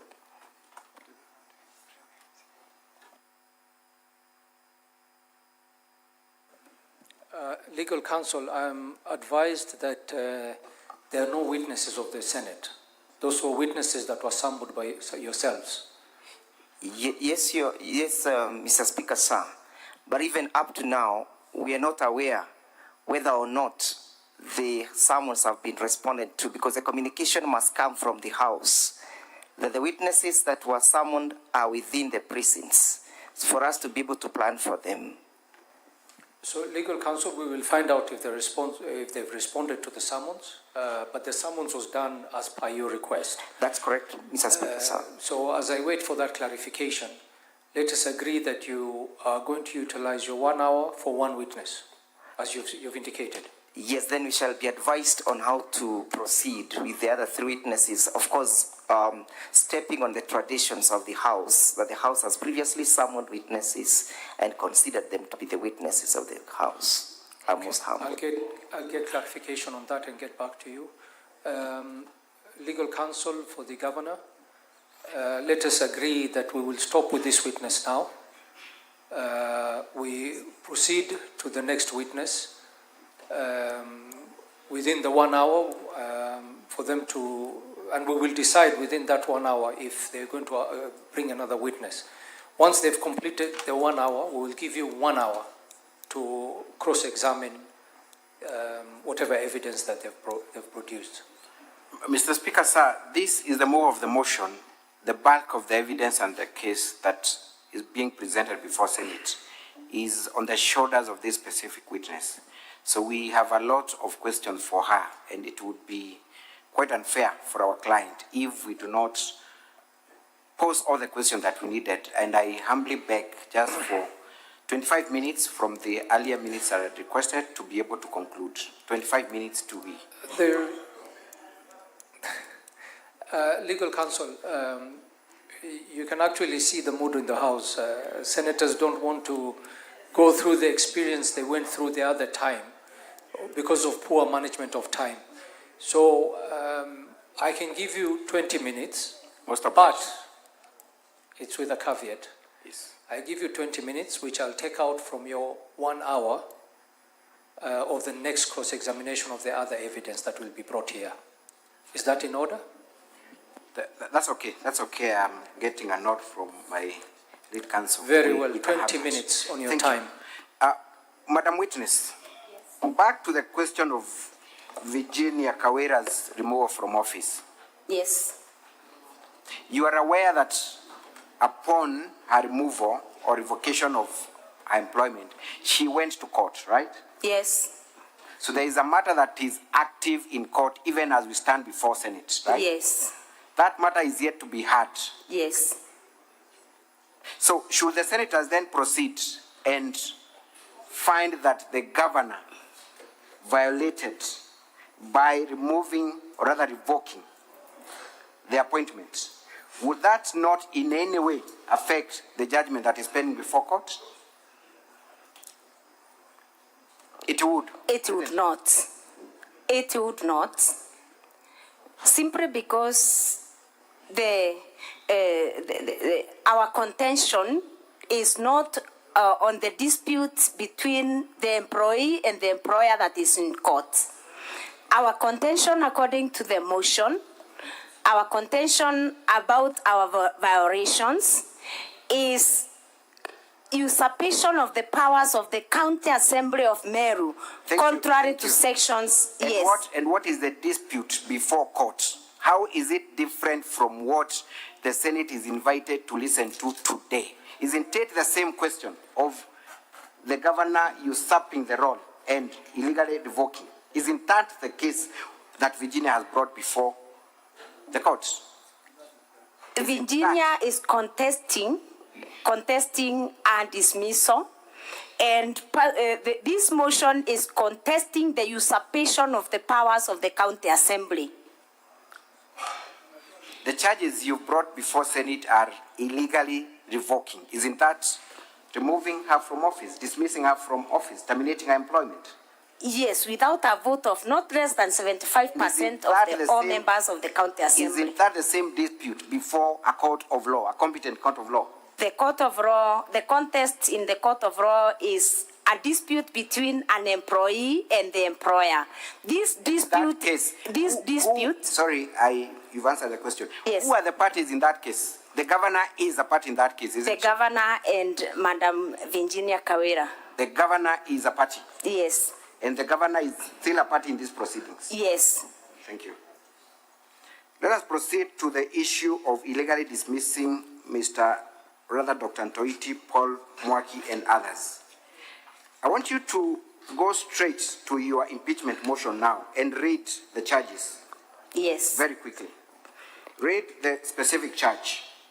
The specific charge reads illegally dismissing Dr. Ntoiti, CEO of the County Revenue Board, Paul Mwaki, CEO of Rika Board, Kenneth Kimathi Mbaye, Managing Director of Meru Microfinance Corporation, and Joseph Kidhure Mberia, CEO MEWAS, in usurpation of the powers of the appointing authorities. I think you can stop there. Yes. Can we go to the motion that was brought before Senate last year? And I'm looking at volume 2 of the governor's supplementary list of documents at page 90. Can you read specifically? I don't. Page 19, page 90 rather. I do not have it. You can borrow mine. Page 90. That is the motion that was brought before Senate last year in November, isn't it? isn't it, Madam Yes. Witness? Yes. Can you read the last charge that appears at the bottom of that page? On, sending Dr. Ntoiti, CEO of the County Revenue Board, Paul Mwaki, CEO Rikambund, Kenneth Kimathi Bae, Managing Director of Meru Microfinance Corporation, and Joseph Kidure Bae, CEO MEWAS, on indefinite compulsory leave with full salary and benefits in the usurpation of the powers of the Thank you. appointing What was the Senate's findings in respect to that charge that was brought last year? What was the finding of the Senate? Legal counsel, if I may interrupt, please stop the time. Just to inform the legal team of the County Assembly that the witnesses that were summoned by the Senate are here and they're available. Do you wish to reconsider your utilization of the 1 hour?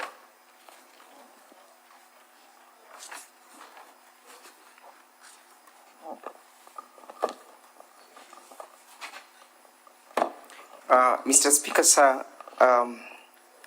with utmost respect to the House, it's our humble prayer that, noting the content that the witnesses will be submitting on, that perhaps the House may find it in its favor to expand our time with only perhaps 30 minutes. And I understand that the senators have been sitting here, they have other commitments, they sit in other committees. We understand and appreciate their work that they do.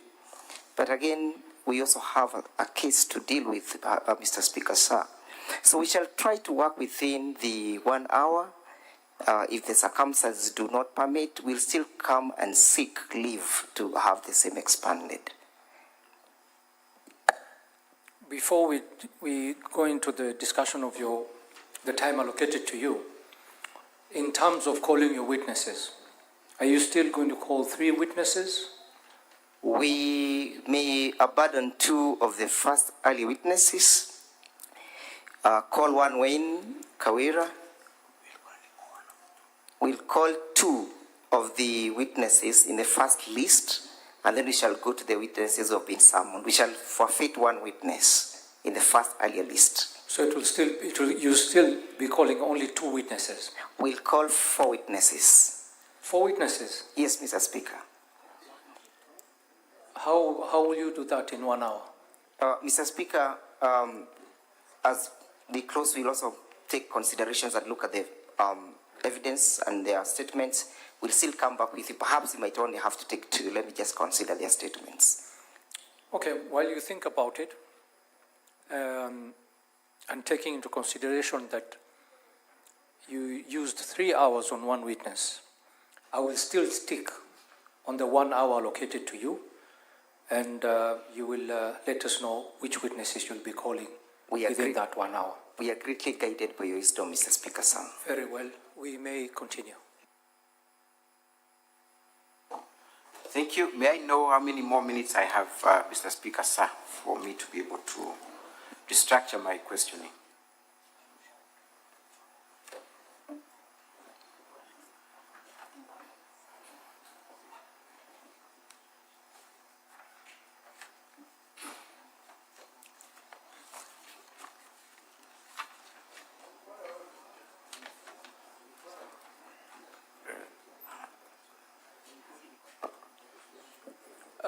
Legal Counsel, you have 12 minutes remaining. Thank you. Thank you, Mr. Speaker, sir. Before you proceed, what is your point of honor, Senator Boni Kalwale? Mr. Speaker, I'm very disturbed. I appreciate you have guided the House on the application by the Council of the Assemblies for more time. Mr. Speaker, I want to appeal to you. We want to deal with the issue of Meru conclusively. And if, Mr. Speaker, due to standing order number 1, you can kindly allow all the witnesses of the County Assembly to come, I want us to deal with this issue of Meru once and for all, Mr. Speaker. If you give them 1 extra hour, we shall not die. We'll be here.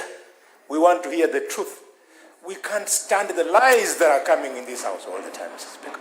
Mr. Speaker, I thank you. Thank you. What is your point of order, Mandago? Order 105. Did I hear the senator for Kakamega say he's not standing the lies? What evidence does he have to adduce to this house that what we are listening to are lies? Can he provide a table in the house?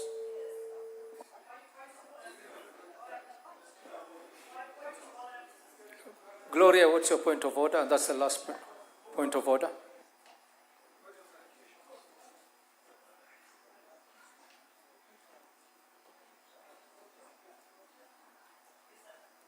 Mr. Speaker,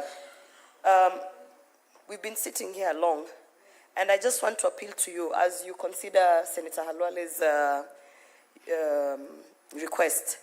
Mr. Speaker, I don't think that all of us sitting here can wait until all 5 or 6 witnesses are done for us to come back and seek clarifications from the first witness, Mr. Speaker. Because as per what has been scheduled, the clarifications have been put at the end. So, Mr. Speaker, that means that even the Honorable MCO seated has to wait till the very end because we have some clarifications which we can only seek after all the witnesses, Mr. Speaker. If you can allow, because we are now putting our request, Mr. Speaker, that for every witness, even if you will guide with 15 minutes or 10 minutes, that we seek the clarifications and we are done with the witness, and then the witness can proceed to go. Thank you, Mr. Speaker.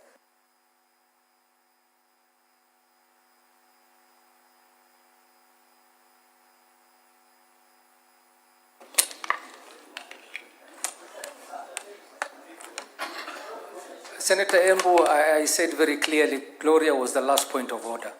So let me make a ruling on this issue. Senator Boni Kalwale, as much as I appreciate your concern, and I'll let slide your use of words, it could have been just a slip of the tongue. As much as we want to get to the bottom of this, we also have to deal with the matter of time management. The ruling by the Speaker was very clear when he set down the rules and procedure of this sitting. We don't want to find ourselves sitting here up to ungodly hours because we were not able to manage our time properly. So my concern is to manage the time. And we shall, if we see fit to increase any more time, we shall make that decision at the time when it arises. Honorable Senators, I think we shall proceed as agreed. I think this legal counsel, you still have 12 minutes. Please proceed and conclude. Thank you, Mr. Speaker, sir. Madam Witness, you have accused the governor of failing to implement the Assembly's recommendations. Straight away, I want you to look at your documents and show me evidence where the governor was specifically called upon and communicated to act on those implementations.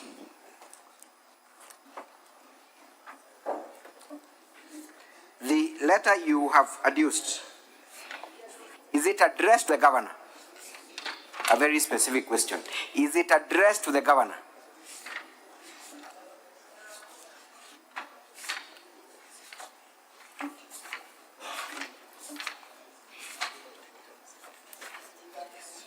Can we go to page 144 of your bundle of documents, volume 1?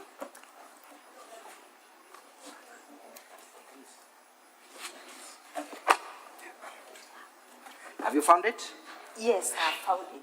Is that letter addressed to the governor? Yes or no? What is the date? What is the date of the letter? It's a yes or no question. We have no time. 14th December 2023. That letter is not addressed to the governor, is it? It is not. That letter is not copied to the governor, is it? It is not. So there is no evidence of any communication direct from the assembly to the governor. Is there any, yes or no? Yes, it is there. Where is evidence of the county assembly writing to the governor specifically? not to any other person. The county assembly communicates to the governor through the county secretary. That one I can confirm. Is that letter addressed to the county secretary? It is. The letter is addressed. I want to explain. This is a petition. Please, we have no time for explanation. It's a very. For clarity purposes. The answer I'm looking for, Madam Witness. Honorable Chair, protect me. I have no time. I have no time. I have a right to ask for a yes or no answer. Witness, Yes. please answer the question as asked by the legal counsel. That letter is not addressed to the county secretary, is it? It is not. It is not addressed to the governor, is it?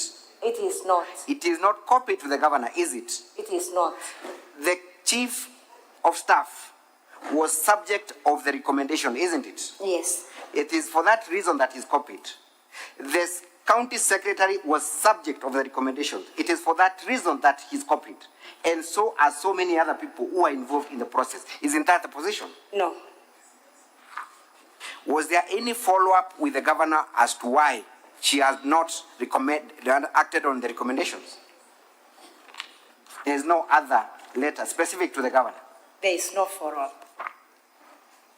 So if the letter was addressed to the person who is supposed to be removed, do you think it was logical for you to expect that they would forward to the boss for acting?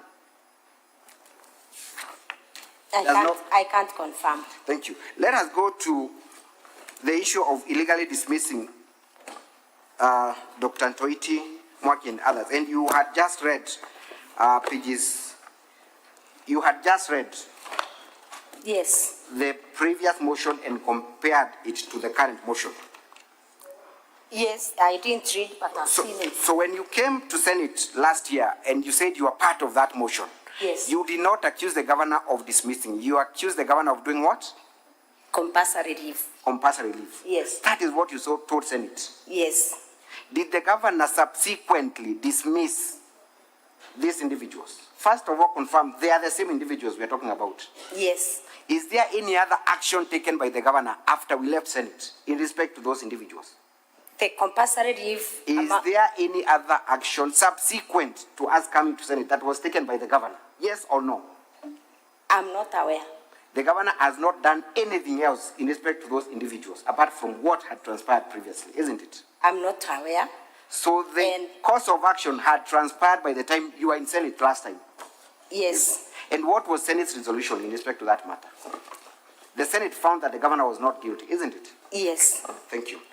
Let us go to the last issue of a bloated workforce. I want you to read the first 5 names and the last 5 names of the list you have attached in your current motion of impeachment, where the governor you are alleging has employed a bloated workforce. Go to volume 2 of your document at page 164. First 5 names and the last 5 names. First of all, confirm, how many people are we talking about in that list? 111, am I right? 11, yes. 111. Yes. First 5 names, last 5 names. Yes. First 5 names, kindly. I read them? Yes, read them. The first name is Gitonga Harrison Katogo. Second name? Rinda Gaki Kiome. Third name? Lawrence Mutweri Mboroki. Fourth name? Gideon Kimathi. Fifth name? Mutuma Irari Mugambi. Let's go to the last 5 names. Last 5 names. Page 171. Read the last 5 names. The last 5 I could make you read the entire list, but for the demonstration of my point, let's just Kamal Bundi Emed, yes. number 111. Yes. Hassan Kaimenyi, number 110. Yes. 109 is Francis Mutembei Mwirigi. 108 is Martin Kaimenyi Kinoti. Thank you. Yes. Proceed. Turn to our volume 2 at page 140. Confirm that is the list that you supplied Senate last year in respect to the same charge. 140 of volume 2 of the governor's response. First 5 names, last 5 names. And we are talking about how many individuals in that list that you brought last year. A motion that you had participated in. 111, am I right? Yes. First 5 names.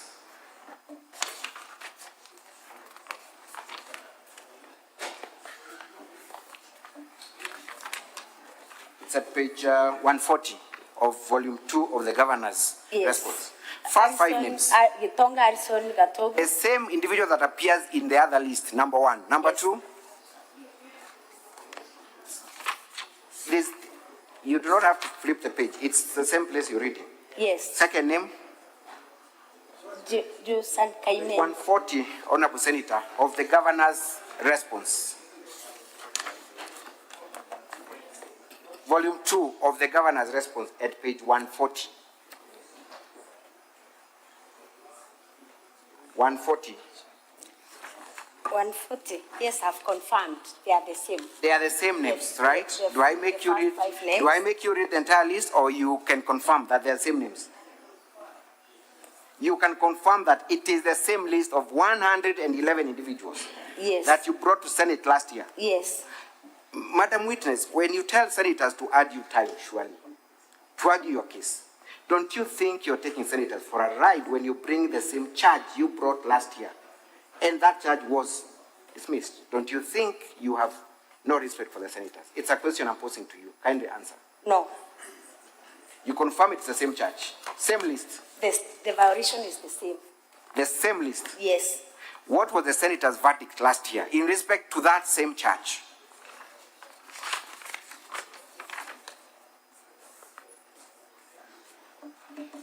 The same.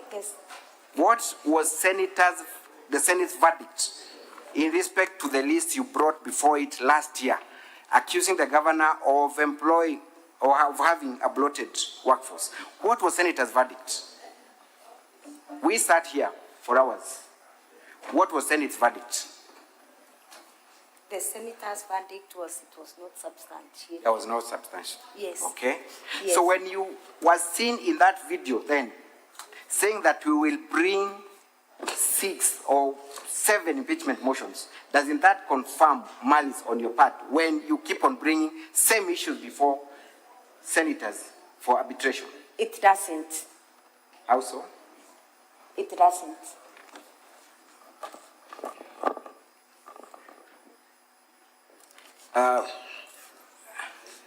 Finally, let me bring up the issue of the death of Sniper. You have accused the governor of gross misconduct for stating that there was more than 86 million that was collected through a specific pay bill. Yes. I want us to watch that clip where the governor is allegedly stating that 86 million was raised.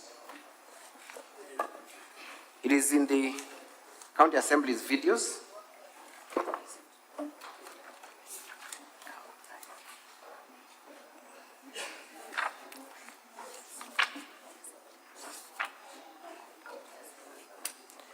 Or rather, maybe I should ask you directly. What is the evidence that you brought before Senate?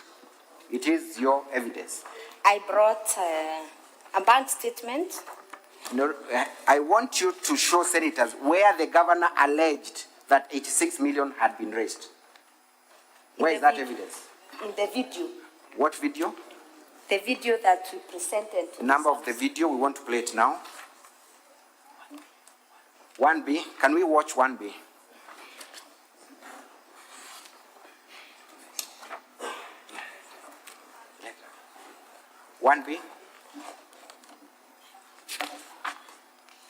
Bonge na bu atongeria baba barathiũrũrũkaga na mwĩrĩ jwa Sniper bari biacara ene na isiasa ene bari gatigati mbeca iria bothite monka nande Legal counsel, can you stop that clip? Where is the translator? We need the translator. We can also have the time frozen for just yeah, let's stop the time and to allow. Yes. Sergeant at Arms, please get the translator.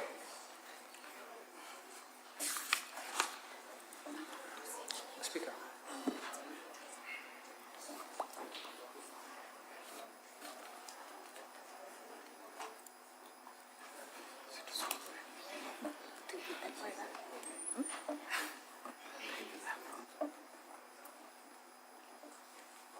The interpreter, we can have the clip now played.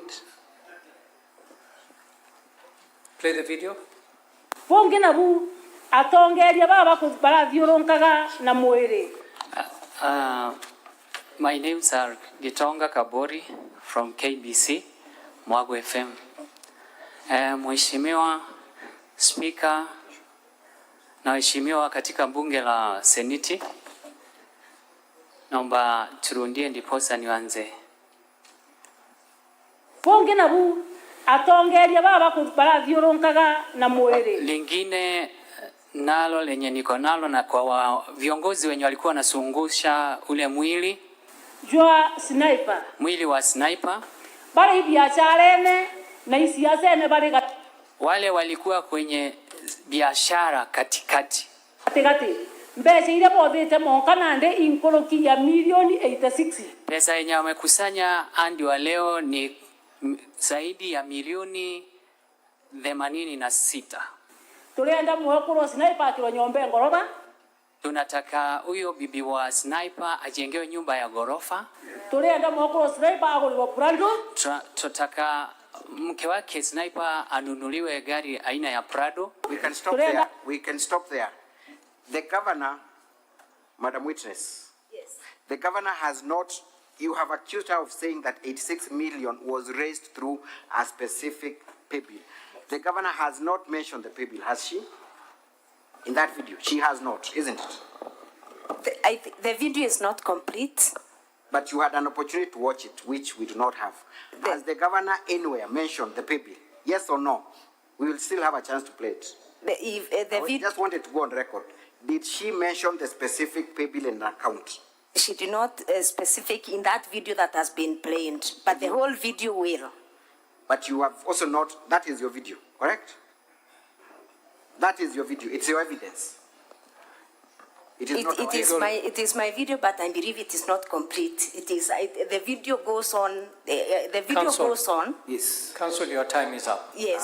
Mr. Speaker, 5 minutes for just conclude on this. That's issue. just an abstract of the video. Witness, one moment. Yes. Council, your time is up. Mr. Speaker, I beg for just 5 minutes to conclude on this line of code. 5 minutes, I promise. No, I can allow you to just conclude on your questioning. Thank you. Then you stop there. Madam Witness, apart from that pay bill, there were funds raised through other modes, isn't it? You have seen a Facebook post contained at page 168 of our volume 1B. Does it provide for a different pay bill and a different account? I can confirm. Have you looked at it and confirmed that those accounts are different? I can confirm that the pay. It's a simple question. No. Have you confirmed that there is a different account annexed at page 168? It is not a different account. It is your evidence, it is the same account. It is not the same. It is not the same account. It is not the same. I'm saying the. Is it the same account or not the same? From your evidence, from in your defense, the WhatsApp whatever, it is the same account as the one as produced. They are not two accounts. So you confirm if senators look at page 168? Yes. The account therein is the same as the one you have provided in evidence? Yes. We'll leave that for us. Yes. I confirm. There was also cash that Council, Council, I'll have to stop you there. You had one last question. Thank you, Mr. Speaker, sir. You're welcome. I think we can. Honorable Chair, just a clarification. Just a. The council is already off. Wait. I don't think, witness, you can make a clarification. Okay. Mr. Speaker, sir, the next part will be taken by Mr. Muriuki and Mr. Mwangi for examination. But before they do so, kindly confirm. Council, let me guide you there. As you start, know that your 1 hour starts when you start speaking. Obliged. We'll only take about 7 minutes in this session. It's up to you how many minutes you're going to take, but just know that your time has started. Kindly confirm that the use of the term business refers to the functions of the County Assembly. I confirm. Kindly confirm that this House has a committee called the House Business Committee. I confirm. And that the term use of the word business is not in the normal terms as Council Mutuma may want to appear, that this is a transactional aspect. Absolutely true. Further confirm that you have not drawn any financial benefits from this process. I have not. And that the auditor report that was shown to you is indicated as part and parcel of the business of the functions of the county. Yes, I confirm. And that is within the functions of the county, that impeachment is one of the functions of the county. Indeed, it is. Thank you. Council Muriuki. Thank you. Before, yes, Council. Mr. Speaker, I had an objection. The challenge is that in normal processes, I would have my own speaker to raise my objection, a microphone, but now I don't. Council has asked questions that don't pass for re-examination questions. All of them, Council has been suggesting answers to the witness, and seeking the witness confirms those answers. That is the height of a failure of a trial process, at least as we are trained and as we know it. That has already gone on record. I don't know what the Senate will do about it, but moving forward, I plead that you ask Council to stick true to the rules of examination of their own witness, which can't be in the form of suggesting answers to the witness and having the witness confirm those answers. Thank you very much, Council. That is well noted. And I will advise Council not to coach or guide the witnesses as we go forward. And it's for the senators to decide on their own on how they will take that I am well question guided. I rephrase those questions. When you speak about business in your video, what exactly did you mean?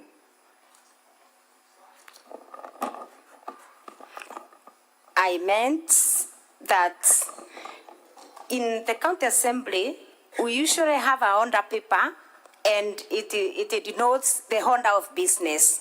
And I meant our oversight role is supreme, and we shall continue with it. Is the use of the term business a parliamentary term? In terms of orderliness of Honda of business. Did the county assembly or any person who support the motion draw any financial benefit from the process? I'm not aware of any. Have you drawn any benefit yourself? I can confirm none. Finally, as I yield to my colleagues, you are led evidence that the Auditor General has noted that the two impeachment motions were indicated as having attracted financial obligations on the part of the county assembly, yes? Yes. It's a function of the county assembly of Meru. Thank you. I yield to Mr. Kenya. Mr. Muriuki.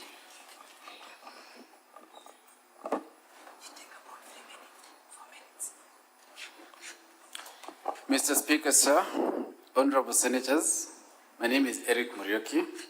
I will take about 4 or 5 minutes to re-examine this witness, then I shall yield to my learned colleagues. Madam Witness, yes. Did you prepare the minutes for the public participation?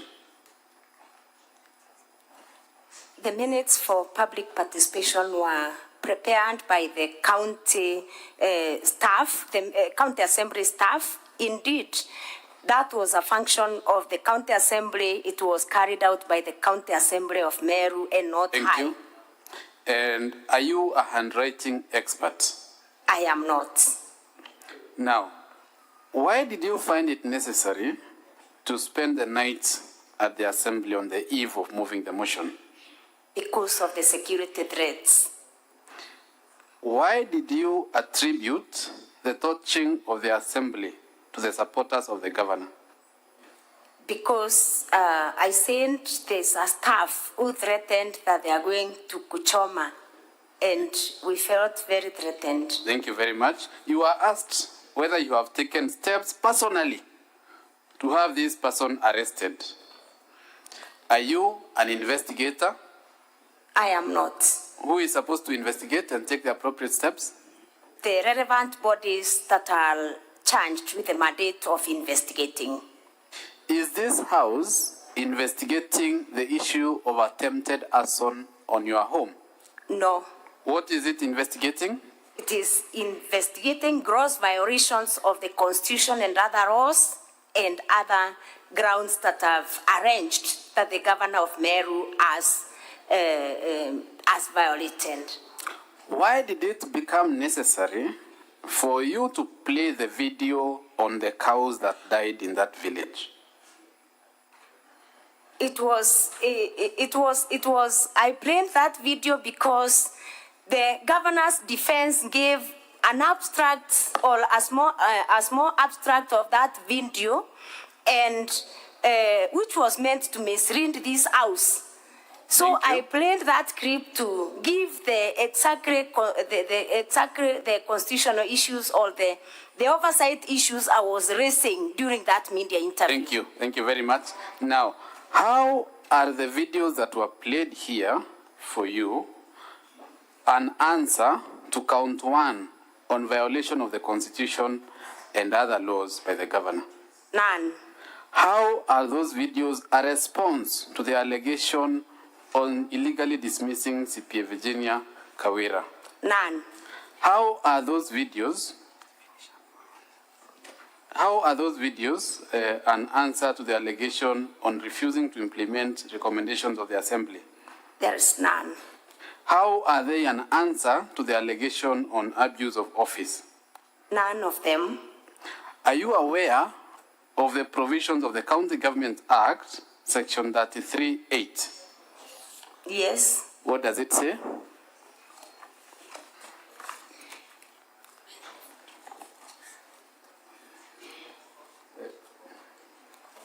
Section 33(8) of the County Government Act.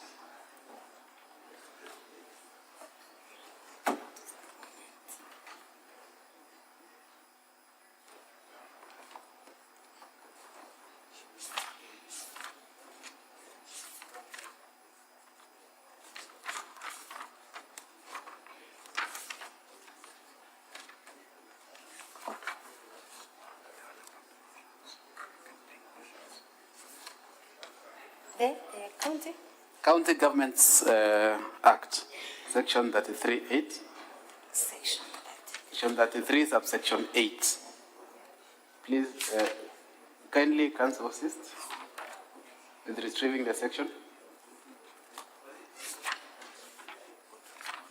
Okay, as that section is being retrieved,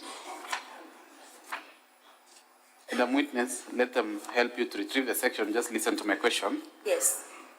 Does Article 229(8) stop you or any other member of the Assembly from moving an impeachment motion against the governor? It doesn't. Does the Assembly sit as an appellate chamber for the findings of the Auditor General? No. What is your specific complaint as regards the illegal revocation of CPA Virginia Kawira's appointment? My specific complaint is that the revocation of Virginia Kawira was done without a vote of not less than 75% of all the members of the County Assembly and in usurpation of the powers of the County Assembly. Specifically, what provision of the law are you complaining of being breached? Sections 58(4) and 5 and 59A of the County Government Act. Thank you. Now, I wanted to read Section 33(8) of the County Government Act. Yes. Kindly read the section. Section 33(8) of the County Government Act provides that if a vote in the Senate fails to result in the removal of the governor, the Speaker of the Senate shall notify the Speaker of the concerned County Assembly accordingly, and the motion by the Assembly for the removal of the governor on the same charges may be reintroduced to the Senate on the expiry of 3 months from the date of such votes. Have 3 months passed since the last impeachment attempt? More than 3 months. That notwithstanding, have you reintroduced any charges that were in the previous impeachment motions? I have not. Thank you, Mr. Speaker, sir. I will yield to my colleague, Mr. Mwangi.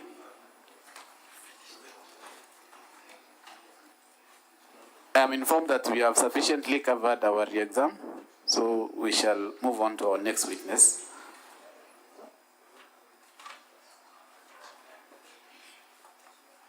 Thank you, Mr. Speaker, sir. Thank you, Council. Mr. Speaker, sir, with your kind permission, we'll call Irene Kawira as our next witness. Thank you, witness. You may take leave. Sergeant at Arms, please show in the next witness.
Which group do you belong to? Council. Christian. An oath or affirmation? Yeah. Sorry, Council and Clerk, just give us a few minutes as we do some housekeeping. Can you please call the order to be moved now? Order number 2, papers. Council and witness, please take a seat as we conclude on this. Majority Leader.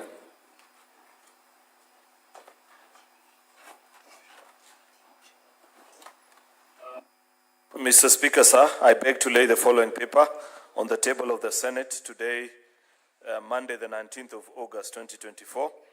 This is a joint report of the Departmental Committee on Administration and Internal Affairs of the National Assembly and the Standing Committee on National Security, Defense and Foreign Relations of the Senate on the approval hearing for the nominee to the position of Inspector General of National Police Service.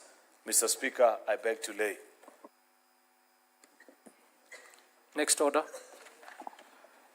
Order number 3, notices of motion.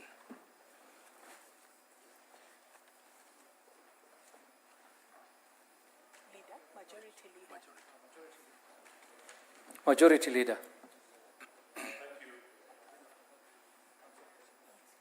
Thank you, Mr. Speaker. Mr. Speaker, I rise to give notice of the following motion, which is a joint report of the Departmental Committee on Administration and Internal Affairs of the National Assembly and the Standing Committee on the National Security, Defense and Foreign Relations of the Senate on the approval hearings of Mr. Douglas Kanja Kirosho as Inspector General of the National Police Service. Mr. Speaker, I give notice that the Senate adopts the joint report of the Departmental Committee on Administration and Internal Affairs of the National Assembly and Standing Committee on National Security, Defense and Foreign Relations of the Senate on the approval hearing for the nominee to the position of Inspector General of the National Police Service laid on the table of the Senate today, Monday, the 19th of August, 2024, and that pursuant to Article 245(2)(a) of the Constitution and Section 12 of the National Police Service Act, Section 8 of the Public Appointments Parliamentary Approval Act, and Standing Order number 77 of the Senate approves the nomination of Mr. Douglas Kanja Kirocho for the appointment to the position of Inspector General of the National Police Service.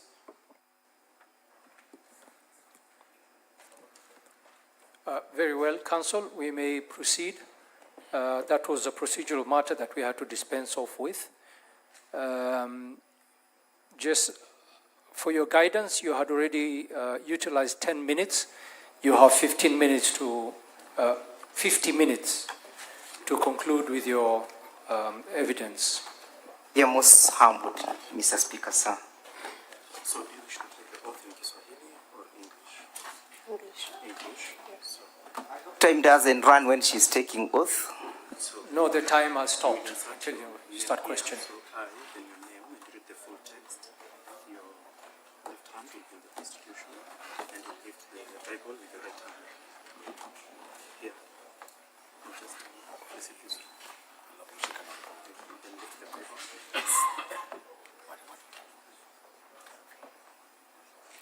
I, Irene Kawira, I do solemnly swear that the evidence that I shall give before the Senate in the respect of the matter before the Senate shall be the truth, the whole truth, and nothing but the truth. So help me, O God. Would you kindly state your names for the record? Honorable members, I'm Irene Kawira, wife to the deceased sniper.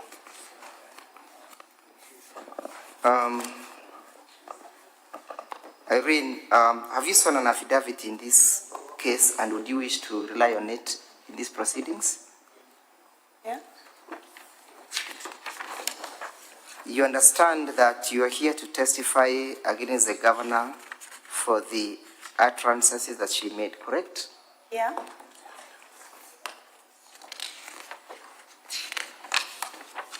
And just before we go to the were you involved in the arrangement of your husband's funeral? And kindly accept our condolences. Yeah. Were you involved in the arrangement of your husband's funeral? We have not yet laid interest. You have not yet read into rest. Yeah. But were you involved at a particular time in making arrangements? Yeah, I was. What nature of involvement? Counsel, could you please, let me just speak directly to the witness. When responding, please use yes or no. Don't just say yeah. Okay? Yes. So that, and be audible. We are most humbled, Mr. Speaker, sir. So, were you involved, or was there a committee that was put in place to oversee the processes of preparing for the funeral? No.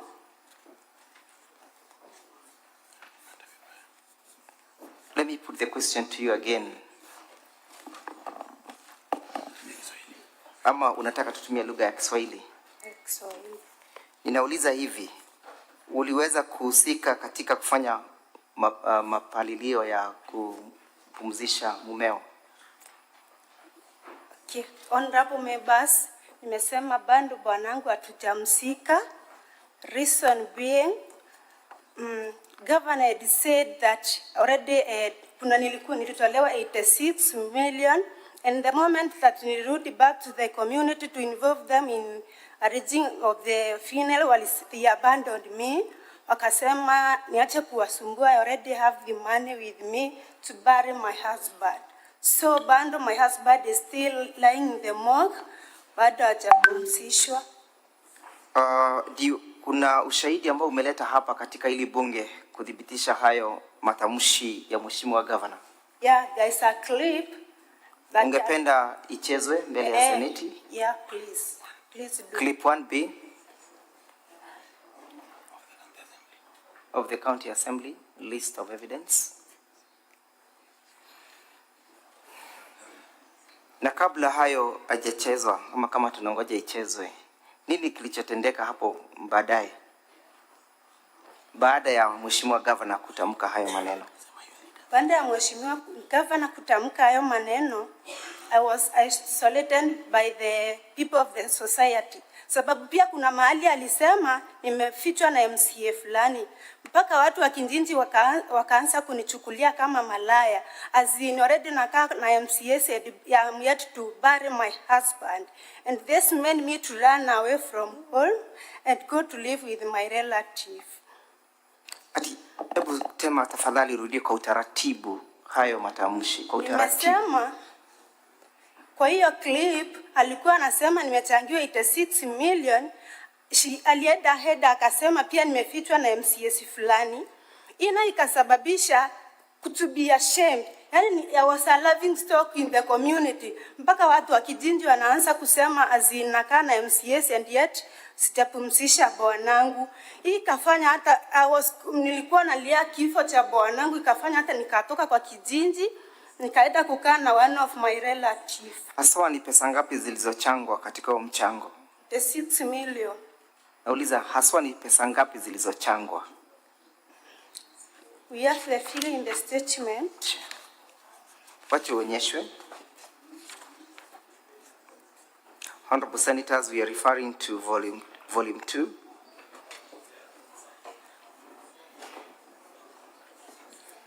Page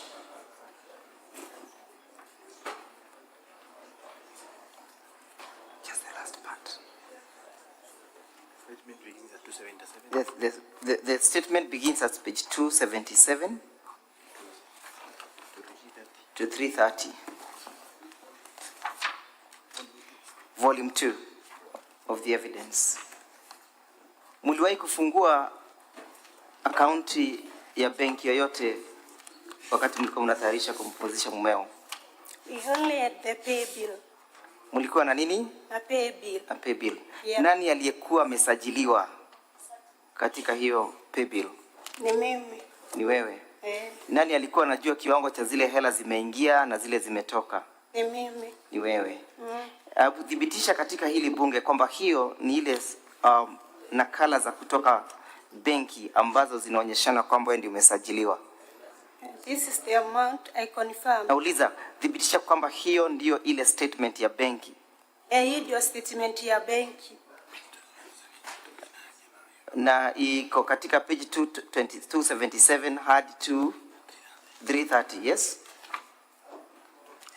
Yes. Hebu tuende katika hiyo page ya 330. Ni hela ngapi zilizochangwa? 2,000. Soma kwa utaratibu. 207, 491. Hizo ni zile pesa ziko katika balance ya account, si ni kweli? Hiyo ni balance. We have 286, 516. Kwa hivyo yale matamshi ya mheshimiwa gavana hayalingani na ile ushahidi ambao uko katika hii. Hayalingani. Kuna njia zingine zozote zile ambazo watu walikuwa wanachanga? Ingine ilikuwa cash, lakini hakuna na channel nyingine. We had only the pay bill. Hela ngapi ulizozipokea kwa njia ya malipo ya pesa taslim? Wakati tulikuwa Kinoru, I received 8,000. Pesa ngapi? 8,000. Shilingi 8,000. Yeah. Ningekuomba tafadhali uweze kuitazama nakala ambayo imeandikwa kama volume 1B ambayo ni nakala ya mheshimiwa gavana.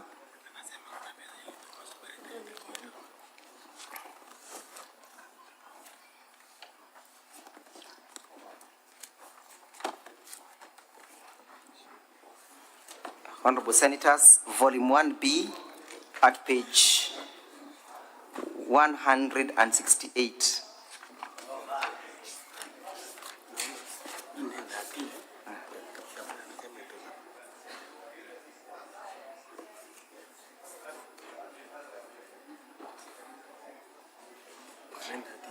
Hebu tazama huo ushahidi. Kuna mahali ambapo unaona kuna ile nambari ya simu 0720103913.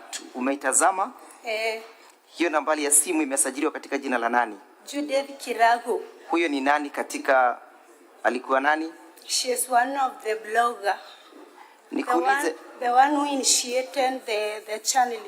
Okay, the pay bill was initiated by the sniper's friends and fellow bloggers. Sasa hii namba ya simu ni ya nani? Ya Judith Kiragu. Kuna hela ambazo zilikuwa zinatumwa katika hiyo nambari ya simu? Yeah. Na hizo namba zilipotumwa katika nambari ya simu, ziliwahi kutumwa katika ile pay bill? Yeah, alisituma kwa pay bill. Alitransfer hela ngapi?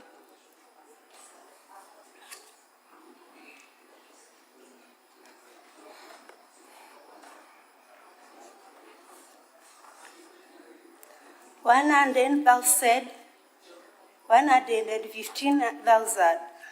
Kuna watu ambao wanafanya kazi na mheshimiwa gavana ambao wamestakiwa na kuhusishwa na kifo cha mpenzio mwemewe Sniper?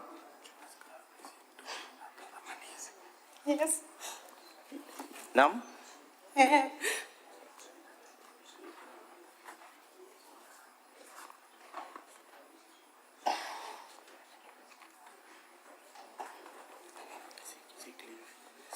Mr. Speaker, sir, the governor has an objection to raise, subject to your direction.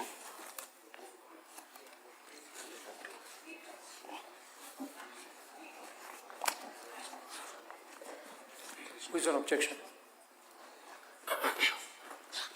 Oh. Mr. Speaker, sir, I just drew your attention to the fact that we had an objection to raise. Sorry, you have an objection to raise. Let's hear to your objection. What's your objection? So much. You know, the evidence what we are going through is an evidence in chief.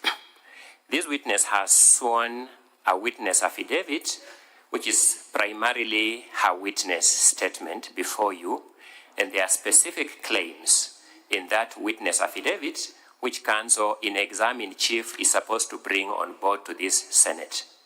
The question that has just been put to this witness is not part of that witness affidavit. And number two, the question of the murder trial, as has been confirmed through the other witness, is a matter actively pending before another court of law. We express our deepest sympathies to this witness for the loss of her husband. We would be the last people to want to see her go through the agony that her own advocate for the council, for the assembly, wants to take her through at the moment. We will do that justice, Mr. Speaker, sir, by limiting this witness first to the issues raised in the impeachment motion. The question of who didn't murder Sniper is not part of the impeachment motion anywhere, is not part of this witness affidavit anywhere.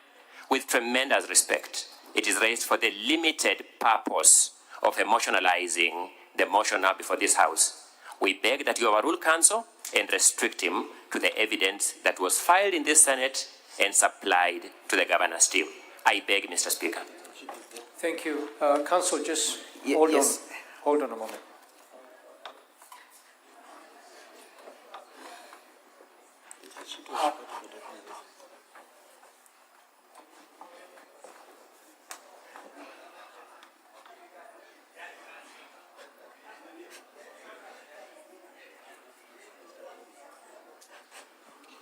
Counsel for the Assembly, could you respond to what the legal counsel has raised on the matter he has raised? I am most obliged, Mr. Speaker. Sir, I have always held my senior land counsel with high esteem until this afternoon when he makes an objection on a point that is not legally founded. There are evidence that has been supplied to us from the governor in terms of the phone number that I've questioned the witness on, and therefore to assume that we can only limit ourselves to the affidavit and not test the evidence of the governor would be far from the truth. We have a charge sheet appearing at page 429 of our bundle of document at volume 2. The County Assembly has no intentions whatsoever to prosecute the case that is pending before the Court of Law, but there is no caveat that an issue that arises in this trial cannot be mentioned for purposes of record. We have not accused the governor of murdering the Sniper. I do not know whether I have touched a raw nerve. But, Mr. Speaker, the objection is not founded. We'll only ask the witness in terms of the particulars of the person charged. We'll not go to the evidence of who killed who or anything of that sort. We have tendered that evidence. They did not respond to it in their defense. It's a very emotive issue, as demonstrated by the witness. Very well, Counsel. I think what we will do is let us restrict our questioning to matters concerning the impeachment on the governor. And I tend to agree that if this matter of the murder case is in court, then it should be sub judice for us to discuss it here. Let us stay clear of that. Counsel, I would urge you to stick to the affidavit provided by the witness, and the line of questioning should be specifically on the impeachment motion, and let us not divert on that, please. I am well guided, Mr. Speaker, sir. So, in respect to the murder of your dear husband,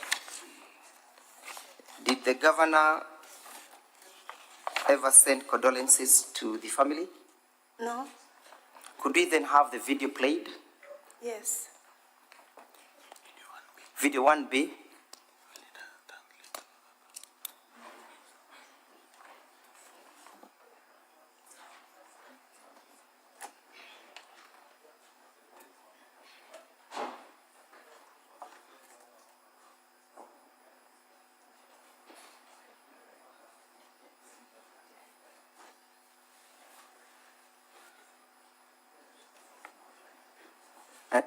So perhaps we need the interpreter.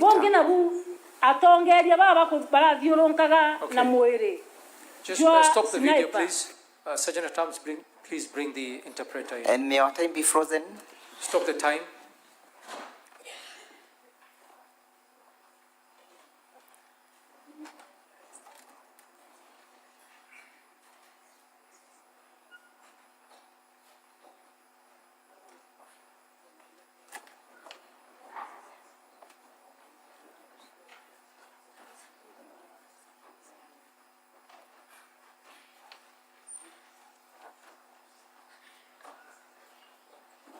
Okay, let us play the video.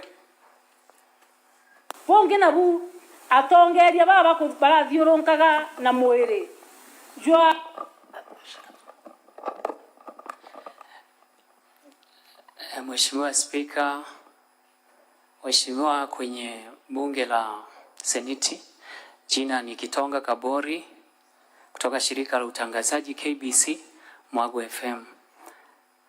Nukuu yenye gavana anasema, tuanze naomba.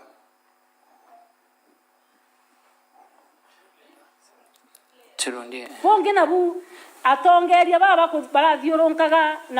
Lingine nalo kwa viongozi wenye walikuwa wanasungusha ule mwili. Jua sniper. Mwili wa sniper.